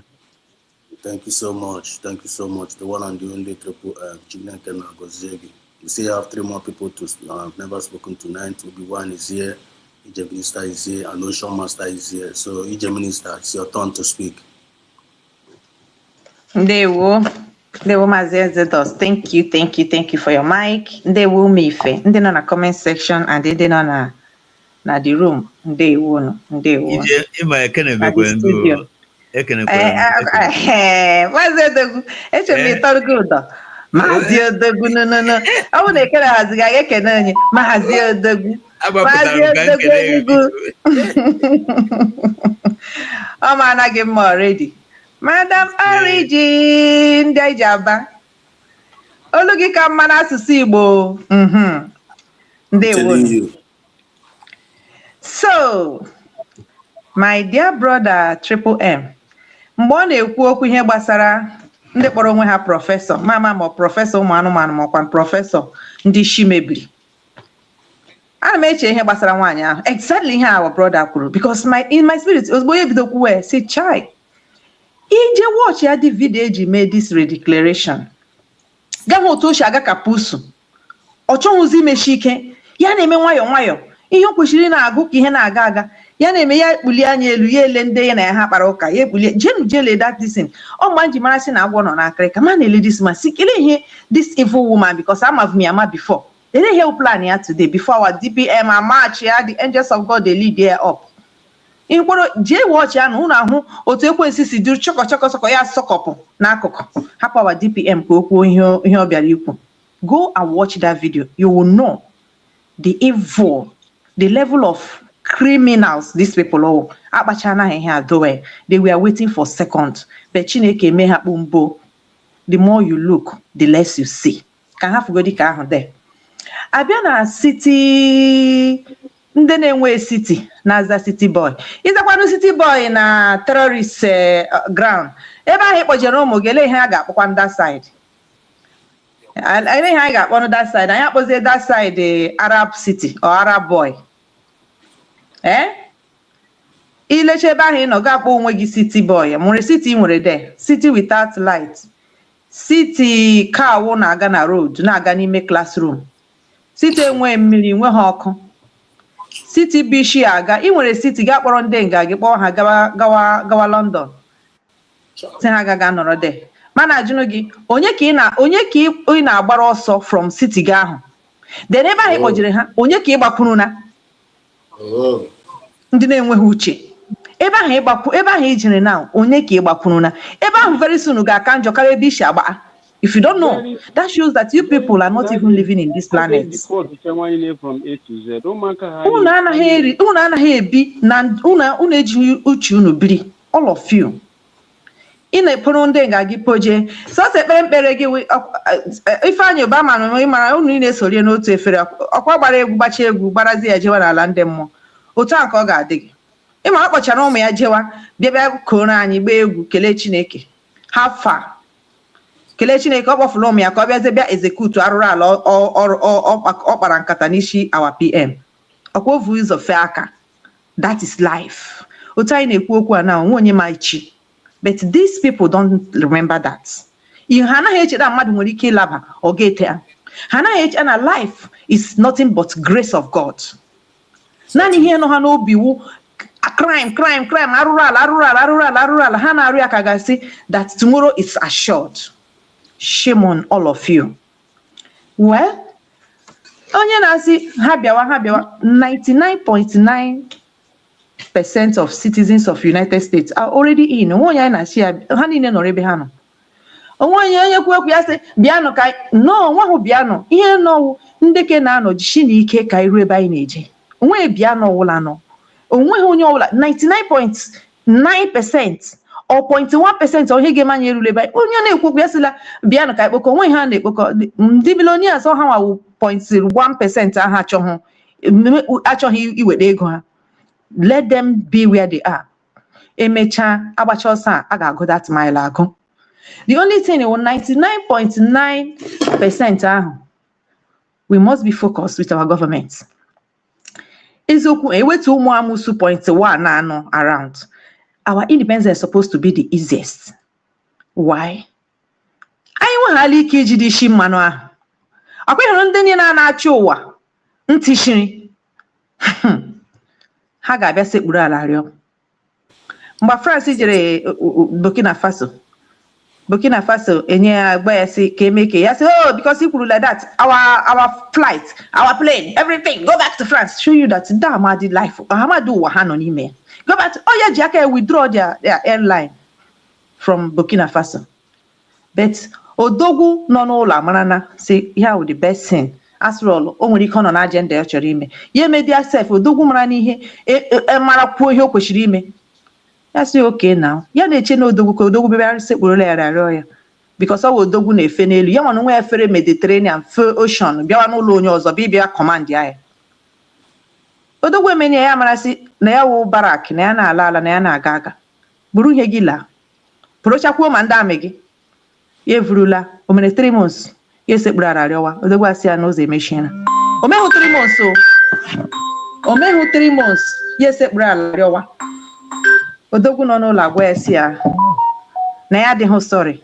bet na ọ ga-ahụ m mgbe o weturu ihe na-efe n'elu ha ya ewetu ọkụ today ebe ahụ ọ nọ blackout na-eme ya that always once upon a time very very soon ọ ga-awụ correct once upon a time ebe m nọ a na-eke ọkụ eke na-anọgide akpachara anya ndị nwe obodo ama adịghị emega isiokwu these people ha nwere kwesịrị information niile bet ha lakịrị ya agwara m na eziokwu mụfarasị nwere dịka nwere ebe arụgọrụ climate change ha masị ihe eji amụgara ha ọkụ gwụbiga so my dear people ihe ga na-ekpe ekpere wụ anyị nwa na onwe anyị nọ n'ihe aka Chineke ka Chineke nna nye anyị ike ka anyị mee ihe ọsịsọ mgbe a ugbu a nụwa ọnkụlụ Madam Oriji m nọ n'ọchịchị ọkwa ewu ihe onye ọbụla ga na-efokọs ugbu ọnkụlụ because unu watch every day unu te arụra ihe changeela every unu te arụra ihe changeela every unu te arụra so ka anyị focus akweghị na ọchịchị nwoke a ụtọ ọbụla ga-esi kpachie ya laruo ọbụla ewu the only way ịhụ na ihe ndeke Europe na Britain nọ na-asụjigharị ọnụ ndị ogbuara ọbara nọzi na-agwazi mmadụ na-akpọ onye ọzọ si ọ galevent gị ụwa niile ị na-anụkwa akụkọ ị na-anụkwa akụkọ na ndị enwe erela conscience ha so ebere onye ọbụla ga na-ekpe na mba onye ọbụla ga na-agba wụ ka anyị laruo na ihe afọ asef ọsịsọ ejideghala isi mmanụ anyị ahụ ụka agwụla o onye ọbụla nwere ike were gọọmenti anyị ihe ọbụla ha ga na-efokọs wụ n'isi mmanụ ahụ akwụbighala ya na ikpere ha niile eruo ala a ga-achọwazi Ngozi Orabaeze awụrụ hot cake that is eji double oven echi so ebe a ka focus anyị ga-anọ na nke anyị kwesịrị ịdị izi maka ha niile nọ yes look let me tell you na obodo Macron ahụ ka nọ taa na ebe anyị nọ ka nọ na-adịka onwere ume akpakuru fụrụ ha ọkwa obodo ahụ anyị gwaga unu sel USB echi ọbụla ka ahụ fụrụ ha n'aka okwu agwụla mata ọrụla ihe finish so ihe a wee ebe focus anyị ga-anọ hafụ na ụmụ amụsụ a ha kọrọla ka ha ga-abịa a na-asị gị ka hafụ maazị Nnamdi Kanu do they wish him to ọnwụ ha ji maazị Nnamdi Kanu ndị ka esi gị ka maazị Simon Ekpafụ ahịa m gwara unu si they are just saying it ha niile nwe nke bịara ịzọ nwere onwe ihe ha bịara imewo jiri anyị rie salary lazy people ama ihe kpọfụtara ha n'ala nna ha but now na nke ikpeazụ a anyị gwara ha si their era is over. No more the area of mediocres. Chineke abịa were the mother of the nation mara n'ihe bịa gụkwuo ihe nọ n'isi ọhụ onye ara onidi ha ijiri ekpewe ekpere ọ mara na onye ahụ onye ara ọhụ ka a ga-adụ ndụdụ ọhụ ka a ga-achị ga n'ime ọhịa ọ mara na one hand we are blessed ndị tara akwarịrị ndị tara akwarịrị agwara m gị eziokwu mara ha mama say so that si aga ga-akwa sị onye chọrọ iyi akwa ya jewa n'Itali na maazị akwa nọ nga nke ọbụla onye aka ya ga-ajide ndụ ya akwana aka ya ga-eji gbaba n'ime ọhịa ka ọbụla onye dara ha taa ya ka ọbụla onye dara ha taa ya kpagbuo onwe ha onye hụrụ ihe na-eme n'ụwa ị nọhụ n'ala nna gị gaa nọrọ outside si na ịlakịrị information ihe na-eme iji aka kpọrọ onwe gị in the first place ị nweghị light in you ị nweghị truth in you and you are not supposed ikpo onwe gị si na anyị na gị so anyị na gị eso hụ iwu nwa ekwensu udo dịrị unu. Thank you so much, dear Minister Chukwu gozie gị. And Obi-Wan, are you there? Maazị Obi-Wan, the mic is yours.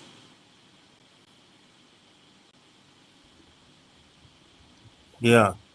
Good evening, everybody, and greetings to each and every one of you, standing on the existing. Thanks for your patience. I think my voice is bouncing back. Somebody's mic. Yeah. Anyway, I just have to go straight to the point. I think that I don't have much to say, but I think I should just try and encourage us to encourage the government of USB government for what they are doing, because as of me now, my own opinion or how I feel, the only thing that makes sense now, or the only place that makes me feel like I belong to somewhere, is this our government. That's the only thing that makes sense for me now as a citizen of a place. Because listening to what is happening in Nigeria every day, it sounds like a joke. You just heard about somebody importing poison from. When we're talking about somebody, we are talking about chief security officer of a country importing poison from Holland to Nigeria. These the same government are the ones that imported terrorists in the country. This is the same government and the government that gave terrorists ammunition to start killing people because of their agenda. This is the same government decided to wipe out a particular tribe in 1967 just because they don't like them. And you think they wouldn't mind using that poison on you people, on those same people. They have done it all. And the more they do, the more we keep counting, and the more we feel relaxed. Tomorrow they will do again. We'll come to the internet. We will speak English. We will speak Igbo. We will sing. We will say, "Oh, hey, Biafra." Everybody will go and sleep. They will keep doing what they are doing. Sometimes I admire them. At least they know what they want. They know they want to Islamize Nigeria. And they are carrying it out. They are coming to your door telling you that they're going to do it and you won't do anything. Can we say the same thing to some of our people? I don't know when anybody can understand that. Shop or business or una in protect. Number so yesu. Yeah, for that uno or business or go in to protect. Here and as a good can I be alive? I don't know why we choose not to be get woji before GG. Because I need go like this or the car osina think up or ba osina cause or poor osina think about osina or poor. Ụfọdụ ndị nwa subscribe na this struggle. Some of them are using it for business. Some of them are using it for saga. Some of them are using it to do whatever they like, just like the woman in question you're talking about, Nasia, with the numbers other than a referendum or another thing. Everybody saw her. I thought she was a man on that day, speaking and talking. I was like, why is this person not smiling? But that is by the way. My position this time is just I just on Kotaya Nene. And I asked our people, don't you see that Iranian, they are fed up? These guys are fed up. They don't have freedom in their place. The same thing that they want to impose in Nigeria is what they have tested, and they have seen that that is not a life. And in the by, I will just feel comfortable. Even guy can see the situation of Nigeria, so-called giant of Africa, up to 250 million people in a country that cannot produce toothpick, and everybody is so comfortable. And the so-called people believe that they're supposed to speak. No how we hear Jago, they start doing a city boy or whatsoever. Anyway, for me, sometimes you might say I shouldn't blame them because they are protecting their interest as business, which has been their normal way.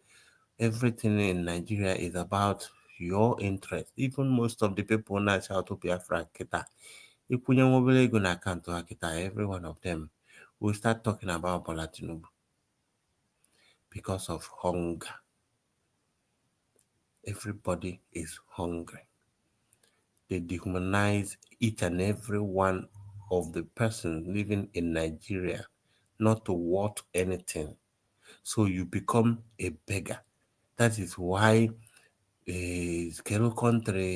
country that was in Nigeria, Abegistan.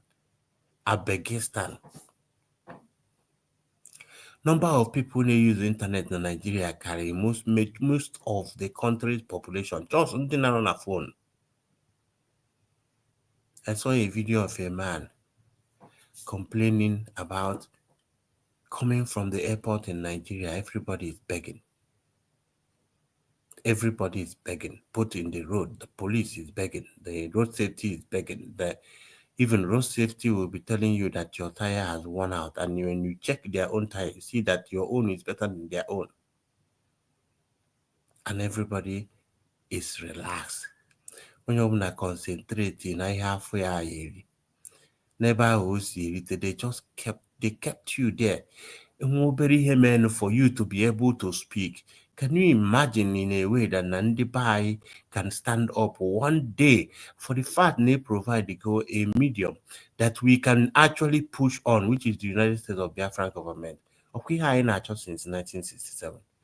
Okay, edozigolo rụọrọ ya ụlọ, bunye ya kwụọ ya zinc, paintie ya, tinyere ya signboard. When you tell some people Ndi Igbo about Biafra, they will tell you that Orube na kaya Biafra ibia kaya not 100 years. I get so disappointed.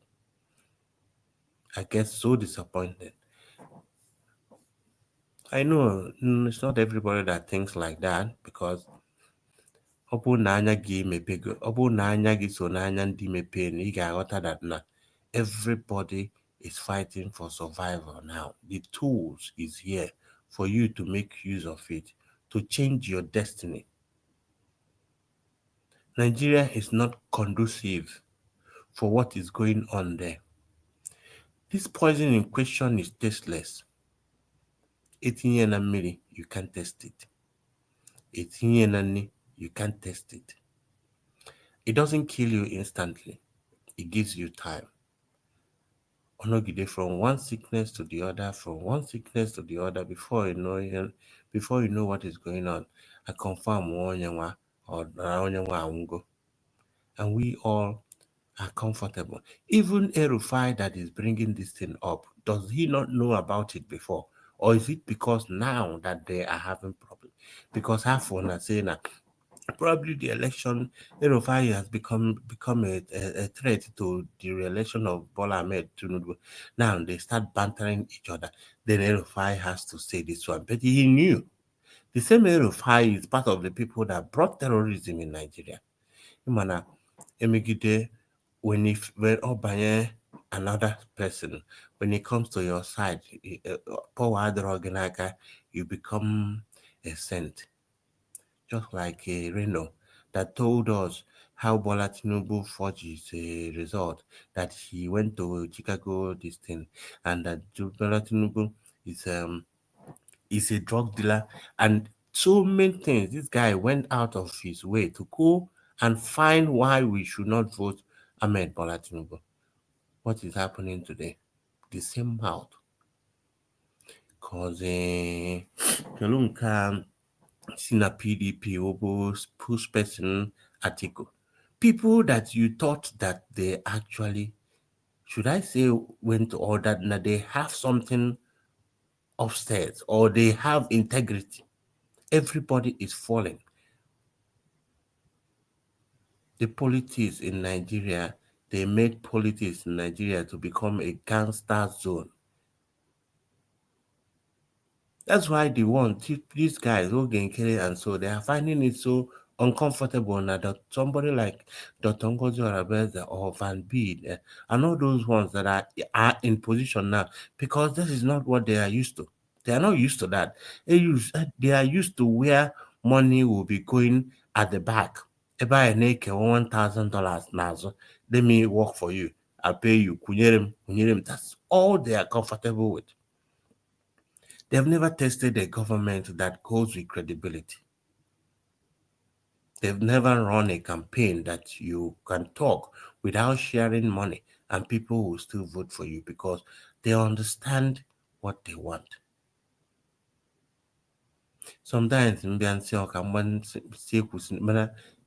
will keep talking because even this talk that we are talking is actually waking some people up, even though I don't know how far it goes, but from Okuku ka somebody like me, Joanno, from Okuku come the magical expect another person to hear.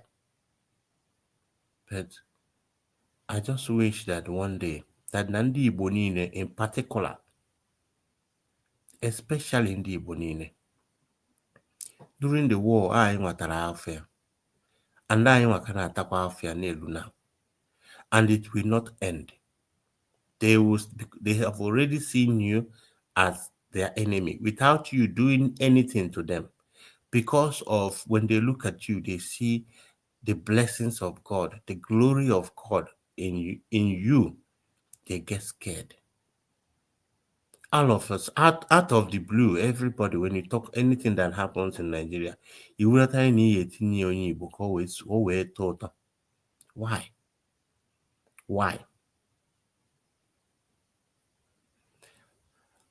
I wish Nandibaya will actually take this opportunity, especially in the non. I know that they have never tested a good governance, because that is one of the main things that is actually causing this thing, because a program go everybody to be their own local government chairman. A program go nyobuna that nobu neluholo individually you will not eat. And that is why the things has been happening. That is why it's easy for them to be able to control. And that is why what is happening now, what the government is doing now, or what the people that have understood what is going on is doing now, is to correct the mindset of Ndebai. Our mind is so deep in that now. We don't actually understand what is real life, especially in the non. That all of us are talking on the phone now, trying to figure out, this is the reality, this is how it's supposed to be.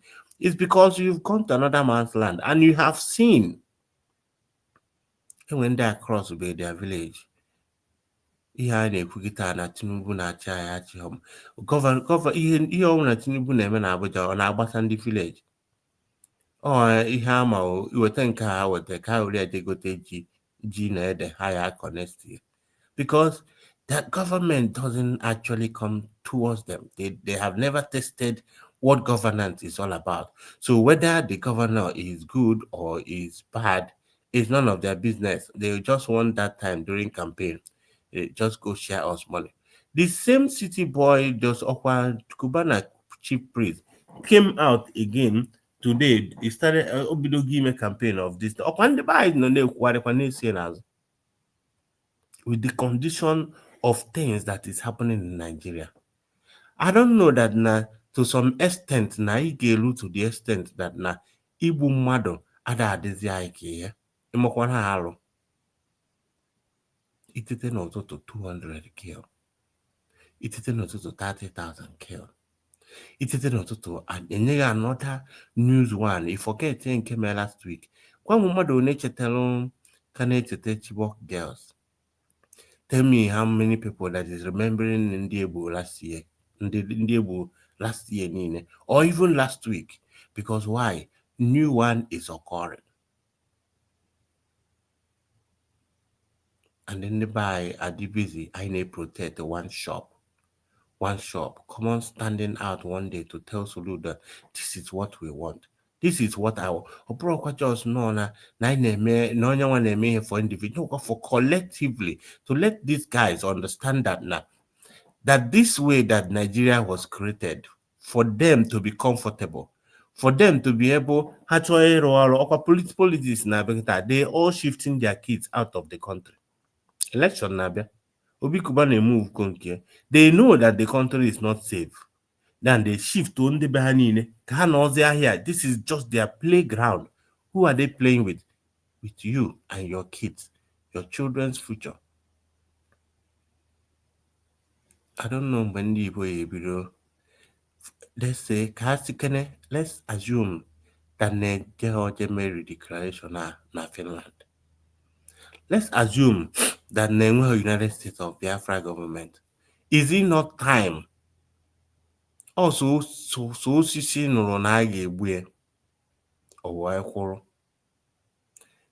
not time that even individually at a point, decide to stand up and say, man, this is not good. Everybody man judgment and the Kano is bad.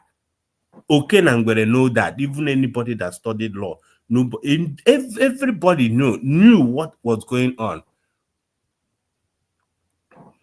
They sentenced this man to life imprisonment.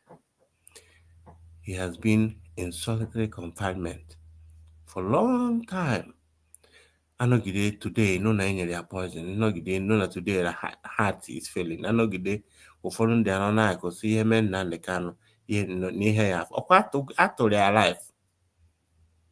Anogide echi, they will carry out another one in front of you, and you will keep extending your threat.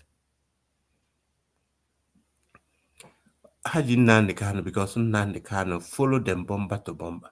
Nnamdi Kanu told them that I will establish ESN, that whenever you kill one of us, we will kill you. That is how they knew that the man is serious. When Simon Ekpa was coming in, what happened? They knew that this man is brutal. That's why those ones he feel that they know what they know, to cage them. And they have been looking for DPM, just that DPM they use a different style, which they probably might not understand the way. But I think that we just have to take the advantage as well. Economic. Then I'll leave to until not after. But the work, the job, the most easiest way is the crowd. The most easiest way is the people. What made Soludo governor of Anambra State is because there are Anamblarians. Ihe Melomba, governor of Enugu State, is because they were in the Enugu. Ihe Melbola Tinubu, the president of Nigeria, is because there's a country called Nigeria and people in it. Obona na chairman of a meeting and nobody comes to your meeting. You are no chairman. Until the people decide to stand and speak. How many are we? Imakwi here 5 million people are marching on the street. Na street 5 million. And me go 1 million alone. They watch and people that are passionate about their liberation. Able to go to and yet because they know what they are fighting for. I will free your mind now about saga. Not just super chat. Ike wụkwa nnọgide nsị enwere ka hapụ ihe ya eme n'ihe niile nwecha ka m kwuo na ihe niile ime ndị be anyị before amụta ihe nchetakwa na nka nwere cousins na parents around there. I wouldn't want something to happen to them, but all I will do is that let us try as much as possible to encourage people, to educate them about the importance of United States of Biafra government. Show them the way, show them about the site, and I try to let the government as well to actually do not disappoint us. Somebody like me, they are the lifeline that I have. That's the only thing that makes sense. United States of Biafra government is the only thing that makes sense to me now, that made me feel like I belong. Joke apart, that it makes me feel like I'm a citizen of a place. I know Nigeria doesn't know that I exist. If anything happened to me today, Nigeria don't care. They don't even know that if I'm in their database. Even me being a Nigerian, being out of the country, it's like sometimes I lie that I'm from Ghana. Because of what? Because of the country's name. But I wish Nande especially in the Bain can actually understand the importance of what is going on. If we all can queue in at the same time and speak with one voice, I don't think that 10 or 20 people can actually stand in front of us. Na everybody queuing in into the Biafran government and election somewhere, see no election whatsoever. Nothing will happen. They will see that we have spoken.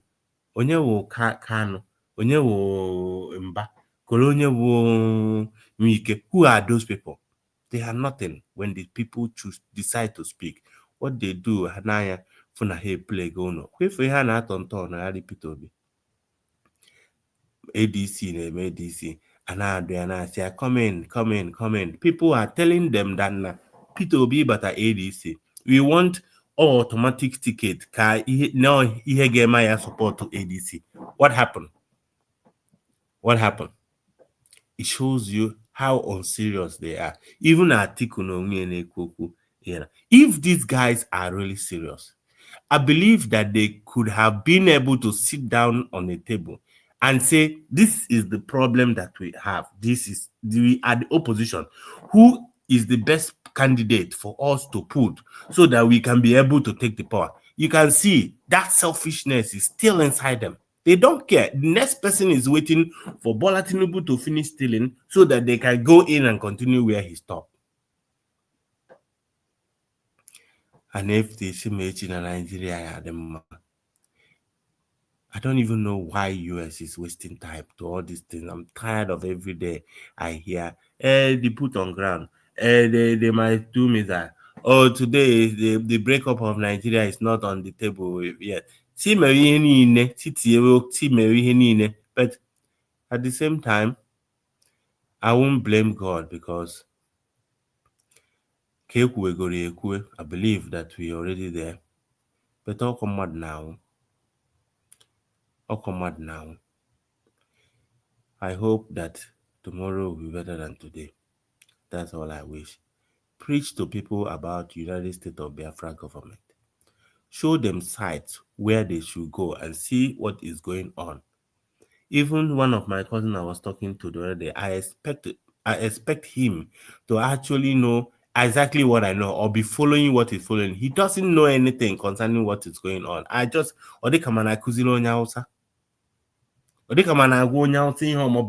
About before. But meanwhile, anybody should have queued in into all these things that it's queued in, knowing that now our life depends on this thing. But shall be well. All hail Biafra. Thank you very much. Bye.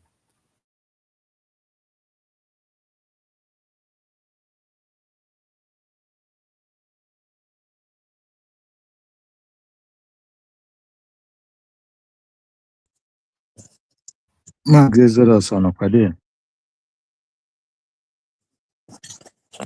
Max Exodus, are you there? Wow. Obi-Wan, can you hear me? No, na the other room.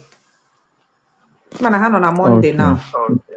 Yeah. Ndewo, Mazi Ezenife. Ndewo. I can hear you now. Ocean Master. Master. Ndewo. Ocean Master, Ndewo, nwanne m, Ndewo. Yeah, thank you very much, the minister. Yeah. I'm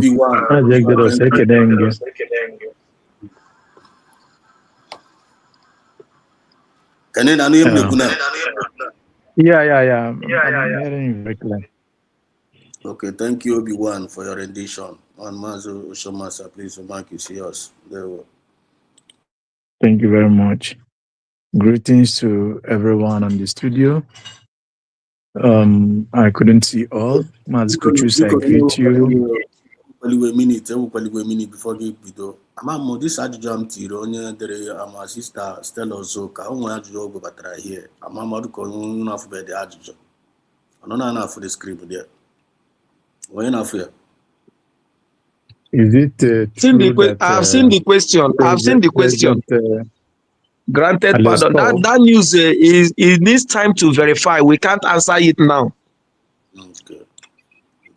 Mas Exodus, please skip that question. Number one is that if DPM did not say anything about it, I don't think we'll deliberate on that. It is no news. Exactly. If it didn't come from the government, it's no news.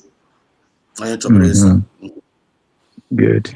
So I greet Madam Origin, Maz Kuchuk, River Goddess,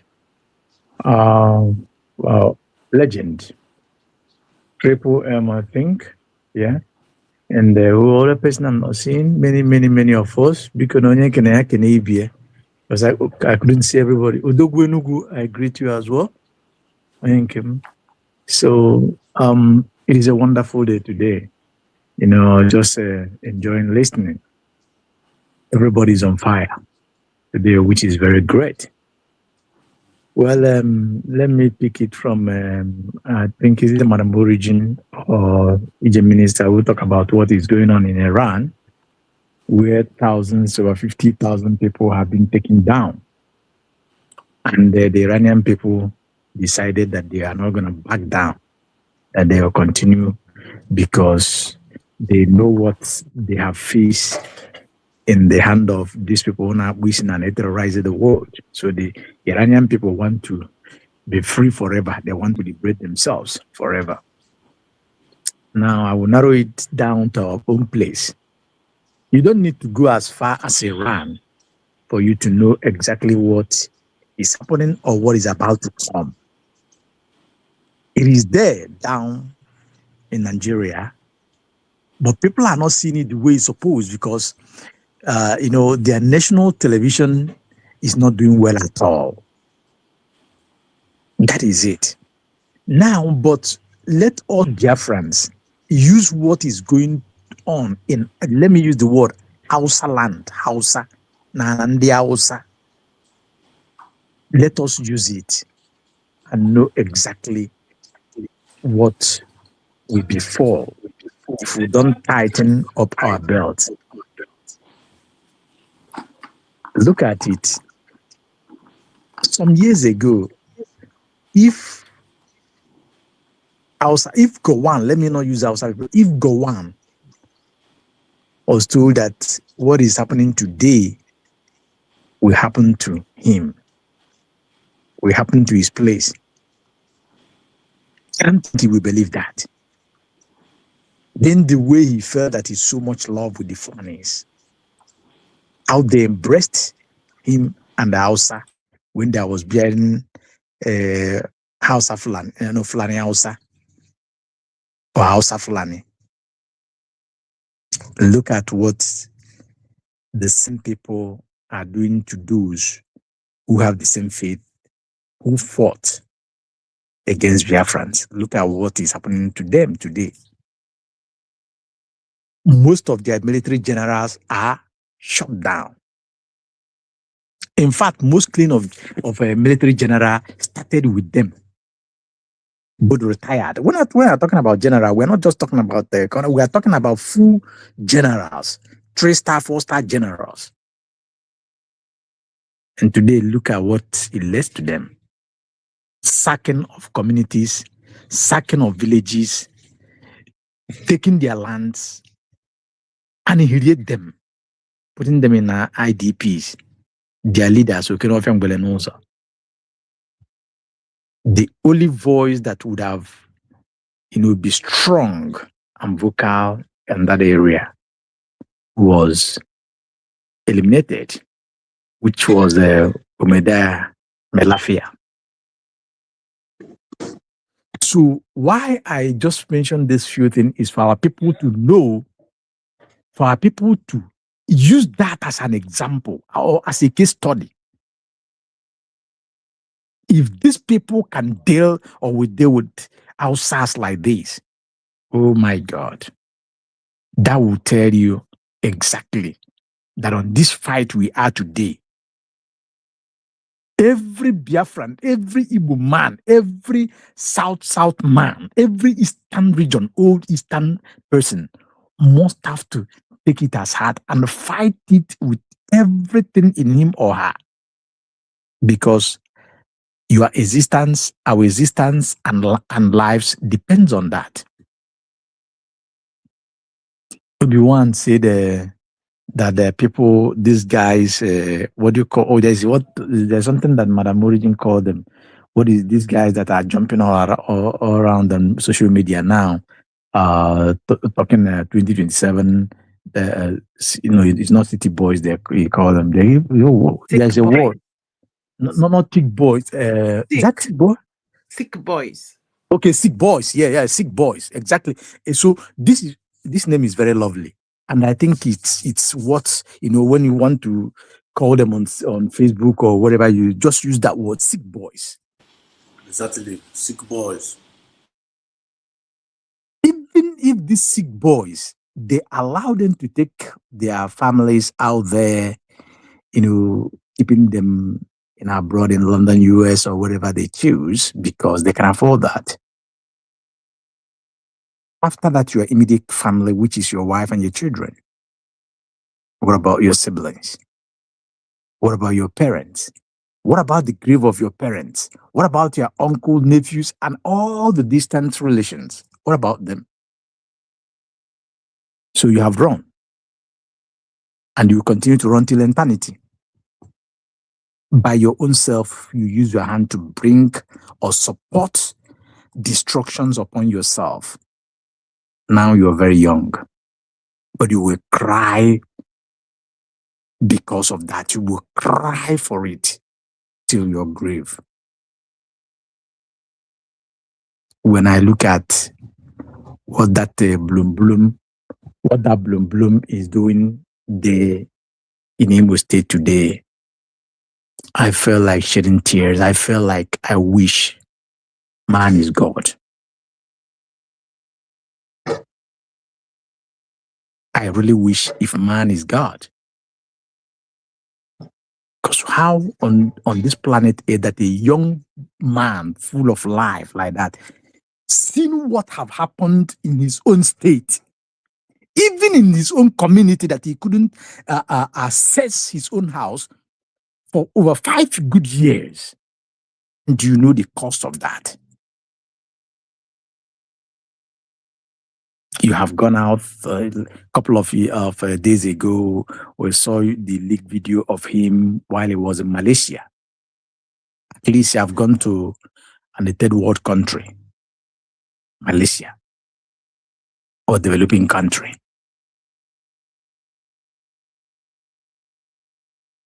You know what happened exactly to your own community that makes you not to leave you to go back to your house in the village for 5 good years. And today you come, they are calling you sick boy, and they are so glad, bearing the name sick boy, jumping up and down. You went to Naked, I think it was Naked, and he went with the 2 shuttle bus and went there and do some magic. 2 shuttle bus, which will be about maybe 4 or 5 million. You just give 2 people there. Maybe you spend a couple of millions there again to manipulate people's mind, to make them forget the fire that they are coming out from, to make them forget that the man that is in Imo State promised them just in between the 3.5 years or 3 years plus ago, in the presence of the whole world, on camera, that is going to send over 4,000 Imolite youths to abroad, to Europe, Canada, to go and work without any iota of shame in their face while they are talking that. And some people, youth was there, Helen. Today, as we are talking, today is what day? I think today is 15th to 16th of February, 2026.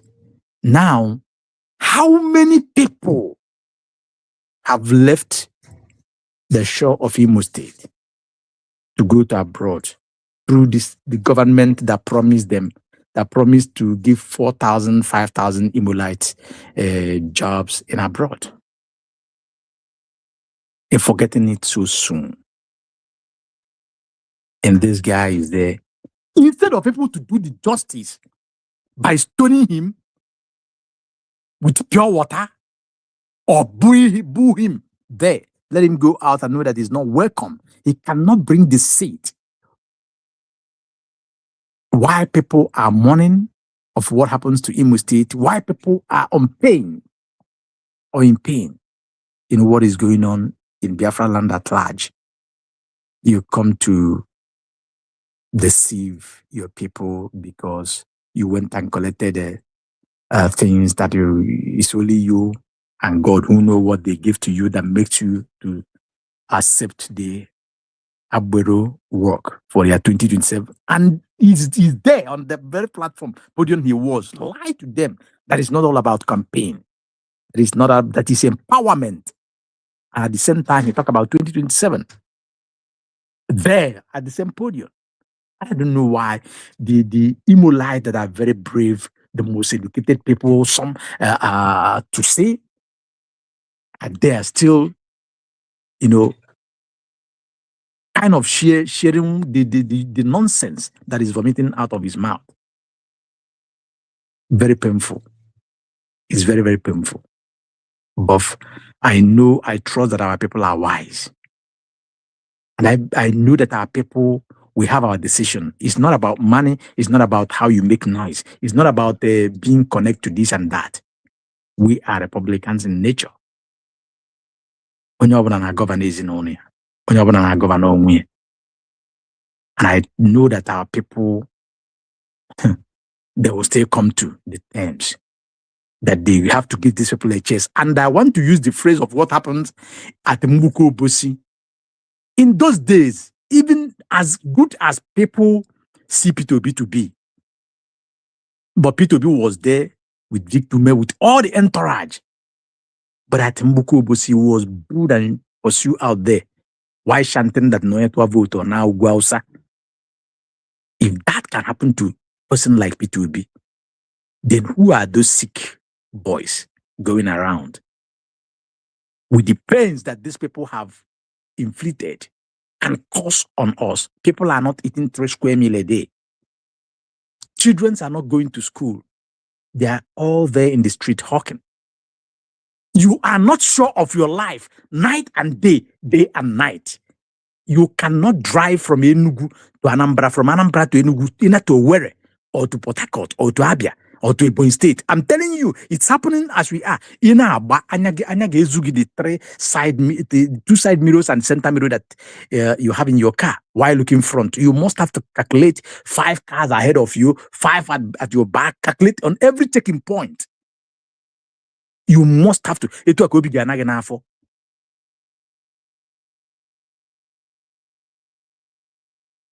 And these people are gallivanting, talking rubbish.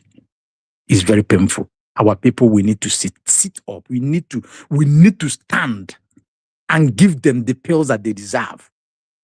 This is not about threat. It's not about, going after a person, but you must have to be bold and speak truth to their face.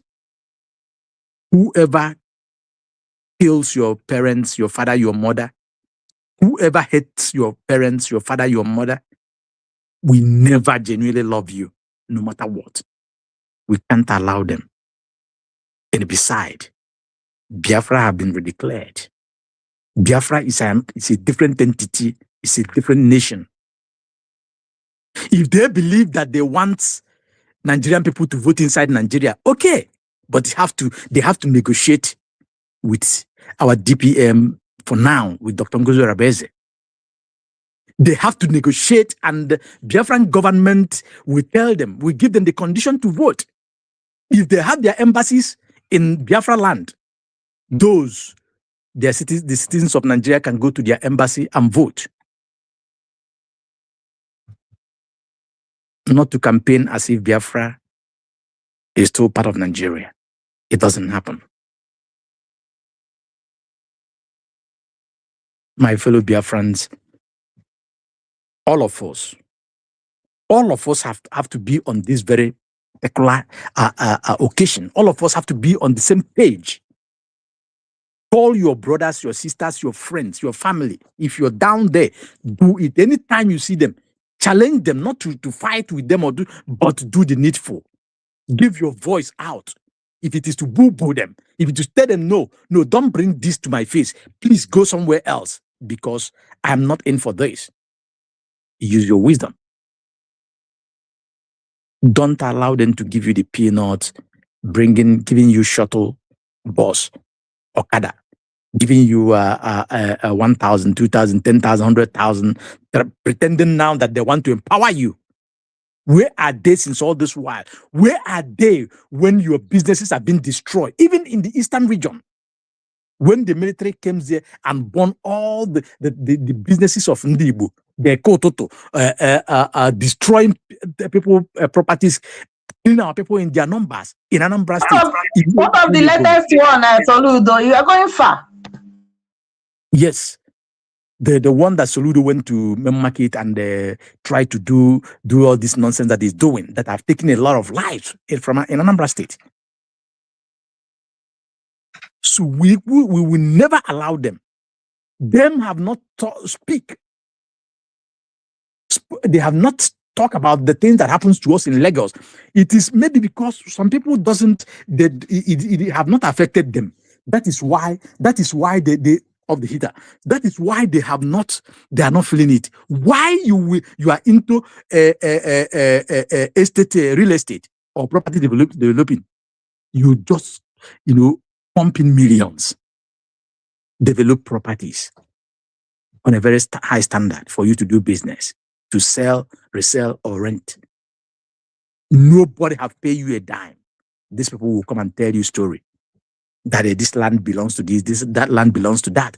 You did not do the proper thing. And at your present, they will pull everything down. Those who the whole millions you sink there, they will bring it down.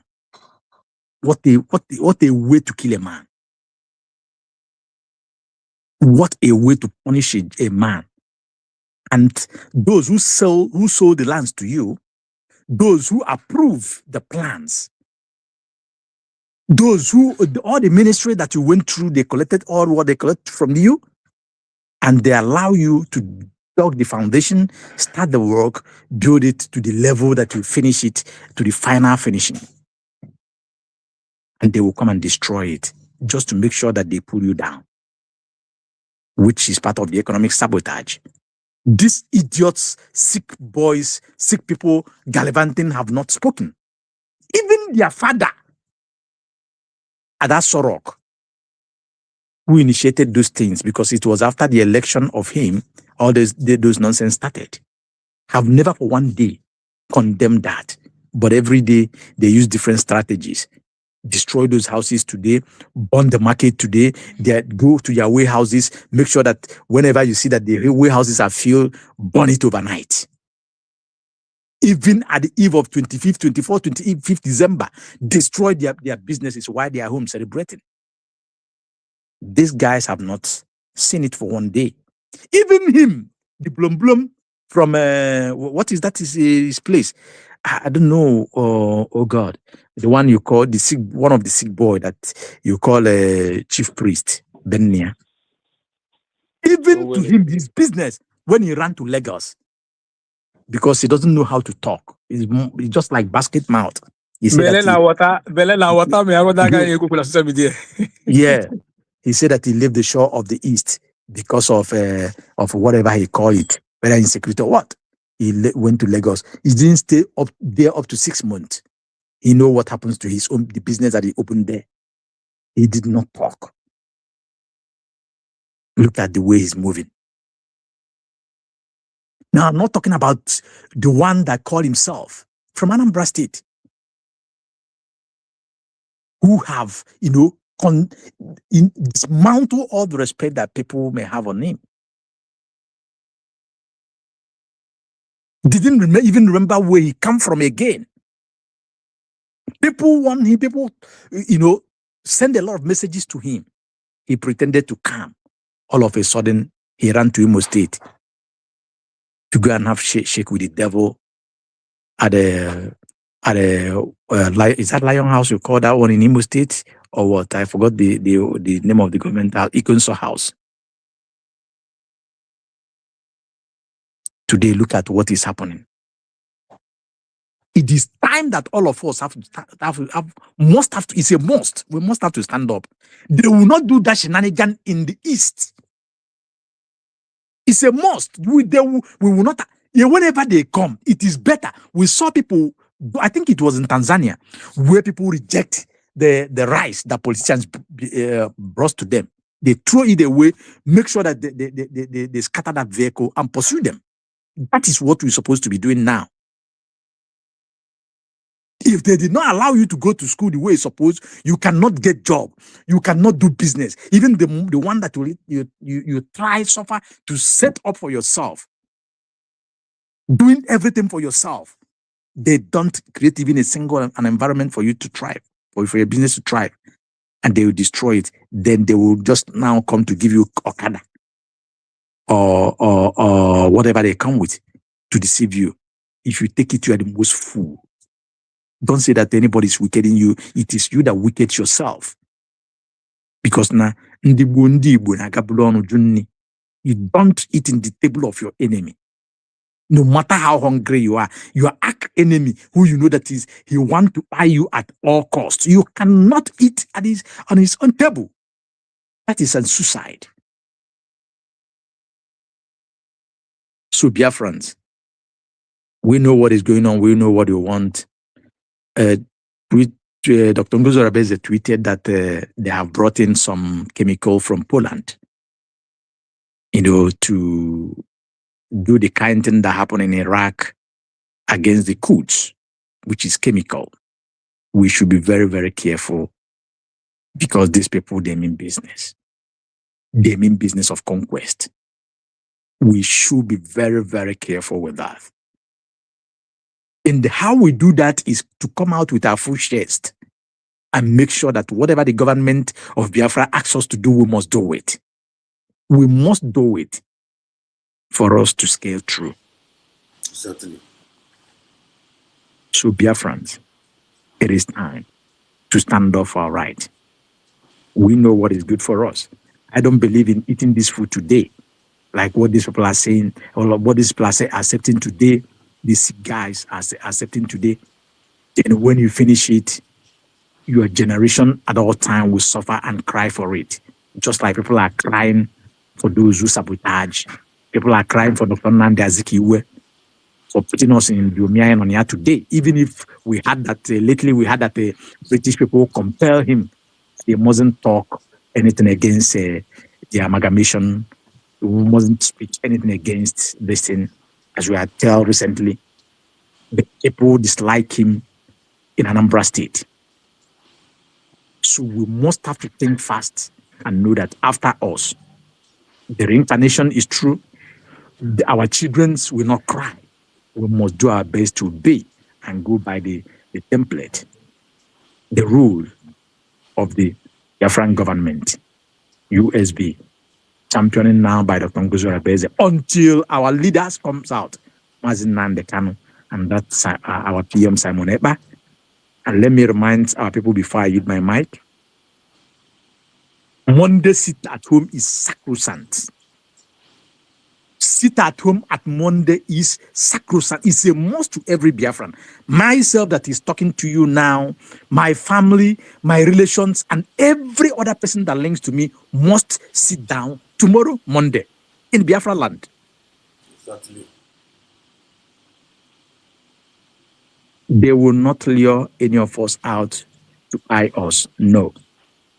And sit at home have not achieved its aim. We will not back down in any way until Mazin Nnamdi Kanu is completely, unconditionally released. If anything attached to his release, if any condition attached to that, it is unacceptable. That sit at home must continue until he's unconditionally released and he have access to his document and travel all over the world the way it used to be. Until Mazi Simon Ekpa, our prime minister, is freed, and they must have to pay him compensation or damages because they really dealt with him. Finland betrayed our PM, betrayed Biafran so much. Alexander Stott did that. So they must have to pay the price. On that note, I greet you all. May God bless us. Mazi Exodus, thank you for this wonderful program tonight. And I want to thank our brothers and sisters who are here, those who are speaking. In fact, this evening is another evening on another level. Thank you. Our brothers and sisters on the comment sections, you are doing wonderfully well. Do your best, like this program, share it so that it will go viral. And the other people will listen as well and preach the good news. Thank you. May God bless us. Thank you. Thank you. Yeah, Exodus, can I please add a little thing concerning what you said? Just, I always say, no, so no, well, and the reason why I say this is it seems like in the Bible, we just keep forgetting so easily the way that we are being treated. Even at the past election, somebody lost her eyes in Lagos State because of a Peter Obi. There was a threat in Lagos that onye ọbụla bụ onye Igbo iwunata na ya atụnyere APC. He started playing tribe. And then the guy cannot, I don't know why The thing is going on in Kwara State as we speak now. you see. So I don't know why in the Bible we can't actually see the things the way that it is. Because now, in Habakuru for all this favor, they take you away from your brothers and sisters. You will be alone. So careful now, most of the gift, just like with these city boys, because I know it's because of interest that they choose to do that, because when you got off man na Nigeria to say the truth. So people have resorted to self-survival. But it's just left for them to understand that those things, those small gifts that they give you every day, you keep thinking that is safe. No, they are safe because any day they choose, they take it away from you. Why don't you build an environment that will save that your investment to last as long as you wish that every day you keep tiptoeing around your resources? That is the thing that I believe that they should actually, when they want to think, they go that side. Because in our photo now, Chitima made a statement against the same tribe. And every time, if that they don't like you, they don't like you as a person. Like for Ipo, I seen a passport to Nigeria with the corner. Utu I but Nigeria, and when they want to do you something, they don't want to look back. I saw something on. I didn't quite individual. I don't want individual. Okay, but I'm talking about the system of Nigeria. The system of Nigeria realized that we are a threat to that system because we can't operate in that kind of environment. That's why age now we are since 1967. And change this thing. I don't want to change it. Change the electoral reform this thing. All mandatory transmission. Senate found it so difficult to do the needful that the people want. Why?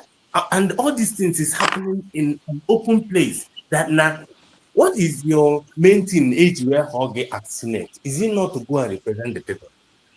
I don't know. Then why would you go there now? You now form a cabal. The people are shouting outside. Changing this thing, can we get a leader that can actually keep us where we want to be? Those circle of men that post boss every Christmas. You had when she normally share Christmas gifts for them. So they know that if they do the right thing, they might be out of power. And you can see them breaking the law. Or maybe only break the law of Nigeria. Tell me. Even their own judiciary have broken their own law. Tell me. Only break the law of Nigeria. And most of our people choose not to understand. They prefer to be living their life. Before a system now work. I don't need to know who you are before I can be able to live a good life. Nigeria chọka anata Christmas ka afụ ndị ekere akpa rice, ka afụ ndị egburu maka, ka afụ ndị eme ka wee tụọ n'elu ọka ume owere ofu White House onye n'etiti village ọbata ụmụ ya na-asụ oyibo a na-akpagharị abịata anata Christmas ha ncha na hapụ ndị village. That is all they want. Ndị be anyị ka ebiro na oge chụwa ewu ojii ọ gbasa osisi nọ na ya egbu ya ọkwụrụ a sịkwa na obere shọp a ị na-eprotect na mgbụsị oyi esu n'ihe na-ebe aka oke ịzọgide ndụ gị fes ndụ gị godi ifu na shọp a iluzgokwu ya ọwagụkwa Obi-Wan, sorry. Yes, because of this in Ikuna, don't be offended. You see, no as problem. these people wanna try to save whether their shop or their this thing.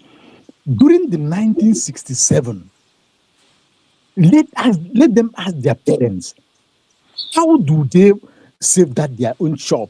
Either from north, either from west, either in the east. While people was running out of Onitsha, Oka, Enugu, running to the forest, while people from the north running with food all the way from north to go to east. Those business was destroyed. Will you remember? Osukita na isi mmadụ apụba ikacheta ebe ego enweghị ihe echeta n'ụwa even iji si ketapụta nwa gị ifu ebe nwaanyị rapụ nwa ya gbanarị ya n'ọsọ. Yeah, go ahead, bro. This one is the fact. How do you do our brothers and sisters? Can we do our brothers? Non acquired state. This one happened. Okay. How do you do our brothers? Our brothers, this genocide didn't happen in Kwara State some days ago. What happened to their business? It was burned down. They should not ask them. They should not ask. Some of their, not even some, their shop was burned. And they cook sit at home. Some people can already die about doing. Okay, now they want to get that sit at home, which is we are going to that place. Continue. What I know is that na country anyị na-arụ ọrụ, we can decide not to go to market on Monday. On just not even on protest, just Kenya holiday for people to use to rest. A country that works can actually do that thing and they will still live fine. But the thing not there, I say, I just wish that now India will start thinking, thinking beyond what they are seeing now. Because no nyamel can because now since I go ha, it will go mother bono as a rich man. So when I first that's no tear. And that's why I extend the aka well because they don't want to fall again. Care property, all these men that you call now with their property in Lagos. And with their property outside based on as Igbo how. And for the fact that they are under Nigeria as a government, anything that you support that is against that institution, they will always find a way to bring you down, whether you like it or not. That's what they do. They have a department to eradicate innovation, a country of 250 million. Department to eradicate innovation. This time, people in by now, schools in Nigeria suppose they use laptop. I suppose they need to announce smart school. But in Nigeria, police will still arrest you for carrying a laptop. Police got that for often need laptop on your Yahoo kill. Where would you just start? Just ask yourself, since you are a Nigerian, one thing benefit, just one, just the government in your account a small thing. Like, what is it that they have actually offered? Oh no, the key be known or in a union you want to belong. On Sunday, you may meet na and then may end of year party. When any benefit, there's nothing in this government in a man, nothing. And yet you can see a set of people that are in the power to make decisions. And they make decisions according to how they feel, even though that they are minority. and the majority will just keep quiet. However, that is where I have from. I'm not even talking about only in the Biafrans alone. I'm just disappointed in every human being in that space called Nigeria, because this is a direct attack to their own person as person that is living, as we that is living on earth. Then our life is Imokonaika this safer in another man's country than living in Nigeria. Can you imagine people not one of these village na Benue Kita? If you can be one of these people staying in one village now, no gide luo n'aba na agbawa egbe. Ifu ka esi achọpụ ndị mmadụ na-ewere mma na-egbusisi mmadụ dị ndụ.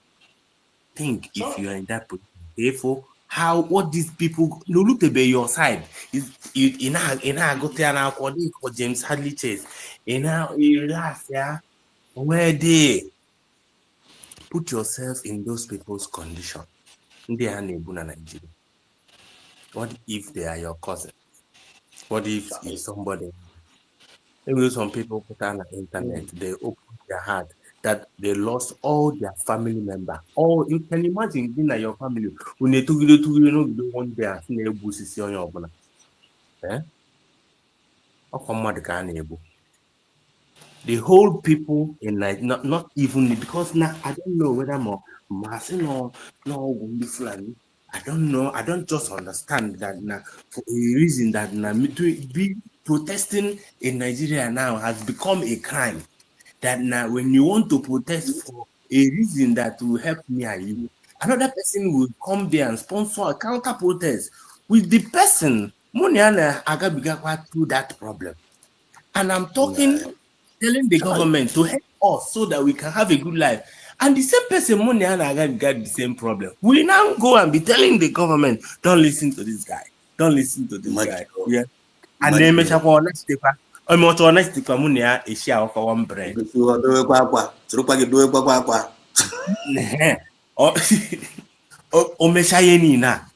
person will come back again and still sharing like what is so comfortable in me and money on one bread. I cannot complain every day.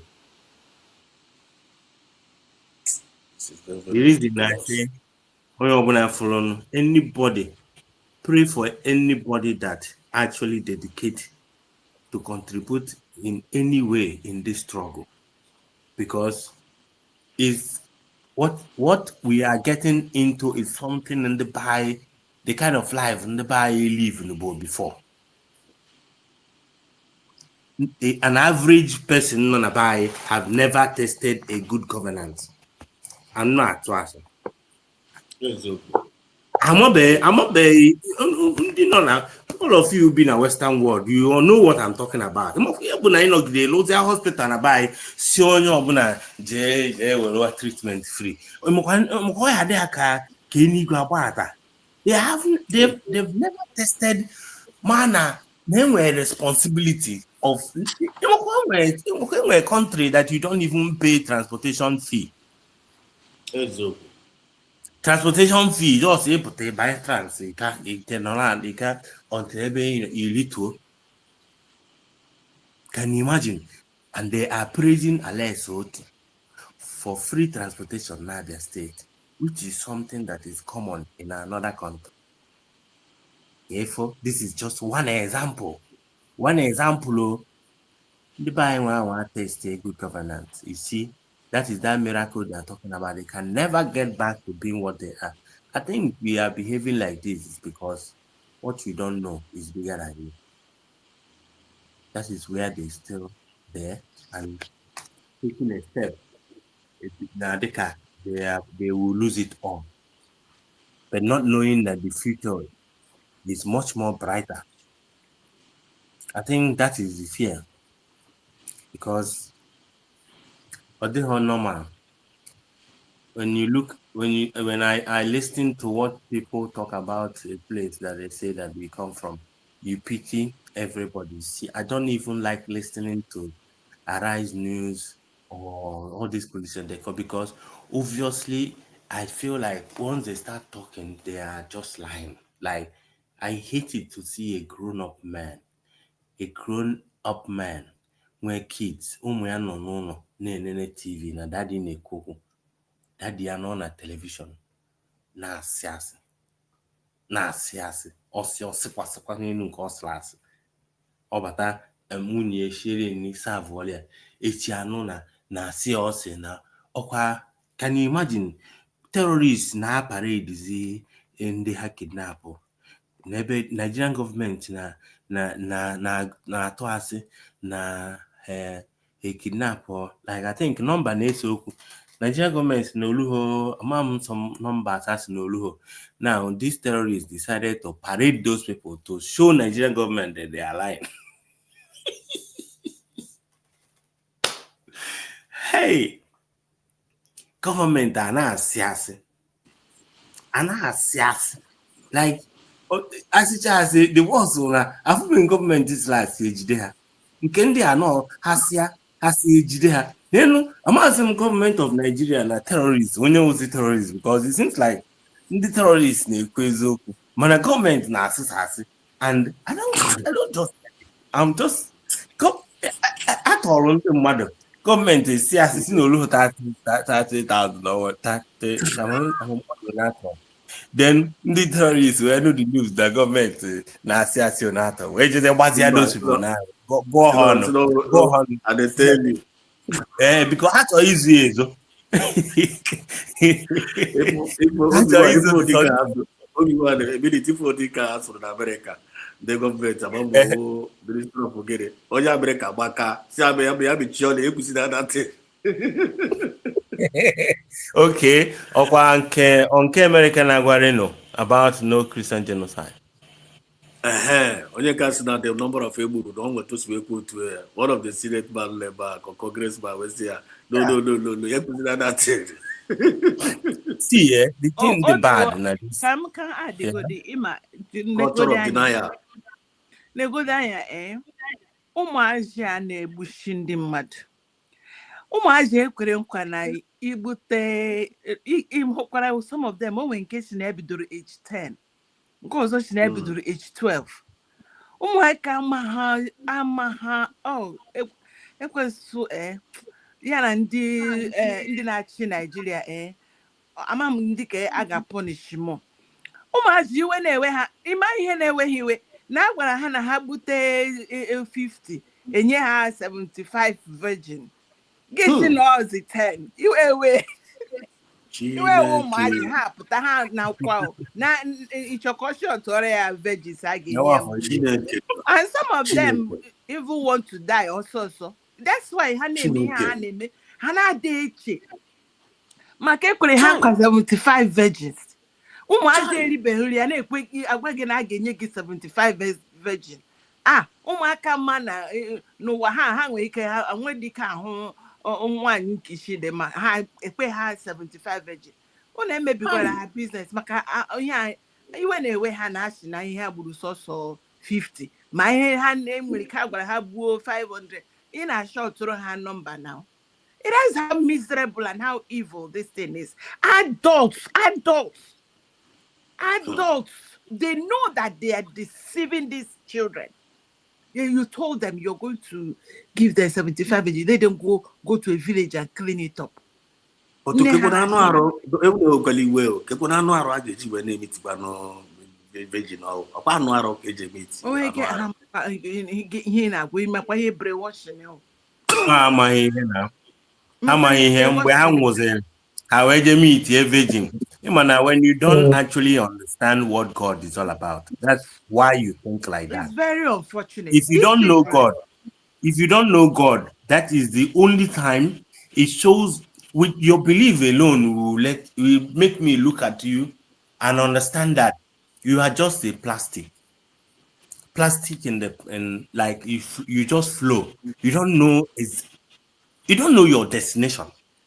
That's why your sense ya wage na no enwo ka ịkwụrụ amụ na akpagharị achọ virgin mgbe how does it make sense? In anyuma ameri me enwo ịlọ nlọ in Nigeria anyuma ameri nlọ. Nigeria digo so decayed na the light. Then okay, Reno said I will not work with Tinubu and this and that. the next election, any ambassador or Wolf one or Neku something. Erufai, we don't pay bandit. And I don't quite say it is sure that you don't pay bandit. That now also no, we pay bandit. As the anchor say, okay, is there no other solution? Or say there's no other solution. Then if you have a solution, you can tell us, maybe we'll try it. But for now, we pay them to stop killing us. This was in one of his interview. Because recently, if you can another interview or say only that they don't pay Ofunya the same amount. Obi-Wan, just a minute. Obi-Wan, just a minute. They go down here at the city and the line of just watch you go the ideology in that. They go just watch you go this thing. Go no foot in that series. Just watch out their brain. These people are unbelievable. The division of Nigeria, because Donald Trump want to divide Nigeria, but they are complaining that if they should divide Nigeria, the Igbos has no. Just get going to hand down. Just watch out in that series. The right.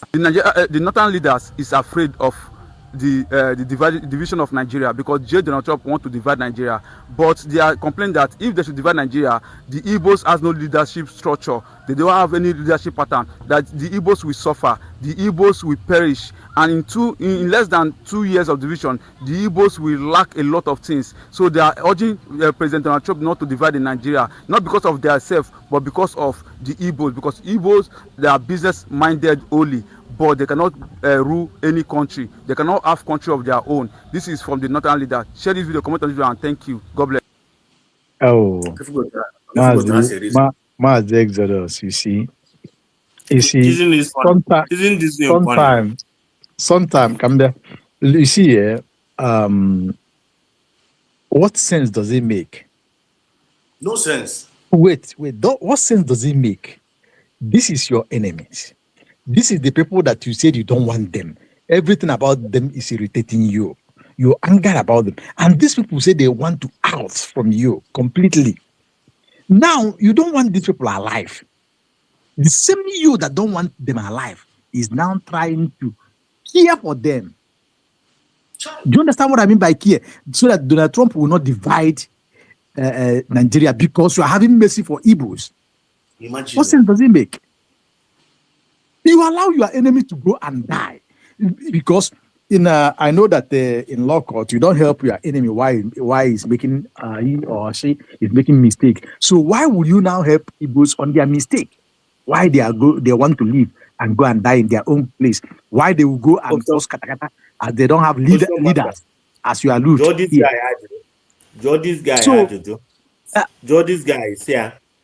Kelo, one of the things needs a nation. No, Obi-Wan, see, don't leave him. This idea, is very, very good. Yes, you don't mess yours. Let us go and. You understand? Don't give us that cucumber in your place. Don't give us that milk and honey in your place. Leave us to go and die. You don't need to mess yours again. I don't need to ask him anything that will glue us together or this.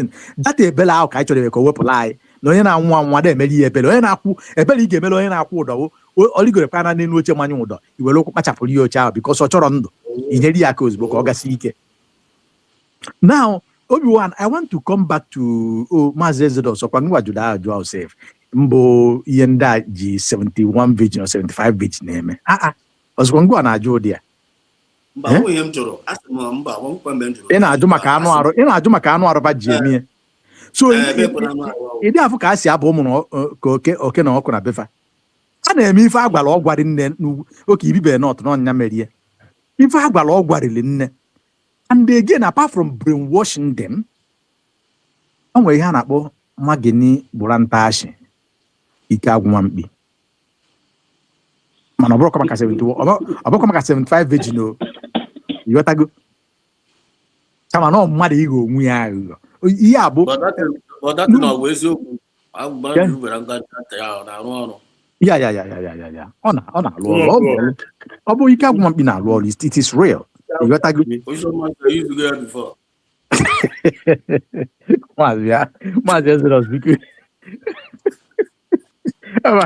Oh, I can't be a Biara. I'm not going to get it. We are so this guys, Emma Ugwausa, normally, yeah, bo, my to and the Oya Gigana, Iga Erika Caribbean now. Yeah, be here, you go on in Romania, Romanian Eastern Bloc Europe, around that 1990 something. Oh, yeah, you go away here, Apollo, you two according to Ugwausa. Ebe nwa na-eme, nna na-eme, nne na-eme. There's a name ihe agwara ọgwa na befa. Uncle na-eme, nephew na-eme, ihe na-eme. So onye nụ 75 virgin ọ gwara na ya na-achọ ịtụwacha ha ncha n'ime. O nwere ndị anụtala ndị ọzọ. Do you understand? O nwere ndị ya na-asaba isi ihe na aghọtago. Ọ bụrụzi mmadụ jụ Buhari jụ na sinsi Buhari ji wee dị etu o si dị n'ahịa arụ mechaa nwa nwunye na-ebuzi ụdị ibu ọ na-ebu. How far? Do you understand? Ọ bụrụzi mmadụ na-enete ya anya ọfụma.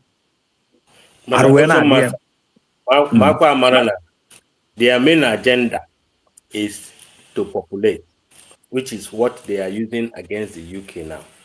So even that which they are doing is still part of their program. Yes.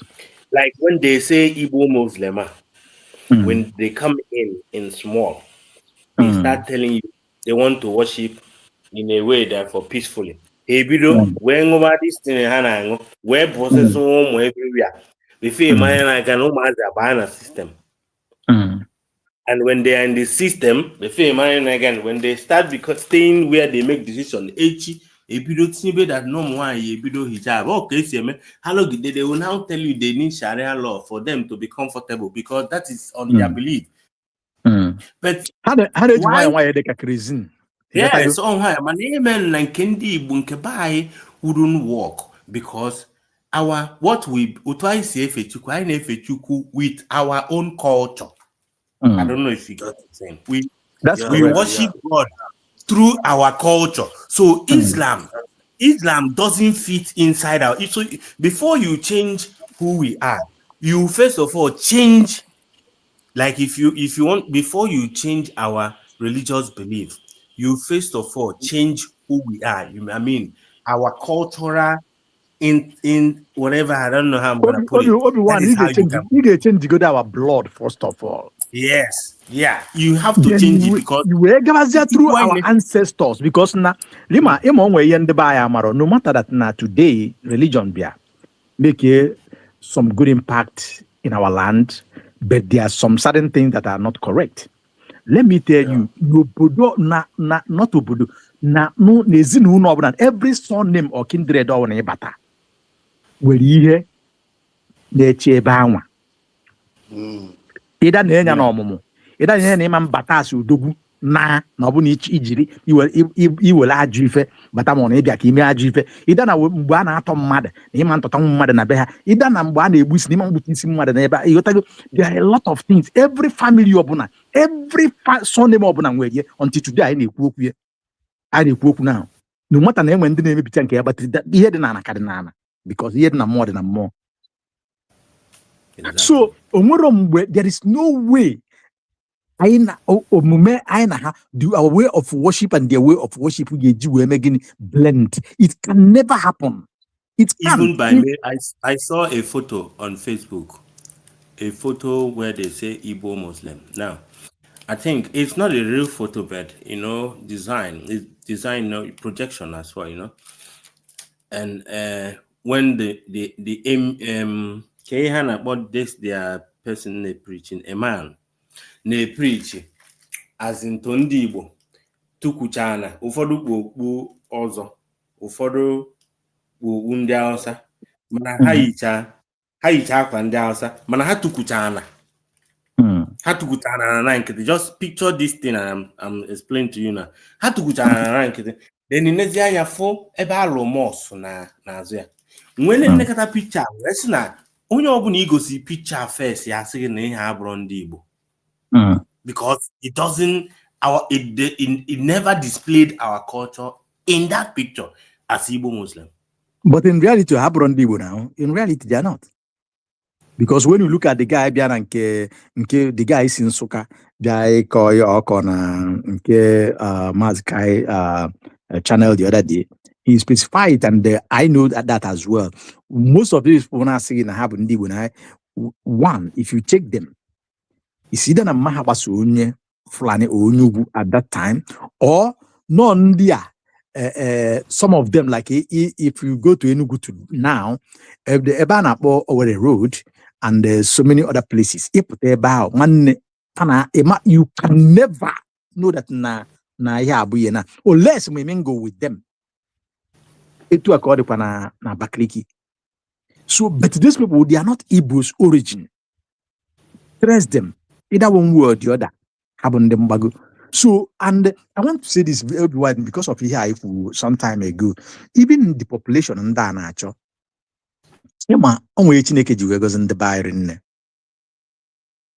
just logically, statistically work it out.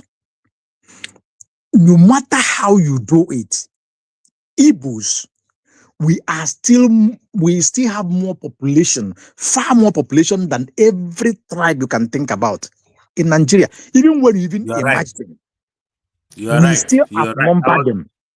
You know, sometimes when I enter into this, sometimes when we enter into argument with some people, they will tell you, well, you have Britain or this useless census. Even as at that census, we are still more better than them. My argument always Article 2006 called, yes. But even as at that, look at it, this will be one. I want you to come to Lagos. If you come to as Lagos State as a whole, every local government town every local government town, from mainland to island, some of them are more populated by Igbo people than the indigenous. Exactly. Fact. I'm telling you fact.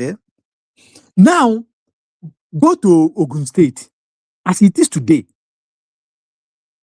the second most populated people there are Igbos. Leave that place. What happened in Edo State? See Edo, but go in Plateau State. It's like Plateau State in ma Jos, ma Mangu,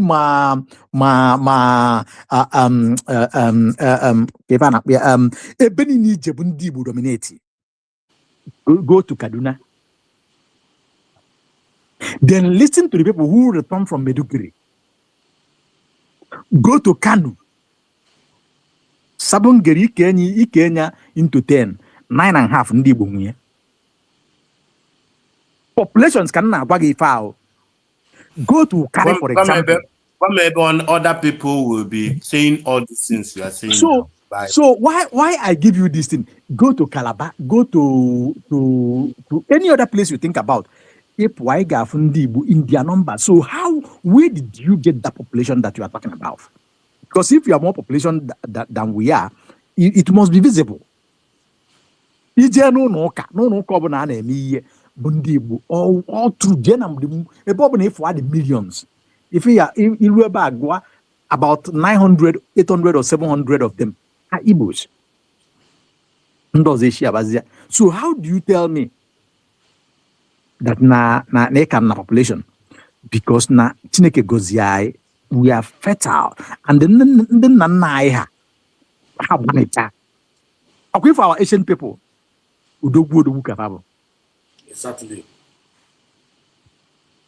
So you also wonder how today they can't outnumber us. You need they were not confused by the all part of the reason Haji were Kerichai after the war. Yes. 5 states. Dot in a nation. Dot nation. Because they actually how many people population na not to carry. So since you are a wounded man na not, not population na they decline. Or in Nad. Would you go ask this question now? Would you gonna buy ọ bụgori na nọt ka bụ bifo mana ete ga-egbuwere ndị nọt ọ na ha da-agwụ agwụ otu efi Buhari ji wee wụrụ one number until ọwụkwa president ọkwa the same number until finish ndị anaghị owu ebe ha si na nọt ajọs were ha na henye ndị nọt ebe niile ihe niile a na-egbu na nọt ọnwụ na population ha karịbụ before ha kịta Obi-Wan, just listen before I go out. Even the land mass, they just mise our land mass, our land scale, in order to confuse us. Just like here in Africa and a map. In Britain, Britain, the very corner. They just did that. Bring out Anambra Pempe, just go around the Anambra state, go around the Imo state, go around the Abia state, go around the Ebonyi state. Now, due to no not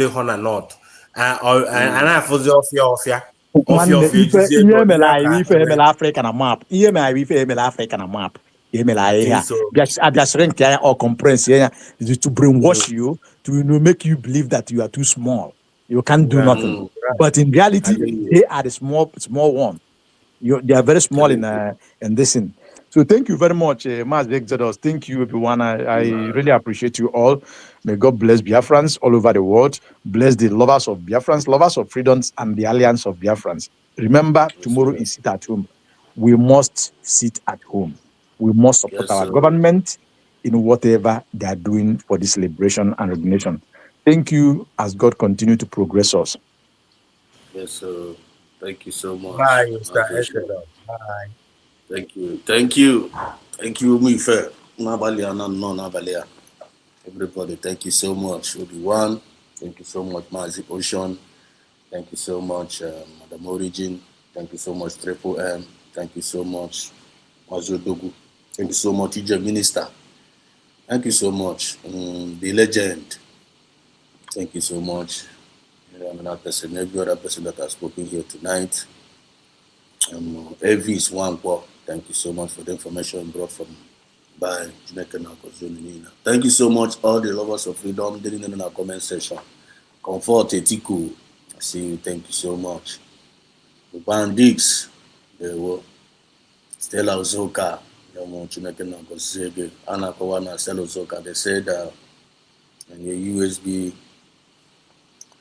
United States of Biafra. I got the information now. I show you now about this question intro here. About this question intro here. About this question intro here. So, is it true that President Trump granted Martin's pardon? And get our USB government that's how they had to do. And I can't check the answer na USB government because I'm going to say by all this official. Thank you so much, Stella Zoka. And then you see every other person, thank you so much. Fidelia, Fidelia, thank you so much for joining me. Your wonderful contribution in the comment section. I was awesome. Then it's a win fair. We can't thank you enough. It's a win fair. We can't thank you enough. The SS. Thank you so much.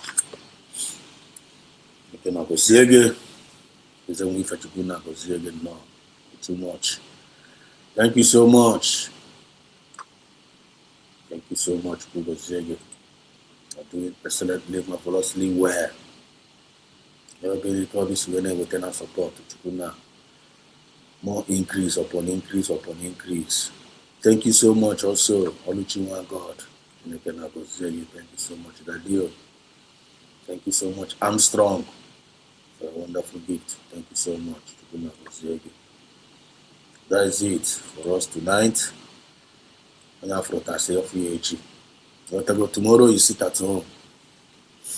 Tomorrow you sit at home. Tomorrow you sit at home. Tomorrow you sit at home.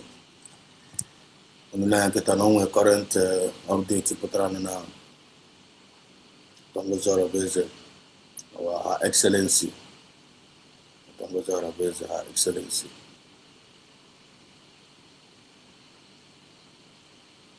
Whatever. Her Excellency just tweeted latest development.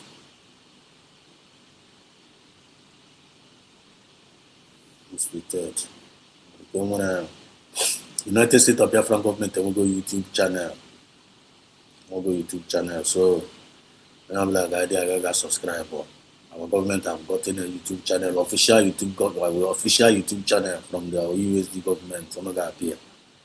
So go and visit the Tongozo Rabeze Exando. Go there and visit the official Exando of the Tongozo Rabeze. And go and subscribe. Biafrans, please click and subscribe to the official United States of Biafra YouTube channel to get the latest updates from the USB government, United States of Biafra. The thing not there. Go there and subscribe. This is official USB government YouTube. Go there. Very, very important. Because we are moving, we are progressing. So any information will be fine with the put there officially. I'm independent. It's quite there. I have a choir. May explain to Sakwaya. This is a movement of we the people, and for we the people. So we also tweeted about this one breaking. We have already discussed about this one breaking thallium sulfate chemical for mass murder brought by Nigeria. As the immense dissolution and the collapse of the Nigerian rose in, the Office of the National Security Advisor (ONSA) under Nehu Rabadu, the President Tulumbu buys thallium sulfate, highly toxic chemical compound to kill those opposed to the Nigerian terrorist regime, and the waterman brought in to stop the Christian genocide.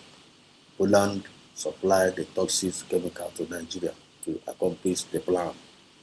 The recognition of the United States of Biafra USB and the dissolution of Nigeria would save millions of lives targeted at the dangerous chemical and the plan of the Nigerian terrorist state. So the whole world is with the receipt of this particular tweet. So information is power. Please get informed and get involved. This is Biafra Nesedos TV. Always bringing you the message of redemption and liberation to the hearts and the minds of our people. Don't say you're not informed. I recommend information. With every information we are passing here, please make good use of it and try to be useful. Try to be useful in this movement. Don't be useless. Anything you feel like you can do positively in advancement of this movement, please try and do it.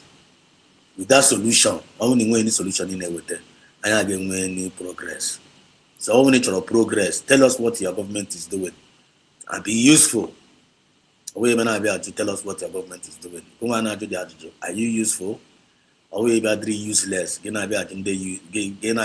useful. Tell us what you are doing. So go on with the useless. Bring solution so that you will have progress in our job. Hashtag USB to the world. I love you all. May God bless us all. Long live Mazina De Carlo. Long live PM Samanekwa. Long live our Excellency, Dr. Mbozo Rabeze, and all the genuine cabinet members. Long live all the USB medias that are doing the needful. Long live all the USB elite squad protecting our land. Long live all the lovers of freedom all over the world. Unife, the world. I love you all. From me, from here, it is. Good morning.